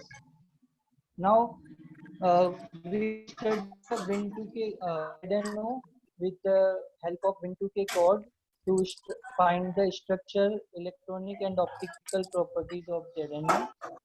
This have the unit cell in the form of hexagonal Rudgile structure, and the positions of the Zn and oxygen are that, and the lattice constant are here. Is the structure of the unit cell of ZNO. First, we optimize the volume of this unit cell by energy versus volume term. Here, the energy is minimized, which is used for the further application. These are used in application laser diodes, light emitting diode, gas sensor, resistive random access memory, solar cell, etc. The cell of ZNO in which 32 atoms are present, 16 of oxygen and 16 of Zn atoms. Now, first we discuss about results and discussion. Electronic properties of ZNO. We plotted states and the band structure calculation. Here, zero energy is shown is Fermi energy level. This side, left hand side shows the valence band, and this side shows the conduction band. Here, the band gap of energy band gap is we find the 0.6 electron volt from density of state. The measured density contribution valence band from the Zn. In this structure, we find band gap here, the maximum of valence band and the minimum of conduction band. This is matched with the density of state, that is 0.6 electron volt. Now we study the optical properties, in which optical conductivity is measured as a function of energy. We find the optical conductivity in the visible region and the ultraviolet region. That is, this material is used for visible light and ultraviolet light as a solar cell application. The main peaks are observed here: 5.9 electron volt, 9.4 electron volt, 11.2, 11.7, and 13 electron volt.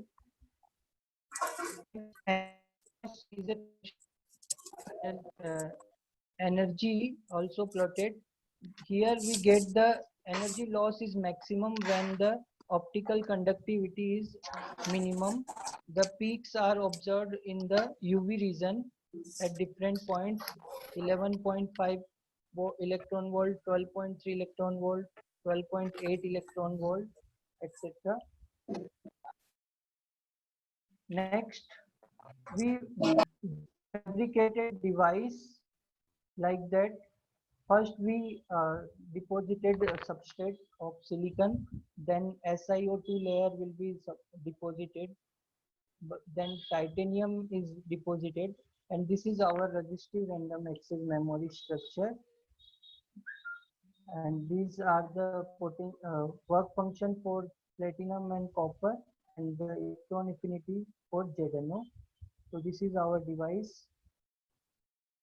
Now we find the IV characteristic curve for the switching mechanics in resistive random access memory.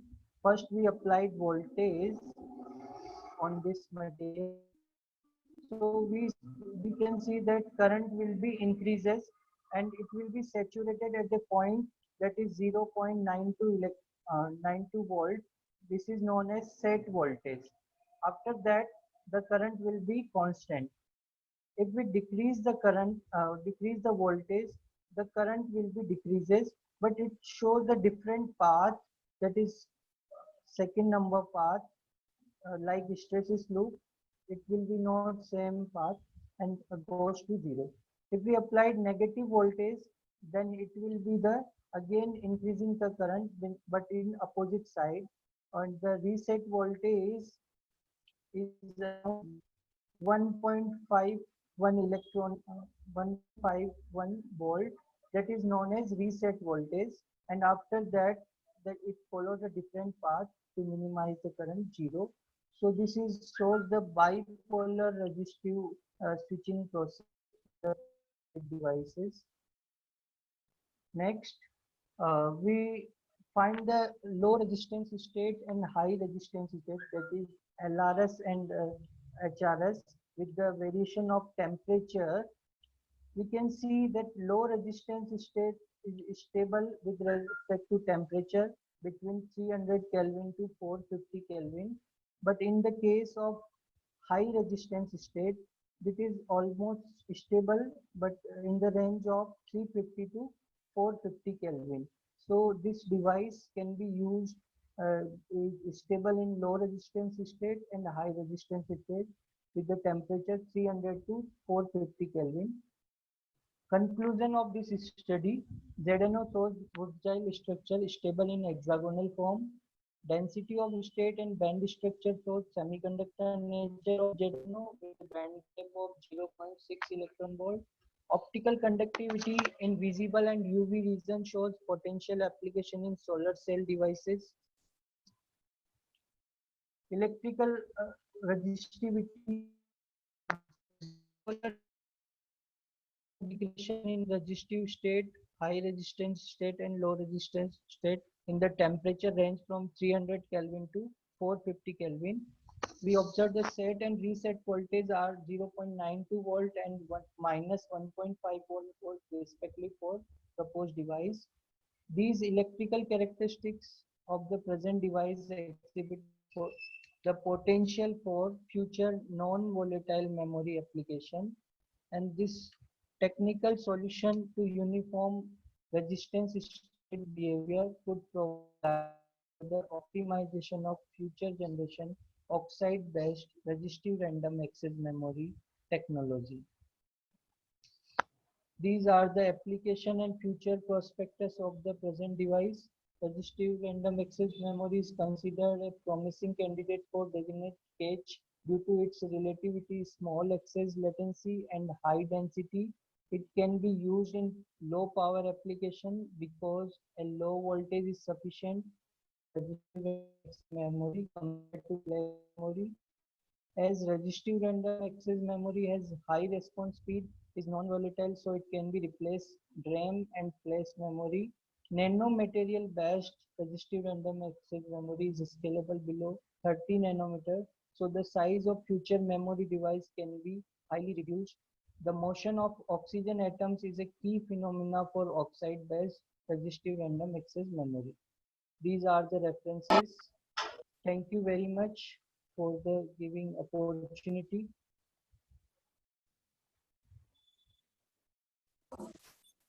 Any questions? Thank you, Dr. Vivek Kumar Jain. Yes, sir. Any questions from the participants? Okay. Now, if there is no question from the participants, so I have one question. So, how do you means basically why this set and reset current values are different? Set and reset values are different because the materials we use electrode, that is copper and platinum electrode we use for ZNO material. So the set is the process when we apply the voltage startingly, then it will be got saturated, and when reset voltage is applied, then polarity will be changed, and when so these are the two different voltage, 0.92 voltage and minus 1.51 electron. If that is shows the same type behavior in same cycle, then it is a unipolar. Unipolar means same electrode will be used, but in bipolar we use different electrode for top electrode and bottom electrode. Okay, okay. Thank you, Vivek Kumar Jain. Next speaker will move on, Professor S.N. Kane from DAV University, Indore. So, Professor S.N. Kane, please share your screen.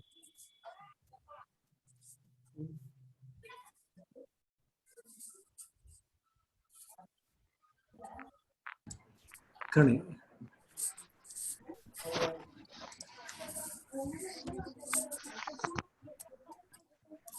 Yes, sir. Kane, sir, you can start sharing the screen. Can you have a look at it? Yes, sir. It is visible. Can you see the screen? Yes, sir. Yes, sir. All right. Yes. The video. Visible, sir. Visible, sir. All right. Sir, there is a disturbance at your side. Please. No.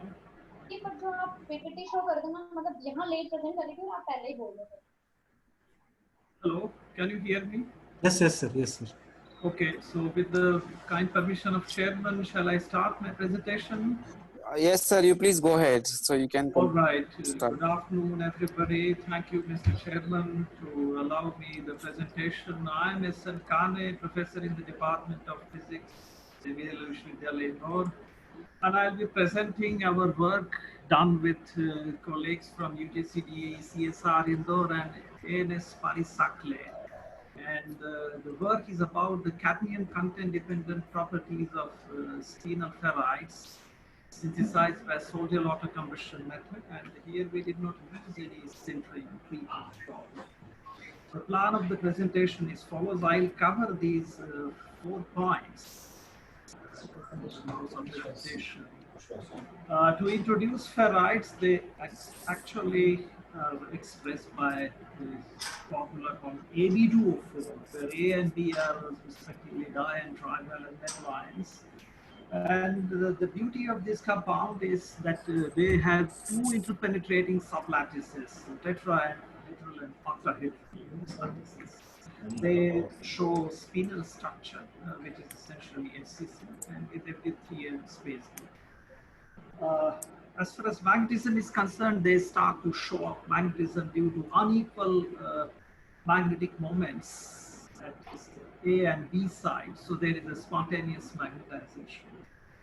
And of course, the cations can be filled at both sides, and it's a complex process, and that actually is dominated by these 4 points: cationic sites and their valency, post-preparation treatments, composition, and actually the synthesis protocol. And the eventual effect of all these parameters is on the magnetic properties. So one can tune or tailor the magnetic properties. As far as the types of okay, just one more point before I move on with the types.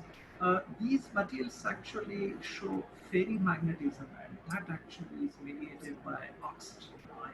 This is very important. The distance between the cation and the anion, in this distance starts to change, the magnetism actually starts to change, which actually is dominated by these 4 components. And of course, these can be classified in 3 different types, either a normal, inverse, or a mixed kind of ferrite.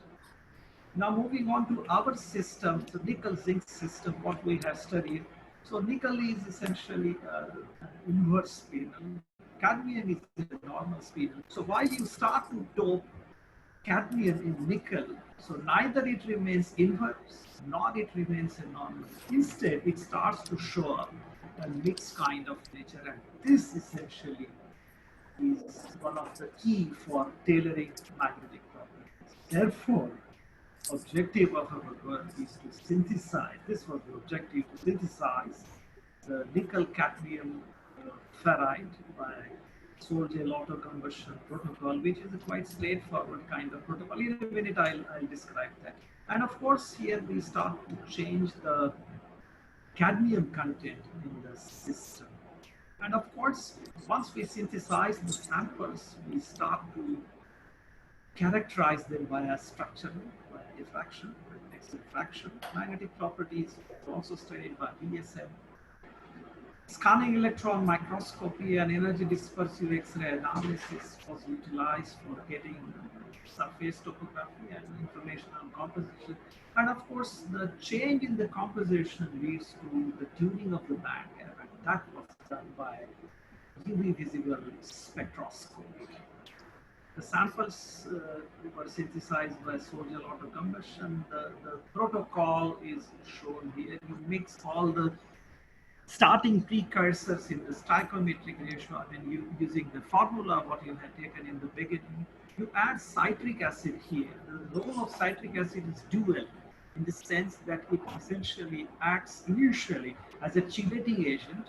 At the same time, in the next step of the composition, the preparation part, it starts to show up as a fuel, chelating agent as well as a fuel. The pH, of course, was kept neutral because pH can change the properties. Therefore, it was kept several by neutralizing with ammonia solution. At the same time, now the material is heated to get the dry gel, which is essentially a fluffy powder, and no sintering was utilized.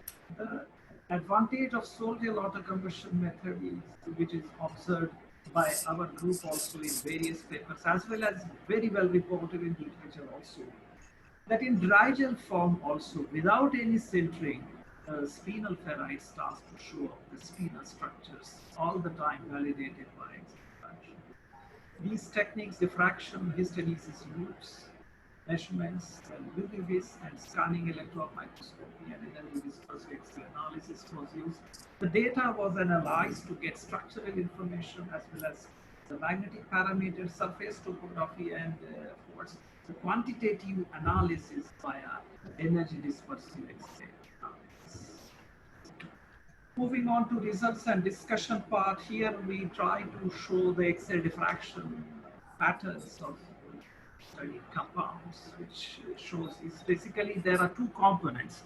Apart from spinel ferrites, we even see a secondary phase here. What we have seen is alpha Fe2O3. The reason for getting alpha Fe2O3 is essentially the low temperature synthesis, which is done at around 110 degrees centigrade, as we did not use any post-preparation treatment. So that actually is very well reported, because that is the reason. Because if you start to do thermal treatment, this alpha Fe2O3 phase goes out and you get a pure phase. As far as structural parameters are concerned, there is a small change in the lattice parameter, and that is attributed to a change in the ionic radii of nickel and cadmium, because instead of nickel we are putting cadmium, and the ionic radius of cadmium is a little bit higher. So that actually leads lattice to expand a bit, and that is what is very nicely reflected in exponential lattice parameter. On the other side, we even show the theoretical lattice parameter, which actually is calculated by X-ray diffraction analysis via cationic distribution. And the rather close agreement, not 100%, but rather close agreement between theoretical and experimental lattice parameter very clearly tells that the cationic distribution, what we have shown here for our samples on A and B side, is really close to reality. At the same time, the grain diameter also changes. X-ray density as well as specific surface area S also changes. The specific surface area is very interesting parameter actually, that very clearly tells about the applicability of this material in heterogeneous catalysis. And a typical application for this kind of material and even other kind of spinel ferrites showing magnetism, very important, is essentially the water purification application, because here there's a photo degradation is there because these are semiconducting compounds, and the band gap, what I'll be discussing later on, is around 2 electron volt, and that is actually about visible light. So solar visible photocatalysis for degradation of organic pollutants one of the potential applications using it. You know, the cationic distribution is shown here, and the inversion parameter, as we said that it will be a mixed ferrite, actually this is delta is inversion parameter. At the same time, U is oxygen position parameter, and that actually tells about disorder created in the material, because you know there is a migration of cations from A to B and B to A. So most of the Fe3 plus ions, there is a change in Fe3 plus ions on B side. At the same time, the nickel 2 plus ions also, and of course the cadmium 2 plus ions which are being substituted or being added actually, you could say. That is, they remain on both sides. As far as surface morphology is concerned, this is actually low magnification sediment. Fortunately, we couldn't get more magnification. But still, it tells us that there is a non-homogeneous particle distribution, agglomerated particles, that is attributed to the magnetic nature of samples. And of course, the inset very clearly shows the particle size distribution obtained by ImageJ software, one of the quite known software for the purpose. And you know, the particle size distribution starts to change here.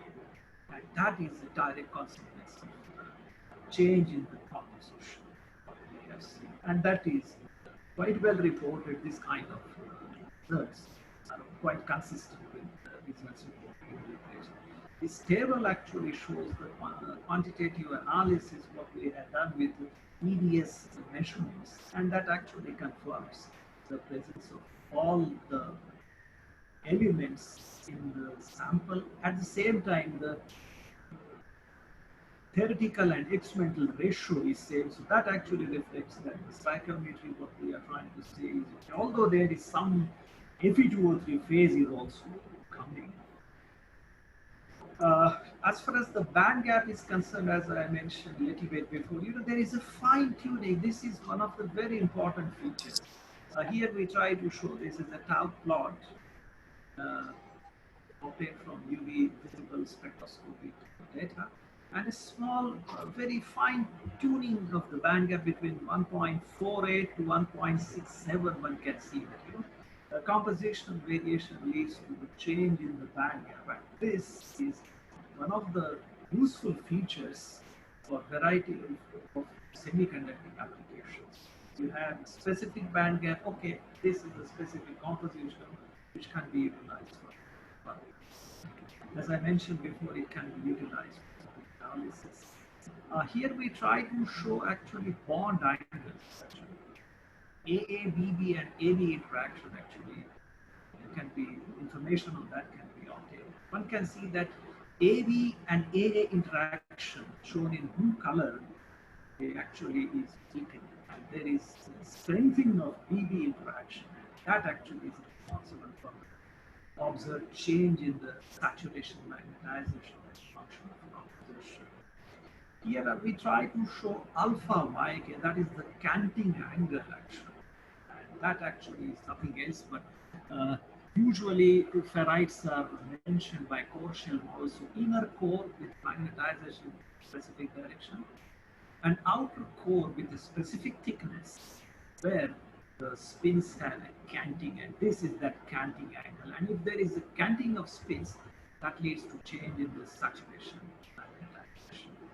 The inset here we try to show is the dependence of the coercivity. This is classical model d to the power 6 or d to the power 3 dependence coercivity. So if you start to change the grain diameter, very clearly, almost there is a, this straight line is actually a linear fit to the experimental data, linear fitting.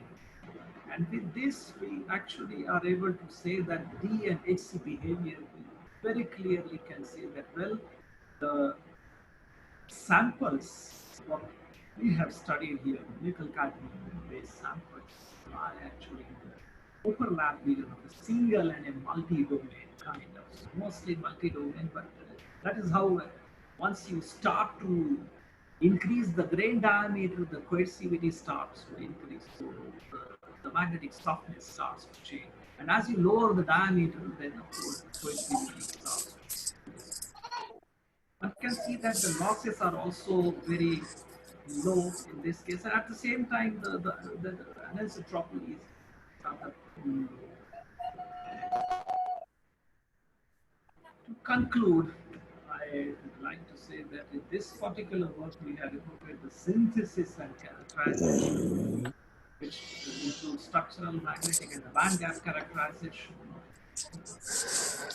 cadmium nanoparticles. Of course, the phase formation is confirmed by X-ray diffraction, and change in the composition leads to change in the cationic distribution. And of course, due to the magnetic nature of samples, the same images show agglomerated particles, although it is a low magnification of the same data. At times, it is quite inconclusive also, so not very definitive conclusions can be drawn. But UV-Vis data very clearly tells that this kind of samples, tuning of the band gap is possible, which is very, very helpful for visible light photocatalysis. And of course, the magnetism is governed by this magnetic interaction. AABB and AB interaction, of course, which is mediated by oxygen, the super exchange interaction, and there is counterbalance between these three. So sometimes one interaction there is a strength, in the other there is a big impact. The ultimate effect is seen quite in the magnetic properties and histories. So the present studies actually demonstrate that because the change in the composition leads to change in the distribution of cations here inside. That is one of the tools for tuning magnetic properties. You know, the magnetic properties are also very important from applications point of view because magnetic separation of these particles in the photocatalysis can be very effectively and successfully done. And because it is used as a catalysis, so it doesn't change anything with the particles, and you can use for several cycles. And literature reports that up to several tens of cycles the magnetic particles can be utilized. Thank you very much. Thank you very much, Ganesh sir. It's really a wonderful and exciting talk. I just wanted to, so I just wanted to ask you one basic question. So, for the audience point of view, actually, how do you calculated the cation distribution? So, from theoretically or experimentally, you obtain these values? Well, cationic distribution was, well, there are, in principle, there are two methods. Of course, you have to have, first of all, X-ray diffraction. What we have adopted, so from experimental actually, by analyzing X-ray diffraction and even mild analysis, ritual refinement by various softwares can also yield information on that. But we have obtained from this X-ray diffraction pattern. Yes, sir. So another question, since you have shown that EDAX data, so the composition analysis, it's only for the surface. Suppose in case of mixed valence kind of elements, so how to tell exactly that what element and whether it's a +3 or +2, or it's a tetrahedral or it's an octahedral site. So how you will, what is your comment on this? Okay. I agree with you because, you know, this is scanning electron microscopy, so it gives information only from the surface. So that's very clear that you are going to tell about surface composition only. But, you know, as far as the bulk is concerned, X-ray diffraction is another competing technique what we have utilized. And that very clearly shows, very clearly, and there is no doubt about it, that the spinal phase has formed. If the stoichiometry and all other things are not all right, there could be other, the third phase also would be there, because the secondary phase, alpha Fe2O3, a few percent is there. And as I mentioned, it is attributed to the low temperature synthesis of the material. But yes, I agree with you that this composition comes from the surface, that's for sure. Siddhu sir, via EDS. sorry for interruption. Yes, please go ahead. Sir, there is one question from YouTube channel. Yes, please. Sir is asking that Sergio Leggero, why is the band gap is reduced? Can the magnetic properties be located on the surface of the material? This is a question from YouTube live chats. We did not show too much correlation between magnetic properties and band gap. Yes, sir.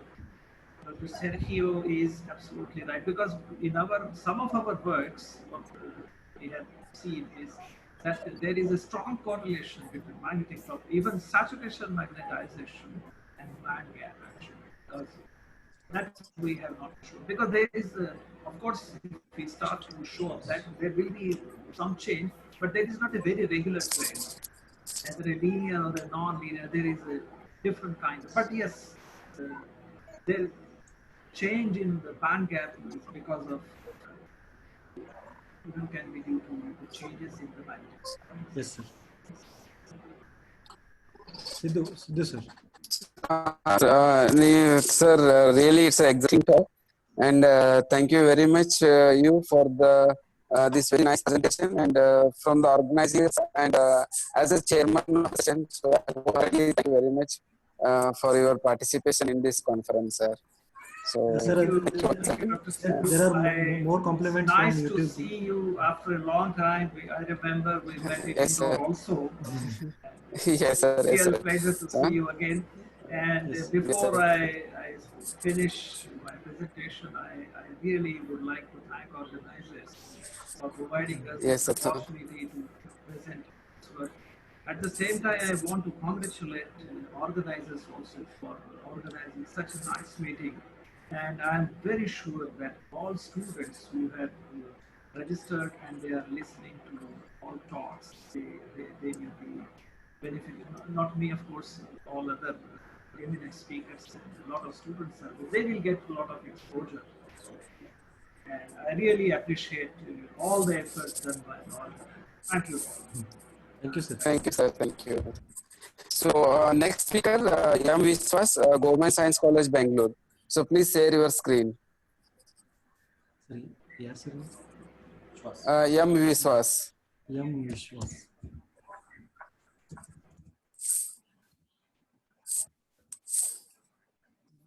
Okay, sir. Unmute yourself and start presenting the screen, sir. Hello, sir. Audible? Yes, yes, sir. You are audible. Yes, your voice is audible. So please share your screen. Yeah. Yeah, yes, sir. ಅದು PPT ಇನ್ನೊಂದಿದೆ ಈ ಕಡೆ ಬರಲಿಲ್ಲ. You just back over. Okay. Okay, is it visible, sir? Yes, yes, sir. Yes, Okay. sir. It's visible. Yeah. So this is my presentation. Soil gel synthesis, characterization and antimicrobial activity of TiO2 doping with graphene on Streptococcus bacteria. My name is Dr. Vishwas, working as Assistant Professor of Physics at Government Science College, Bangalore. And first we shall know about titanium dioxide. It is an important metal oxide semiconducting material which has a high transmittance, high dielectric constant and very high refractive index. And this exists in three different crystallographic forms. One is anatase phase, it is tetragonal, and rutile phase, tetragonal, and bruchite phase. This is orthorhombic structure. And I have used soil gel method for the preparation of this TiO2 film as well as the nanoparticles. Soil gel means it is the process of transition from sol means liquid state to solid state, sol to gel state. And this will be subjected, this precursor will be subjected to series of hydrolysis and polycondensation processes and resulting in a colloidal suspension.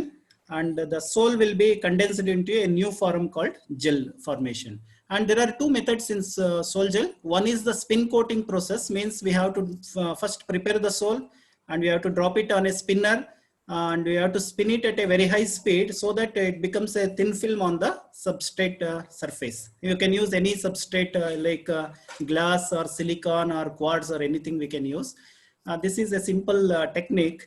And another is the dip coating technique. In dip coating, we have to use dipping. We have to take a glass beaker, in that we can use the sol, and we have to dip the substrate by using a mortar. and slowly we have to withdraw that substrate so that we get the thin film. So these are the parameters we use for dip coating method: dipping time, rate of substrate withdrawal, concentration of soil, etc. In spin coating, spinning time, spinning speed, and multiple coatings. If you want to make a thicker film, we have to use multiple coatings. So these are the parameters in sol gel technique. And what we have done is we have used titanium isopropoxide, tetraisopropoxide, and it is mixed with ethanol, and with 0.1 ml of HCl was added to this, and using a magnetic stirrer, we stirred for 30 minutes. We got a clear sol, TiO2 sol, and spin coated on glass and silicon substrate. And also we have heated at 60 degree, preheated for 60 degrees centigrade for 15 minutes, and annealing at different temperatures from 100 to 300 degree for 1 hour. We got the TiO2 film, and again this sol we have annealed, means we have heated this at 80 degrees centigrade, so that we got a precipitate, light precipitate, and that is subjected to different temperatures, 100, 200 like this. We got the TiO2 nanoparticles. So the advantage of this technique is, in other chemical techniques, we get either the film or the nanoparticles. But in this method, we can get both the thin film as well as the nanoparticles. So this we can use for finding the refractive. Envelope technique is a familiar technique. We can use it for finding the film thickness and refractive index and extinction coefficient. These are the equations we can use to find the refractive index of the thin films. And so this can also be used to find the refractive index. If we have used a non-transparent material, say quartz or something, we can use this also as the equation for finding the refractive index. We can find the optical properties of thin films by using these relations. Optical band gap energy can be determined using this relation. This is the optical transmittance spectra measured using this one spectrophotometer. So this is the reflectance spectra. The film was annealed at different temperatures. We found the reflectance spectra. And this is the transmittance spectra annealed at different temperatures. And we can find the refractive index also by using ellipsometric technique.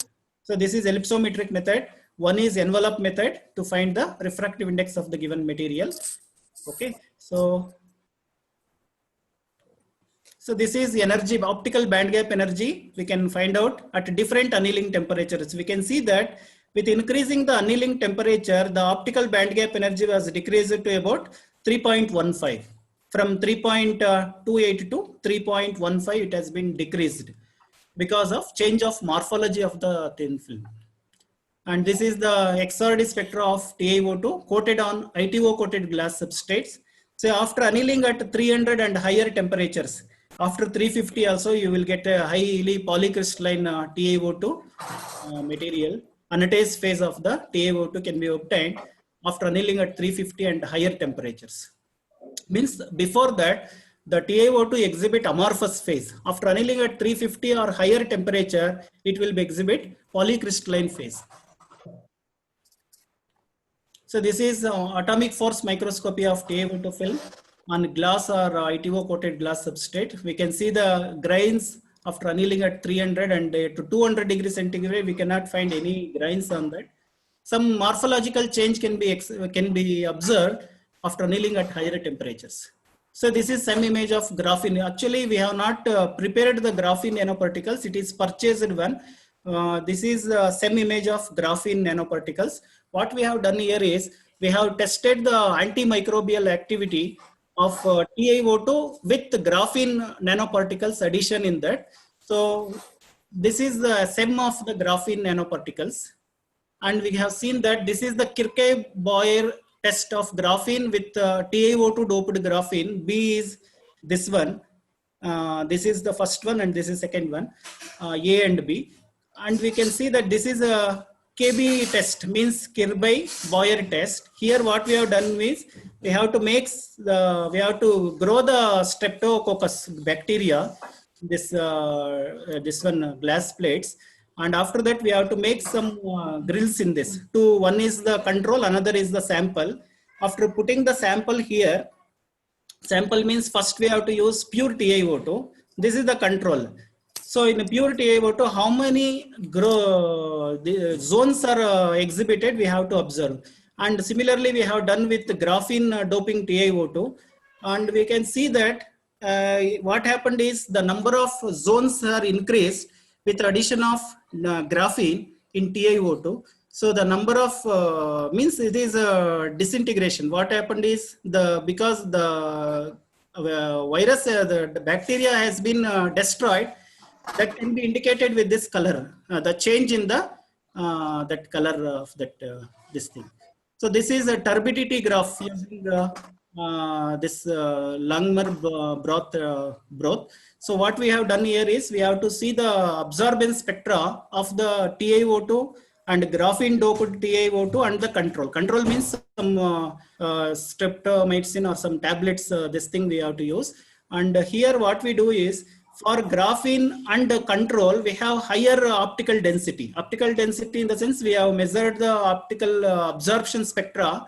So for this graphene, we have seen more optical density, means the growth is not there. If you consider graphene doped with TiO2, optical density is reduced. That means degradation is more. If the optical density is more, it indicates that the streptococcus is not destroyed. If it is destroyed, we get the clear solution. So if you get the clear solution, optical density decrease, means the optical absorbance decreases. So for the control also it is more, and for pure this one, this is actually for the TiO2. I made this thing. This is for TiO2, and this is TiO2 doped graphene. For TiO2 graphene, we got lesser optical density. It indicates that the doping of graphene will enhance the antibacterial activity. And this is also colony forming unit using Muller-Hinton blood agar and pure graphene doped TiO2. So what we have done here is the number of zones have been increased. This is for the pure TiO2 and this is for graphene doped TiO2. So here we can see the more number of zones. So more colonies are formed means the activity is more, antibacterial activity is more in this case compared to this one. More number of zones were observed in the case of graphene doped TiO2. And this is growth curve study of streptococcus in the presence of pure graphene and graphene doped TiO2. And in the sense TiO2 doped with graphene, you can see that this is the antibiotic and this is green indicates the streptococcus, and another line it is not clearly visible. This is streptococcus with graphene like this, and here we can see that this is TiO2 plus graphene. In the case of TiO2 plus graphene, optical density was reduced. So what we can say here is addition of graphene to TiO2 will enhance the antibacterial activity of the TiO2. That is the conclusion of this work. If you have any doubts, please ask. Thank you, Dr. Viswas. It's a really nice talk. I have a few questions. Yes. So you haven't mentioned what ratio you have used graphene as a dopant in your TiO2. In milligrams, 500 mg we have to use. No, because when you are preparing your compound in the form of thin film, so it starts from solution. Actually, and graphene 1 minute, sir. This is actually not thin film. We have done both the thin films as well as nanoparticles. What I have shown is, in addition to this, I have shown some additional results. Thin film results also I have shown you. We have not used thin films for this. We have used nanoparticles, TiO2 nanoparticles. 500 mg of this we have used, and a few grams, very few milligrams of graphene was doped for this. Okay. So, so you said that graphene dopant was a better result for this streptococcus, right? Yeah. Compared to pure So now you use the graphene in your sample. So what will happen? Sir, voice is not clear. Maybe some disturbance, sir. If you increase the rate of graphene, so what do you expect for further bacteria? Sorry for interruption. Pardon, sir, maybe some... Sidhu sir, your voice is breaking. Yeah. Sir, can you hear me now? Now yeah, it's clear. Yes, sir. Yes, see, my question is, if you increase the graphene in your sample further, So what you can No, actually, we have done one particular this one compound we have used, not for different concentrations. Only one concentration we have used. Maybe with increasing, it may increase, sir. Okay, sir. Thank you, sir. Thank you. Sidhu sir, one question is there to Vishwas sir from the YouTube chat box, sir? Yes, sir. Please ask, sir. Please ask. Zakir Hussain is asking that what are the disadvantages of sol-gel process? What are the disadvantages? Disadvantage of sol-gel process. Disadvantages in the sense the bonding is not so good. The strength of that thin film is not good in the case of sol-gel materials. And also the porosity will be more. If you want to make some electronic application materials, for example, we have to make thin film transistors. For thin film transistors, the porosity should not be there. We need, because there will be leakage of currents if we have more porosity. So these are the disadvantages. We have to go for evaporated films, say electron beam evaporation or sputtering method we have to use for making the nano devices. These devices, electronic devices, we don't use sol-gel films. Yes, sir. Thank you, sir. I think So, yeah, some Santosh sir. So generally, yes, sir. Yes, sir. Sidhu sir. It depends on our requirement. Yeah. Yes, so what kind of material we need? So we have to just follow through the method. So yeah. So thank you very much, Vishwas sir. It's a nice talk. Now I will go for next speaker, Dr. C.S. Hiran. So please, C.S. Hiran, sir, please join the presentation.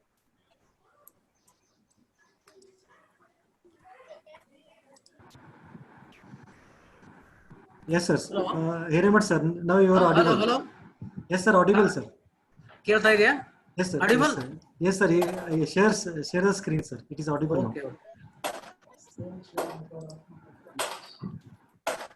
Vishwas sir, please ask others to stop the screen. Yes, sir. Once again. Vishwas sir, please stop the screen sharing. Okay. Now, Hiran sir, you can start the screen sharing. Hiran sir. Yeah. Okay. Oh, yes, sir. Now it is visible. You start presenting, sir. Yes, sir. Okay. Good afternoon to all present. Presentation on the topic density functional theoretical spectroscopic studies on 2-oxo 2H bromine 3L ethyl pyrrolidine 1 carbodyl thioate by myself, Dr. C.S. Hiran, along with my associates.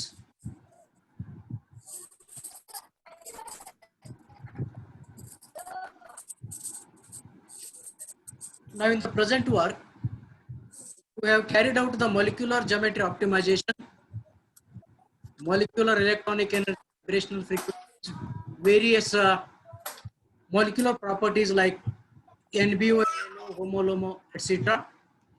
of the title compound. In the ground state, using DFT method, that is B3LYP with 6-311 plus DP basis set. The molecule has 37 atoms and 105 normal mode of fundamental vibrations. The computed molecular electronic energies 46,145.08 electron volt. This is the optimized molecular structure. For experimental results, I used the reference. The molecule was prepared by Dr. Mahabalesh Roy, of retired professor of Jabin College. This is the optimized molecular structure. The 2H bromine ring, which is nearly planar, and pyrrolidine ring is also nearly planar, but they are tilted by a diagonal angle of 82.43. This is experimental value, and our predicted value is 75.14 degree. perform PS calculation, then you can reach the nearly experimental value. That is for the further study. Now, this table gives the computed bond length values of some selected bonds along with the experimental values. If you see from the table, the percentage error in the computed value compared to the experimental value is around 1%. However, in case of CH bonds, it is around 10 to 16%. That is general observation in case of CH bonds. Now, this is the computed IR spectrum. We have computed this from Avogadro software. In order to reduce the missing electron correlation and anharmosity of the computed vibration frequencies, the computed frequencies are scaled by a scale factor of 0.09663 because the DFT frequencies are always overestimated. The computed fundamental frequencies were analyzed, assigned to different normal modes of vibration with the aid of Gauss view and correlation. In this graph, I have shown some of the bands. For example, 1731 and 1699, these are the C double bond O stretching. They are C double bond O stretching is always a strongest band in the spectrum where it presents. Then here, these are the CH stretching bonds in pyrrolene ring 2995, 2939. These are the pyrrolene rings. And in next table, this table provides the assignment for some of the bands. For example, as the experimental value 1731, which is computed as exactly same 1731, is assigned stretching bond of C double bond O in the Cumbrian ring. And similarly, another band 1694, which is computed at 1699, is also assigned C double bond O stretching. However, this oxygen atom two groups present in the molecule. Similarly, another band observed at 1254, which is computed at 1235, is assigned as C double bond O, C double bond S stretching vibration. Similarly, another band which is observed at 636, computed at 678, is assigned C single stretching of sulfur band. As there are two sulfur atoms present in the molecule, double bond is observed at 1254 and single band is observed at 636. Then CO stretching vibration, single bond stretching vibrations are observed at 1125 experimentally, 1131 computed, 1070 experimentally, and 1104 computed. So these are the single bond CO vibrations present in the Cumbrian ring. Then CN stretching vibration is observed at 854, at 856. However, another band computed at 1395 is a combination of CC double bond stretching and CN single bond stretching, which is in the pyridine ring. So some other bands are also assigned with different values. We have also carried out non-linear optical properties to investigate the molecule for a suitable candidate for NLO applications. Static non-linear optical properties default in the DFT method. Investigation was performed to determine dipole moment, which is calculated as 3.399 dBi. Mean polarizability minus 128.145 AU. Anisotropy of the polarizability 61.841. First hyperpolarizability 93.58.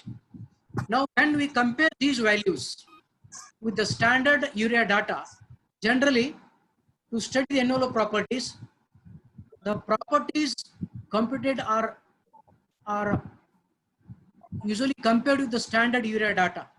So when we compare these data with the urea molecule data, the prediction is that the title compound may be a potential candidate to investigate for the further potential for further NLO applications. Now this slide shows the study of frontier molecular orbital analysis. We have computed the highest occupied orbitals, which are shown here. These highest occupied molecular orbitals are concentrated around sulfur network and pyrrolidine ring. That is, and the energy is minus 0.145 electron volt. Then we have also computed lowest unoccupied molecular orbital. Energy is minus 2.749 electron volt.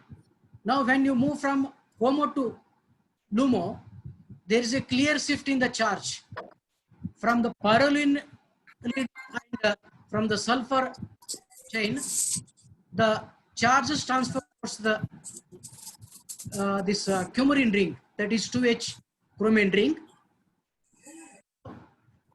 From this study, we can see the internal transfer of charge. There is a strong transfer of charge from one ring to the another ring. So this shows that the molecule is chemically reactive. Then if we see the energy gap from HOMO, the energy gap is 3.36 electron volt.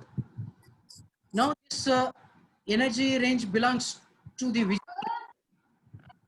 That means the molecule is colorless, the compound is colorless. However, the molecule is chemically stable because of this energy gap. Now, from frontier molecular orbital calculation, we can also determine the global reactive descriptors such as ionization potential, which is 6.14 electron volt, electron affinity 2.749 electron, electronegativity, chemical potential, softness, chemical softness, chemical hardness, and electrophilicity index. Now, from these calculations, from the global reactive descriptor calculation, when we compare these data again with the standard urea data, we conclude that the title molecule is has good chemical stability and good. These frontier molecular orbital calculations provide us valuable insight into molecular properties of coumarins. Now we also worked out the molecular thermodynamical parameters. However, in the DFT calculations, thermodynamical parameters are calculated by default. To understand the chemical reactions of the molecule, thermodynamic properties are essential, which are obtained by DFT method, and they are listed here.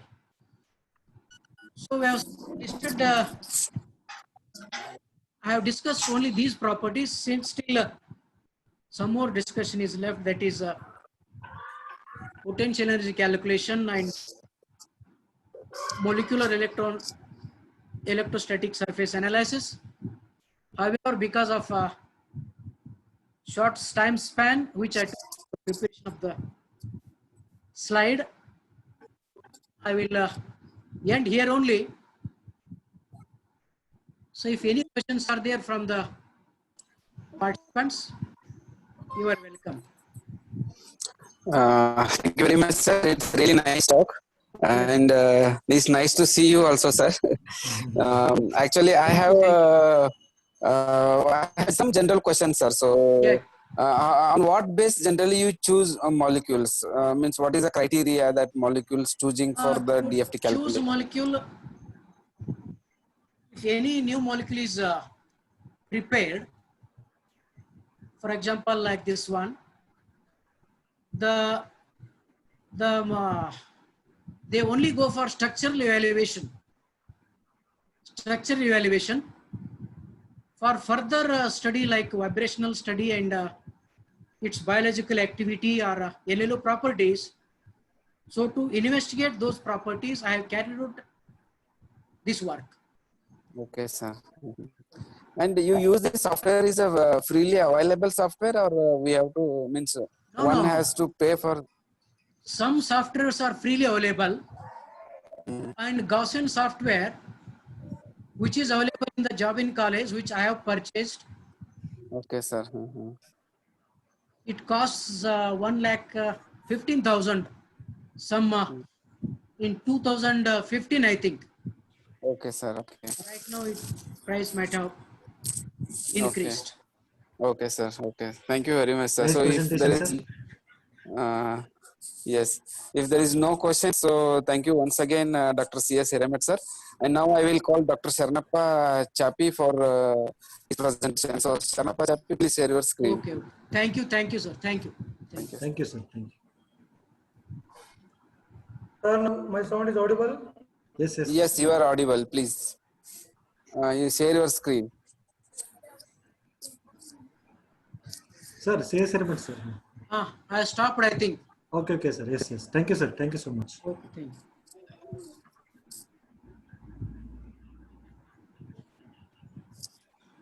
Yes, Sharanappa, sir. Please start presentation. Sir, you cannot start screen share while the other participant is sharing. No, no, sir. Sir has stopped. Okay. You start presentation, sir.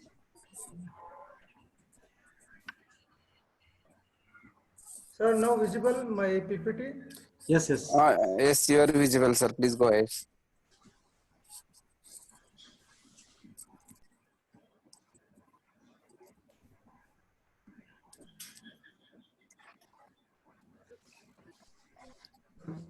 Good Yes, evening, sir. all, sir. Yes, sir. Good evening. Good evening. Yes, sir. Start presenting. Sidhu, sir. Sidhu, sir. Yes, sir. Sharanappa, sir, are you facing any problem?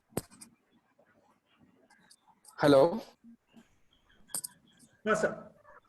Yeah. Hello. Please go ahead. Yeah. Please go ahead. Okay. Department of Studies in Physics, Badgeri. So my topic is a critical study of polymer electrolytes, means solid polymer electrolytes for energy storage devices. Have seen this picture. We are all in polymer world, I think. All of you find where you are sitting, where you are standing in the polymer world. Have seen this beautiful picture. My topic is cover some introduction part like polymer, what are polymer electrolytes, solid polymer electrolytes. There's some experimental part discussion here, some characterization, depends on their energy storage devices, some resultant discussion, structural, optical and electrical, conclusion part. Polymers, you know already what are the polymers, what are the polymer electrolytes. These are basic things. I'm not discussing about these things, but major part is some applications of solid polymer electrolytes. The present progress in the polymer science can be considered revolutionary opportunities are abundant, create a new polymeric materials and modifying existing polymers as per different applications. The science of polymer electrolysis is a highly specialized interdisciplinary field with physics, chemistry like organic or inorganic chemistry, engineering field, medical science, and defense. Since from last decades, polymer electrolytes research has attracted an increased interest due to promising applications. because I earlier told everywhere is a polymers, in energy, industry. So it is more applications as electrolytes, not only in solid rechargeable batteries, but also in other electrochemical applications like electrochromic windows, supercapacitors, and sensors. The main advantage of the polymer that physical properties like optical, electrical, structure, thermal and mechanical properties can be modified by so many methods for doping, composite, blending, irradiation process, etc. In doping by using metals, nanomaterials, graphene, then composite one or more polymers, like some nanocomposites, their applications, solid polymer applications. See this figure, there are different percentage of polymer electrolytes applications. See the car parts, the percentage, energy, packaging, food packaging, coating, solar cells, see medical field, then agriculture also. See the main focus my work is supercapacitors like LED, rechargeable batteries. These are one focus. Now it is worldwide using these polymer electrolytes in different fields. See there's some preparation and calibration techniques. The preparation of solid polymer electrolytes are so many techniques, solution cost techniques and spin coating techniques, dip coating, spray technology, so many techniques. In my preparation techniques, using two methods, solution cast and spin coating method. Why using spin coating method? Because the thin film technology is employed widely in the production of a diverse range of electronic and optical device. The solution cast technique is only make a difference is thickness. Now we are all smarts because we're using very thin materials. By using spin coating, then some characteristic techniques, the preparation of electrolytes, some structural properties using XRD technique, X-ray diffraction, and some morphological studies using electron microscopy, ionic conductivity, electrochemical measurements, simply CV techniques. See, the first technique is solution cost technique. It is a very simplest one. See the block diagram, how it is preparation of film. As shown in the image, see the prepared film, thin film. It is a bulk film. It is a range of millimeter. It is solution cost technique. We're using some polymer formula. These things. I am only focusing on spin coating, but it is required thin films. So I am going through spin coating technique. See the image of spin coating technique in my lab using this one. This is a process, a different process. Spin coating is one of the most simplest ways to deposit different types of materials. These are different steps. In basic spin coating process as a thin film suspension, which is composed of solid particles, suspended particles, the rotation of substrate ensures and it is accelerated up to its final desired rotational speed, which is usually lies on the range of around 2000 to 8000 RPM. Depends on film thickness. It is required more thin film, it is increase the RPM speed. Depends on speed, not only speed depend, it is a viscosity also depends on the sample solution. The spin coating is carried out in a 4 steps. Have visible clearly A, B, C, D is there 4 steps. In out of 4 steps, deposition,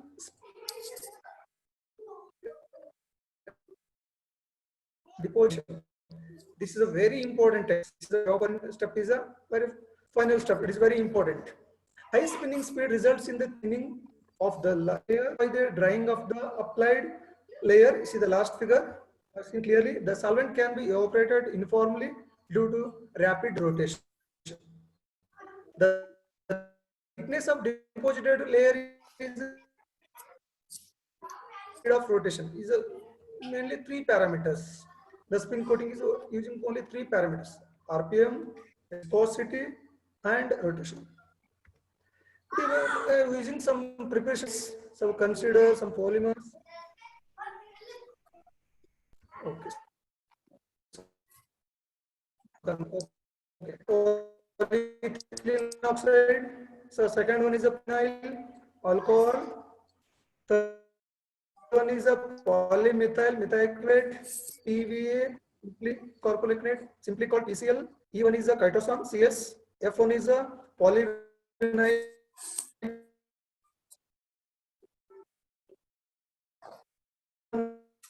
is a polyvinyl chloride PVC simply. Last one is polyvinylene chloride simply PVDF. But in my so one question arises, why choosing polyethylene oxide? It is a non-conducting, it is a semi-crystalline. But PO simply it is a PEO. PO is based on polymer electrolytes among the most promising solid electrolytes. Because due to their low lattice energy, high flexibility, higher electrochemical stability with alkali starts. Now so many alkali starts dissolved in PEO. So that's why considering that PO polymer. Not only these parameters, so many parameters considering this polymer. The choice of the alkali salts is also essential to achieve a higher ionic conductivity. It means 10 to the power of -4 Siemens per centimeter. But in polyethylene oxide is a semi-crystalline polymer have conductivity 10 to the power order 10 to the power -9 to -10 Siemens per centimeter. So after adding some processes, preparation of thin film have conductivity is enhanced. I will show the next slides. See the main focus on device fabrication process. I've seen the clear picture. Device fabrication process, the system of inverted from was fabricated on cleared glass substrate. If they say digital optical image, this is a cleaned surface. This is a glass put on the ITO glass. This is ITO glass. This is ITO coated glass. Surface resistivity around 8 to 12 ohm per square meter. The homogeneous solution using spin coating, using first step, the homogeneous viscous solution was spin coated at 3500 rpm for the 40-second deposited on ITO under atmospheric conditions. In this pictorial image, it is a glass substrate, then ITO, it is a solution composition as shown earlier in a spin solution cast technique. Have make a solution, different weight percentage taking there. It is a solution, spin coated solution, have conductivity using this as a silver paste. The doctor blading techniques an effective area of 1 centimeter square. See the 1 centimeter square was applied for the top metal electrode, silver pasted here in silver pasted metal electrode. Some process using the different glass substrate. I am using different glass substrate like normal glass, quartz glass, ITO glass. Why using ITO glass? Because using the supercapacitor applications, consider positive and negative. So I am considered for ITO glasses. I have studied all the glasses, but transparency wise, conductivity wise, ITO glass is very good compared to all glasses. So I am taking this ITO glass. See the image, picture image. Synthesis. The surface morphology has been changed significantly with the dopant due to the capability between the polymer of the dopant. See the figure. The thickness found to be around the range 8 to 9 micrometer. In the range, I have seen the this is a base, it's a coating. This is a cross-sectional semi image. Using different substrate. This is a normal glass NG5. This is a transparency. This is a quartz glass. Here is a return fairing. This is I2. See the transparency. This is ITO glass. Now ITO glass is considered cross-sectional image. It is the film thickness as we around 8.974 micrometer. In this grain-like spherulites, I have seen the some images. See that this is a ITO5 film. Some comparison this some to XRD data. The grain-like spherulite structure, a unique size. Zeeman unique size surface of IT5. The spherulite growth is plotted by the process of distribution amorphous components, and it's a known fact that conducting ions usually pick in. But after adding the dopant, here using some cobalt chloride, more concentration, 5% of using cobalt chloride, have the crystallinity is decreases. See that it is using normal glass. Is the crystallinity is 60, but pure polyethylene oxide is 80-85% there. But normal glass is using 60%. In ITO glass using 27.77. It's obviously it is a converted to amorphous state. It is exclusion of amorphous components. It is known a fact that currently pick the amorphous region. These findings are consistent with the XRD results, DSA and conductivity results. Some other structural parameters as shown in this table. I'm not discussing about other parameters because only related on conductivity and amorphous and crystalline relation. This ionic conductivity curve has shown this figure. Electrical conductivity, and this one is with the temperature hitting maximum. The value of around exactly 1.21 into 10 to the minus centimeter at 343 Kelvin. See, the temperature increases indeed leads to an increase in the conductivity due to the enlarged free volume because more concentration.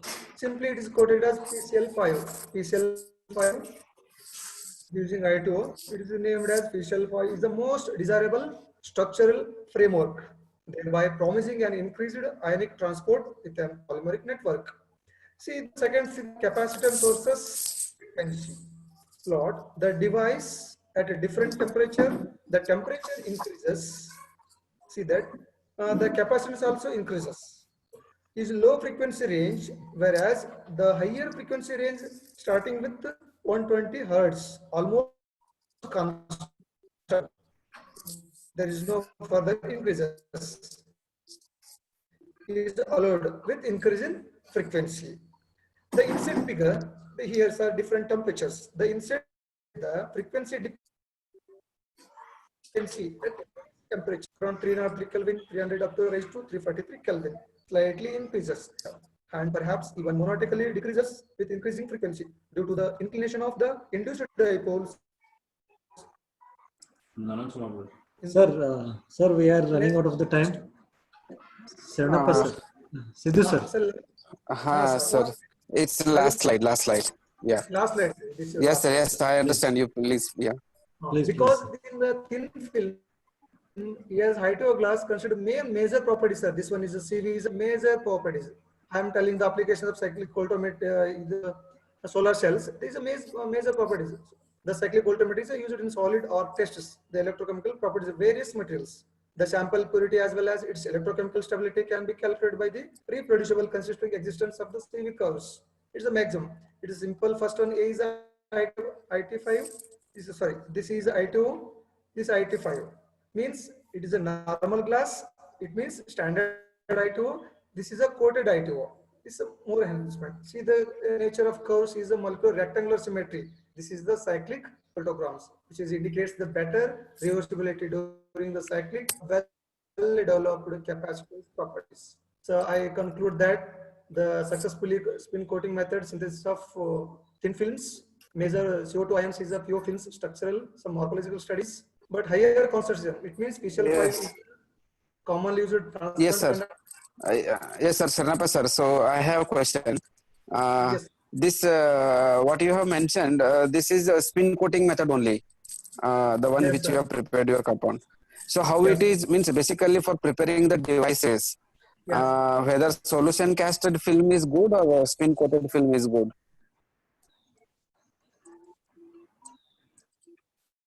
Hello, Sharanappa sir. So I have both are compared to solution cost and spin coating, sir. But major advantage is spin coating. But yeah, but you have used I2O glass or normal glass for conducting measurement purpose, na? So in that case, how solution casted film will help? No, it is a solution cost not help to this one because beginning is a solution. What type of solution required? I'm making a solution, sir. Desired amount of polymer and soil. No. What I'm asking, I have a film for solution casted film, a polymer film, okay, and one I2O coated film.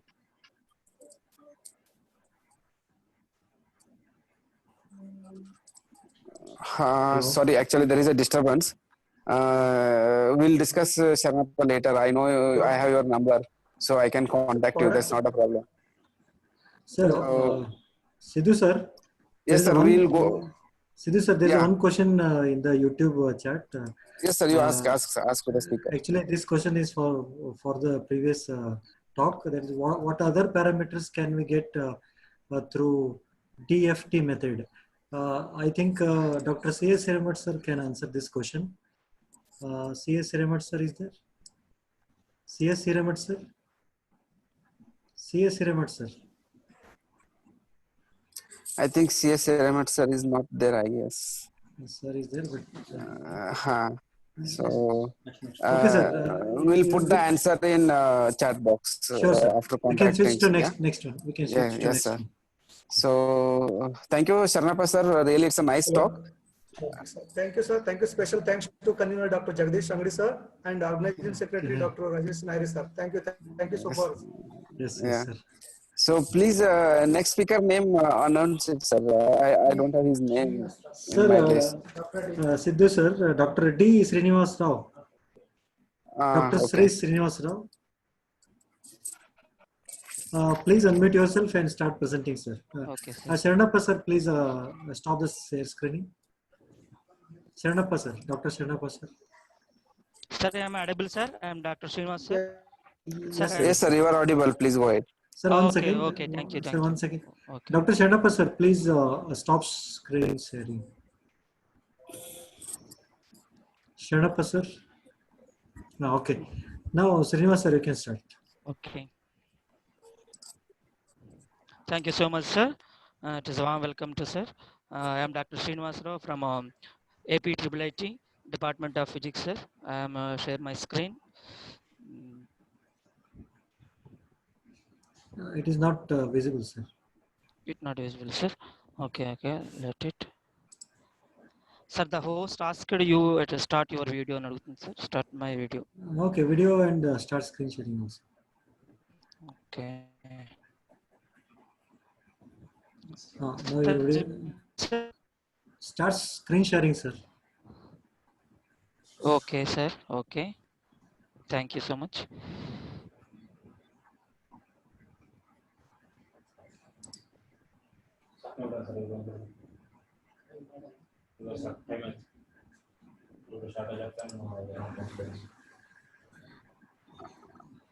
Srinivas sir, can you hear me? Yes, sir. Yeah, please share Hear your me, screen. sir. Yeah, and Sir, please I am. stay. Yeah, and Okay. you I have am very presenting limited my time. screen, So sir. yeah. Please go ahead. Okay, okay, sure, sir. I will complete it within 10 minutes, sir. Thank you for giving the opportunity. Yeah.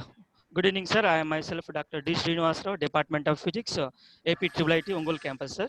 And a warm welcome to the International Conference on Advanced Materials, PC Jabin College.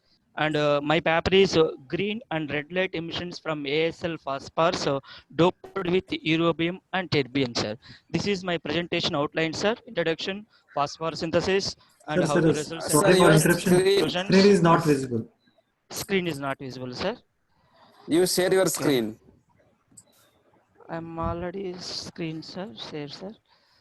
Okay. Once again, I will try, sir. Let it try, sir. Okay, now you try, sir. Hello. Hello, sir. I am trying, sir. I am trying, sir. I'm gonna try once again, sir.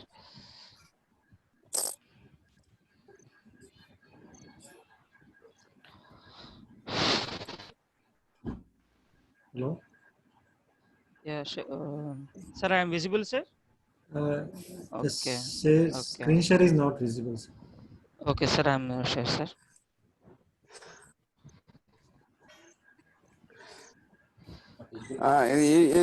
Anybody can help him Sir, actually. So how to share the screen? Srinivas, sir, what problem you are facing right now?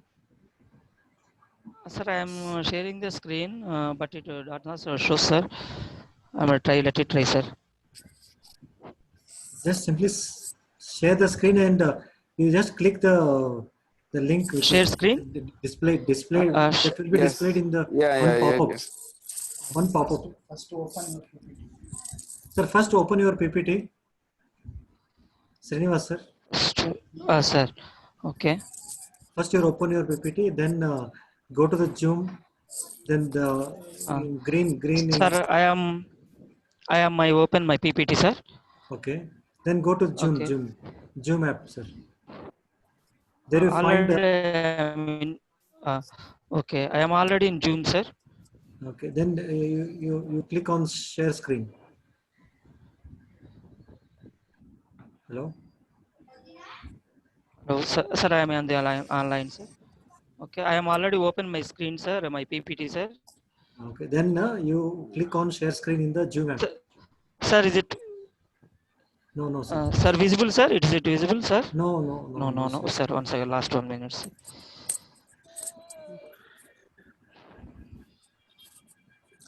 I think Santosh sir, if he is not able to share, I think, yeah. Can we go for next? Yeah. So we'll go ahead. Okay, sir. Next. Sir, sir, 1 second, sir. Please. I am Siddhi sir, opening, sir. stop on 1 minute. Yeah. Okay. Yeah. Yes. He's Very good, sir. Very good. Finally, you succeeded. Okay, sir. Sir, you please don't waste on your time introduction part. So you go to Sure, directly results. Sure. Okay, sir. Thank you so much, sir. Sir, I am visible, sir. My Yes, screen is visible, sir. you PPT. are visible now. You are visible now. Start screen share. Okay, sir. Thank you, sir.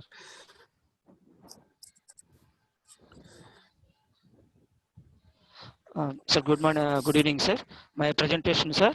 My topic is green red light emission from ASL phosphor doped with terbium and europium, sir.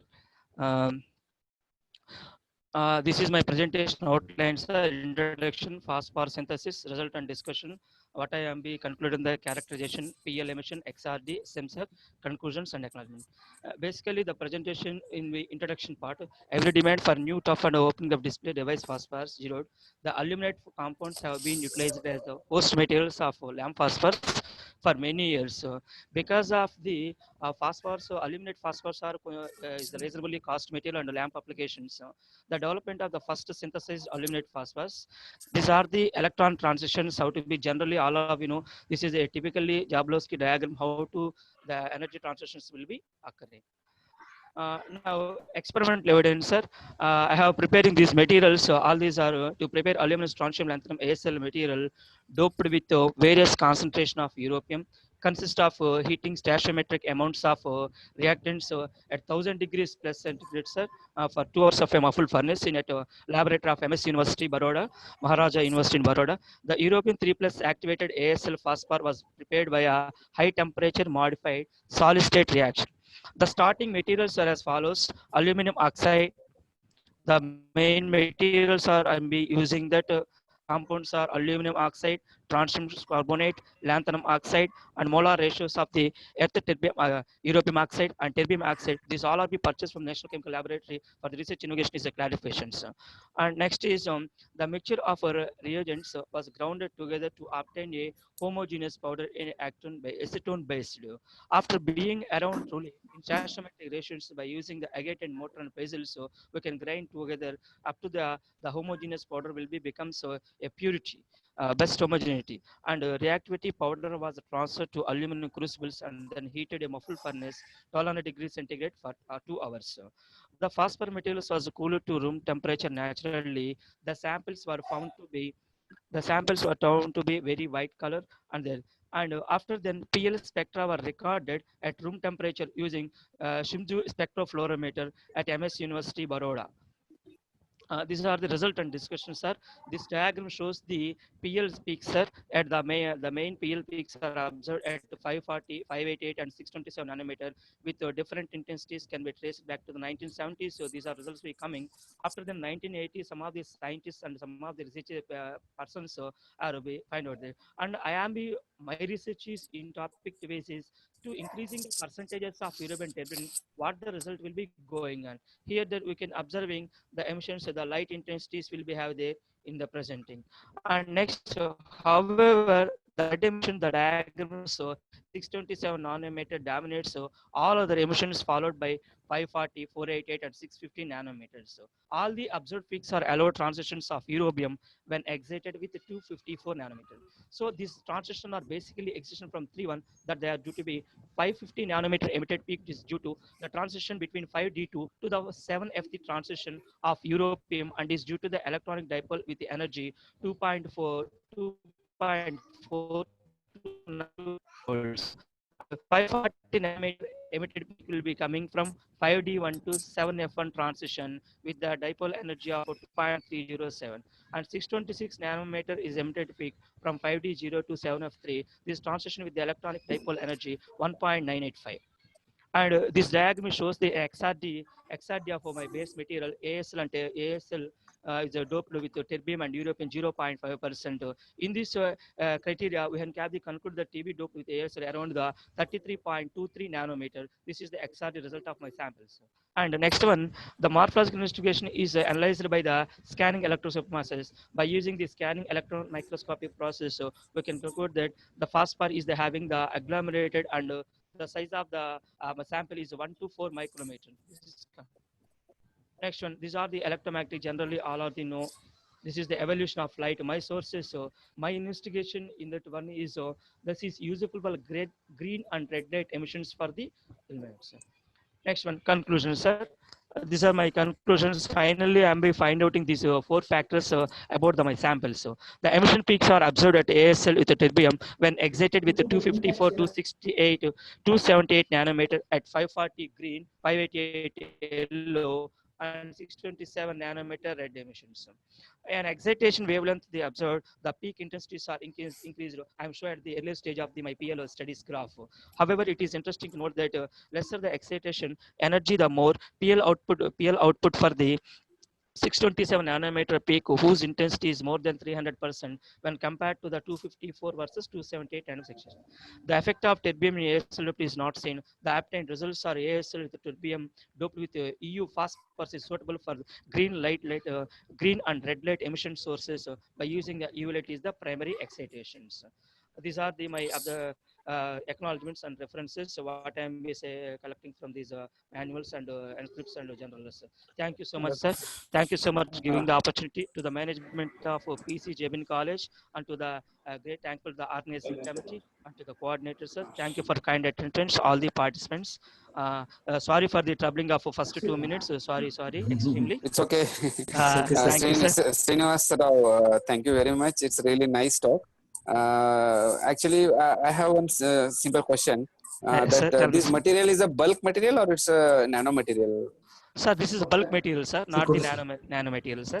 It is a bulk material. Bulk material. Bulk material. So, Sir. okay. So, thank you very much thank for you so your much, participation. Sir. Thank you so much for your patience, sir. Kindly understanding. It's okay, no problem. Thank you so much. So, Santosh sir, please take over this. Thank you, Sidhu Matapnor sir, for chairing the so session. Thank you so much for your kind help, sir. Thank you so much. And I thank Sidling Matapnor sir from the organizing committee, from convener, from organizing secretary, and from management, and from all PC Jabin Parivar. Thank you, Sidling Matapnor Thank you, sir. Thank you. for sharing the session and making this a grand success.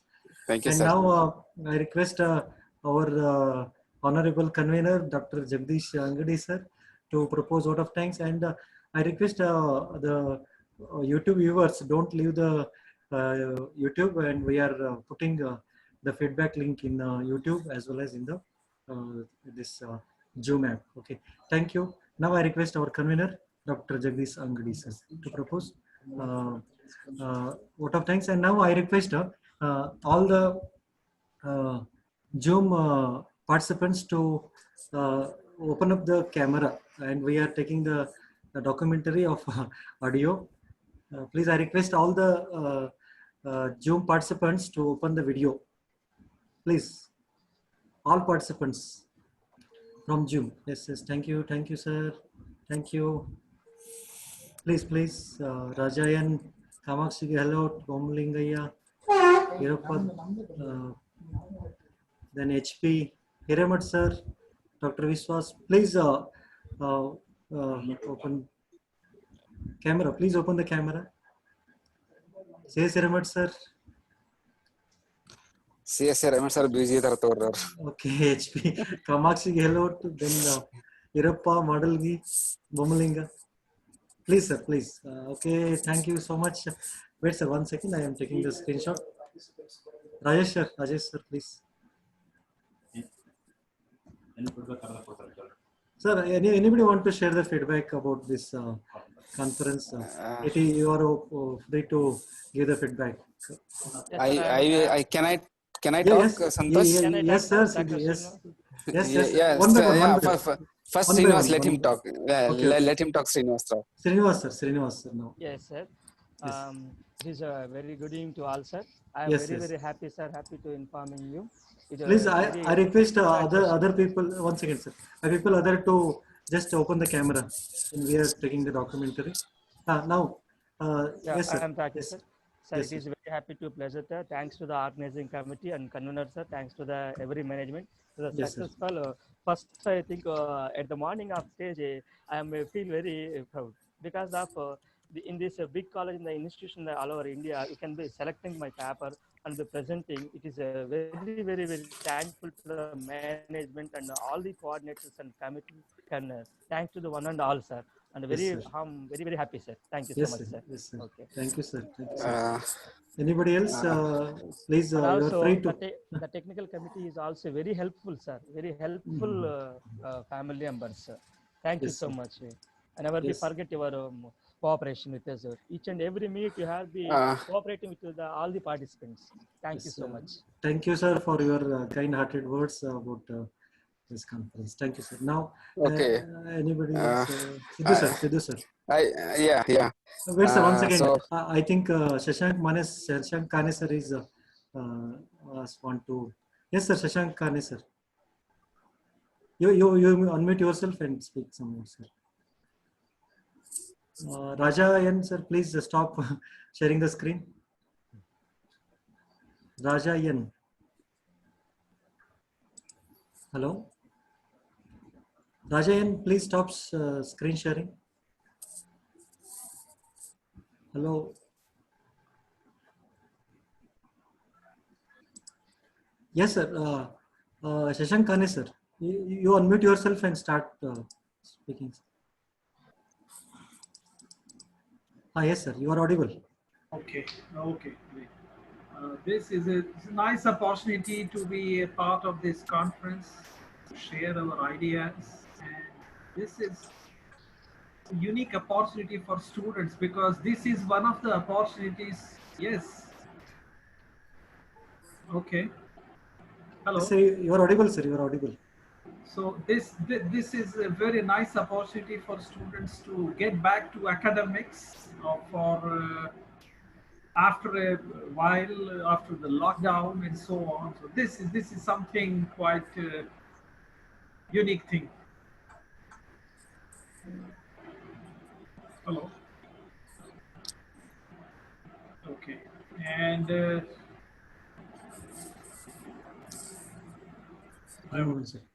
my voice is getting repeated. Yes, sir.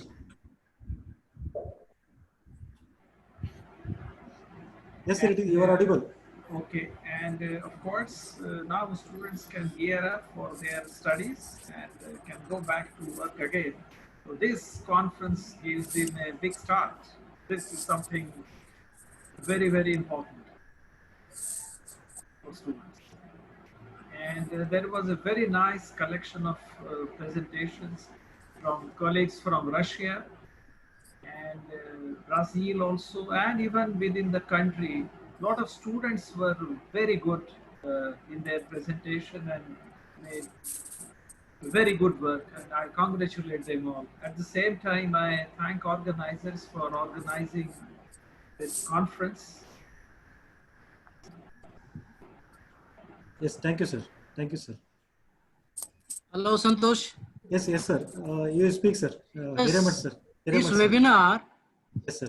is arranged by young and dynamic faculty of PC Jabin Science College, supported equally well by Sidling. It is a welcome move by you all young people. Yes, sir. Thank you very much, sir. With your blessings, we can do so many Hope we can see sir. much more such things, much more such platforms for the young students to share their knowledge. Yes, sir. Yes, sir. Yes, sir. Rich research experience. Yes, sir. Yes, sir. Definitely, sir. Thank you for Blessings we arranging will do. for Jabinians. Of course, I am also Jabinian. Yes, sir. Since last 2 years, I am just shifted to the neighboring college. Yes, sir. Yes. Thank you all. Thank you so sir, much, sir. We are under the family of KL, sir. So yeah, definitely. Jabin or PK college or something. So Yeah. So can I say a few words? Yes, sir. Yes, sir. Sidling, sir. Yeah. At the outset, I would like to thank organizers. It's a very teamwork they have done, and finally at the end of the success that we see, all the participants are very happy and they have presented very nicely the results. So especially our colleagues, they have done a very good job. And what I would like to tell my friends here, they want three speakers. I heard the three speakers lecture, and everybody wants to collaborate with us. So if you have experimental data with you, so please try to collaborate with the outsiders and publish your results during the repeated journals. So this is what I would like to tell. And especially all Santosh, Jagdish, and Rajesh have done a very nice job. And I thank you, my sincere thanks to Dr. Jessa, who is the HOD and head of the Department of Physics, and also I thank the principal, sir, Jabin College for giving permission to organize such kind of international level conferences. Thank you. Yes, thank you, sir. Thank you for your nice words about this conference. Next, anybody want to share the feedback? Oral feedback? Yes, sir. Yes, sir. Now I request our convener, Dr. Jagdish Shangri, to propose vote of thanks. Jagdish, sir. Yes, sir.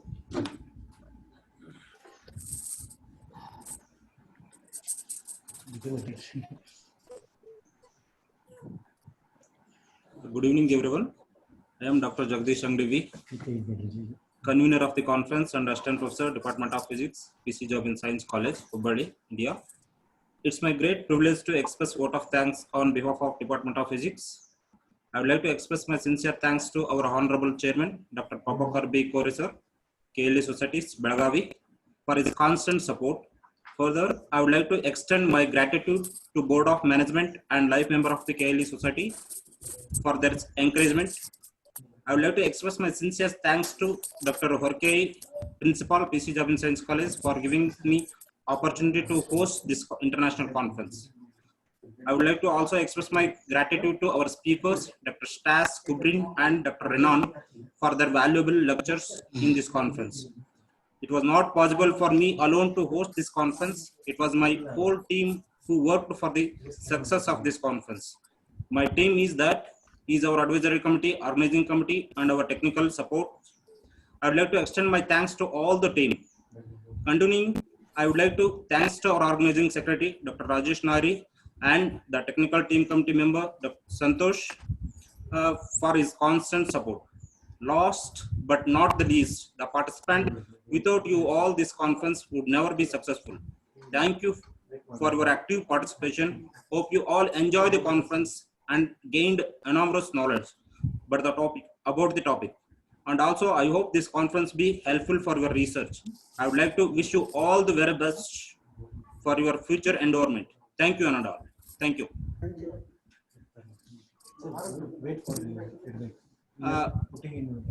We are posting the feedback form in the YouTube wall and here also. Please write and please give the feedbacks. Thank you, and all.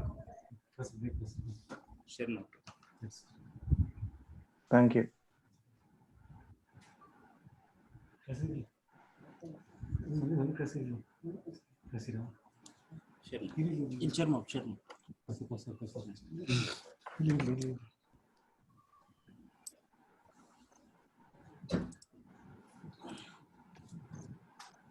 Hiremath sir ಹೇಗಿದ್ರಿ sir? ಆರಾಮಿದ್ರಿ? ಆರಾಮಿದೆ ನೋಡಿ, ಆರಾಮಿದೆ. So college ಎಲ್ಲ start ಆಗಿಲ್ಲ? ಇಲ್ರಿ, direct ನಾನು ನೋಡಿಲ್ಲ. ದಯವಾಗಿ ಯಾರು ನೋಡಿಲ್ಲ, ಒಬ್ಬನೇ ಅಲ್ಲಿ ಒಬ್ಬ ಮೂಲೆಗ ಅವನ ಒಬ್ಬನೇ ನೋಡಿದ್ದಿದ್ರ. ಸಂತೋಷ್ ಅವ್ರ ಒಬ್ರು ನಿಮಗೆ ಭೇಟಿ ಆಗ್ತಾರ. Sir mask Jirga sir mask ತೆಗೀರಿ. ಜಿರ್ಗಾ ಸರ್ ಇದಾರ್ರಿ sir? Is there? Ending the meeting. Thank you and one and all for participating here. Thank you one and all. See you again in the next coming national and Conference in international January. conferences January. that we are hosting in the month of January. Thank you. Thank you one and all. Have a nice day. Okay. Thank you.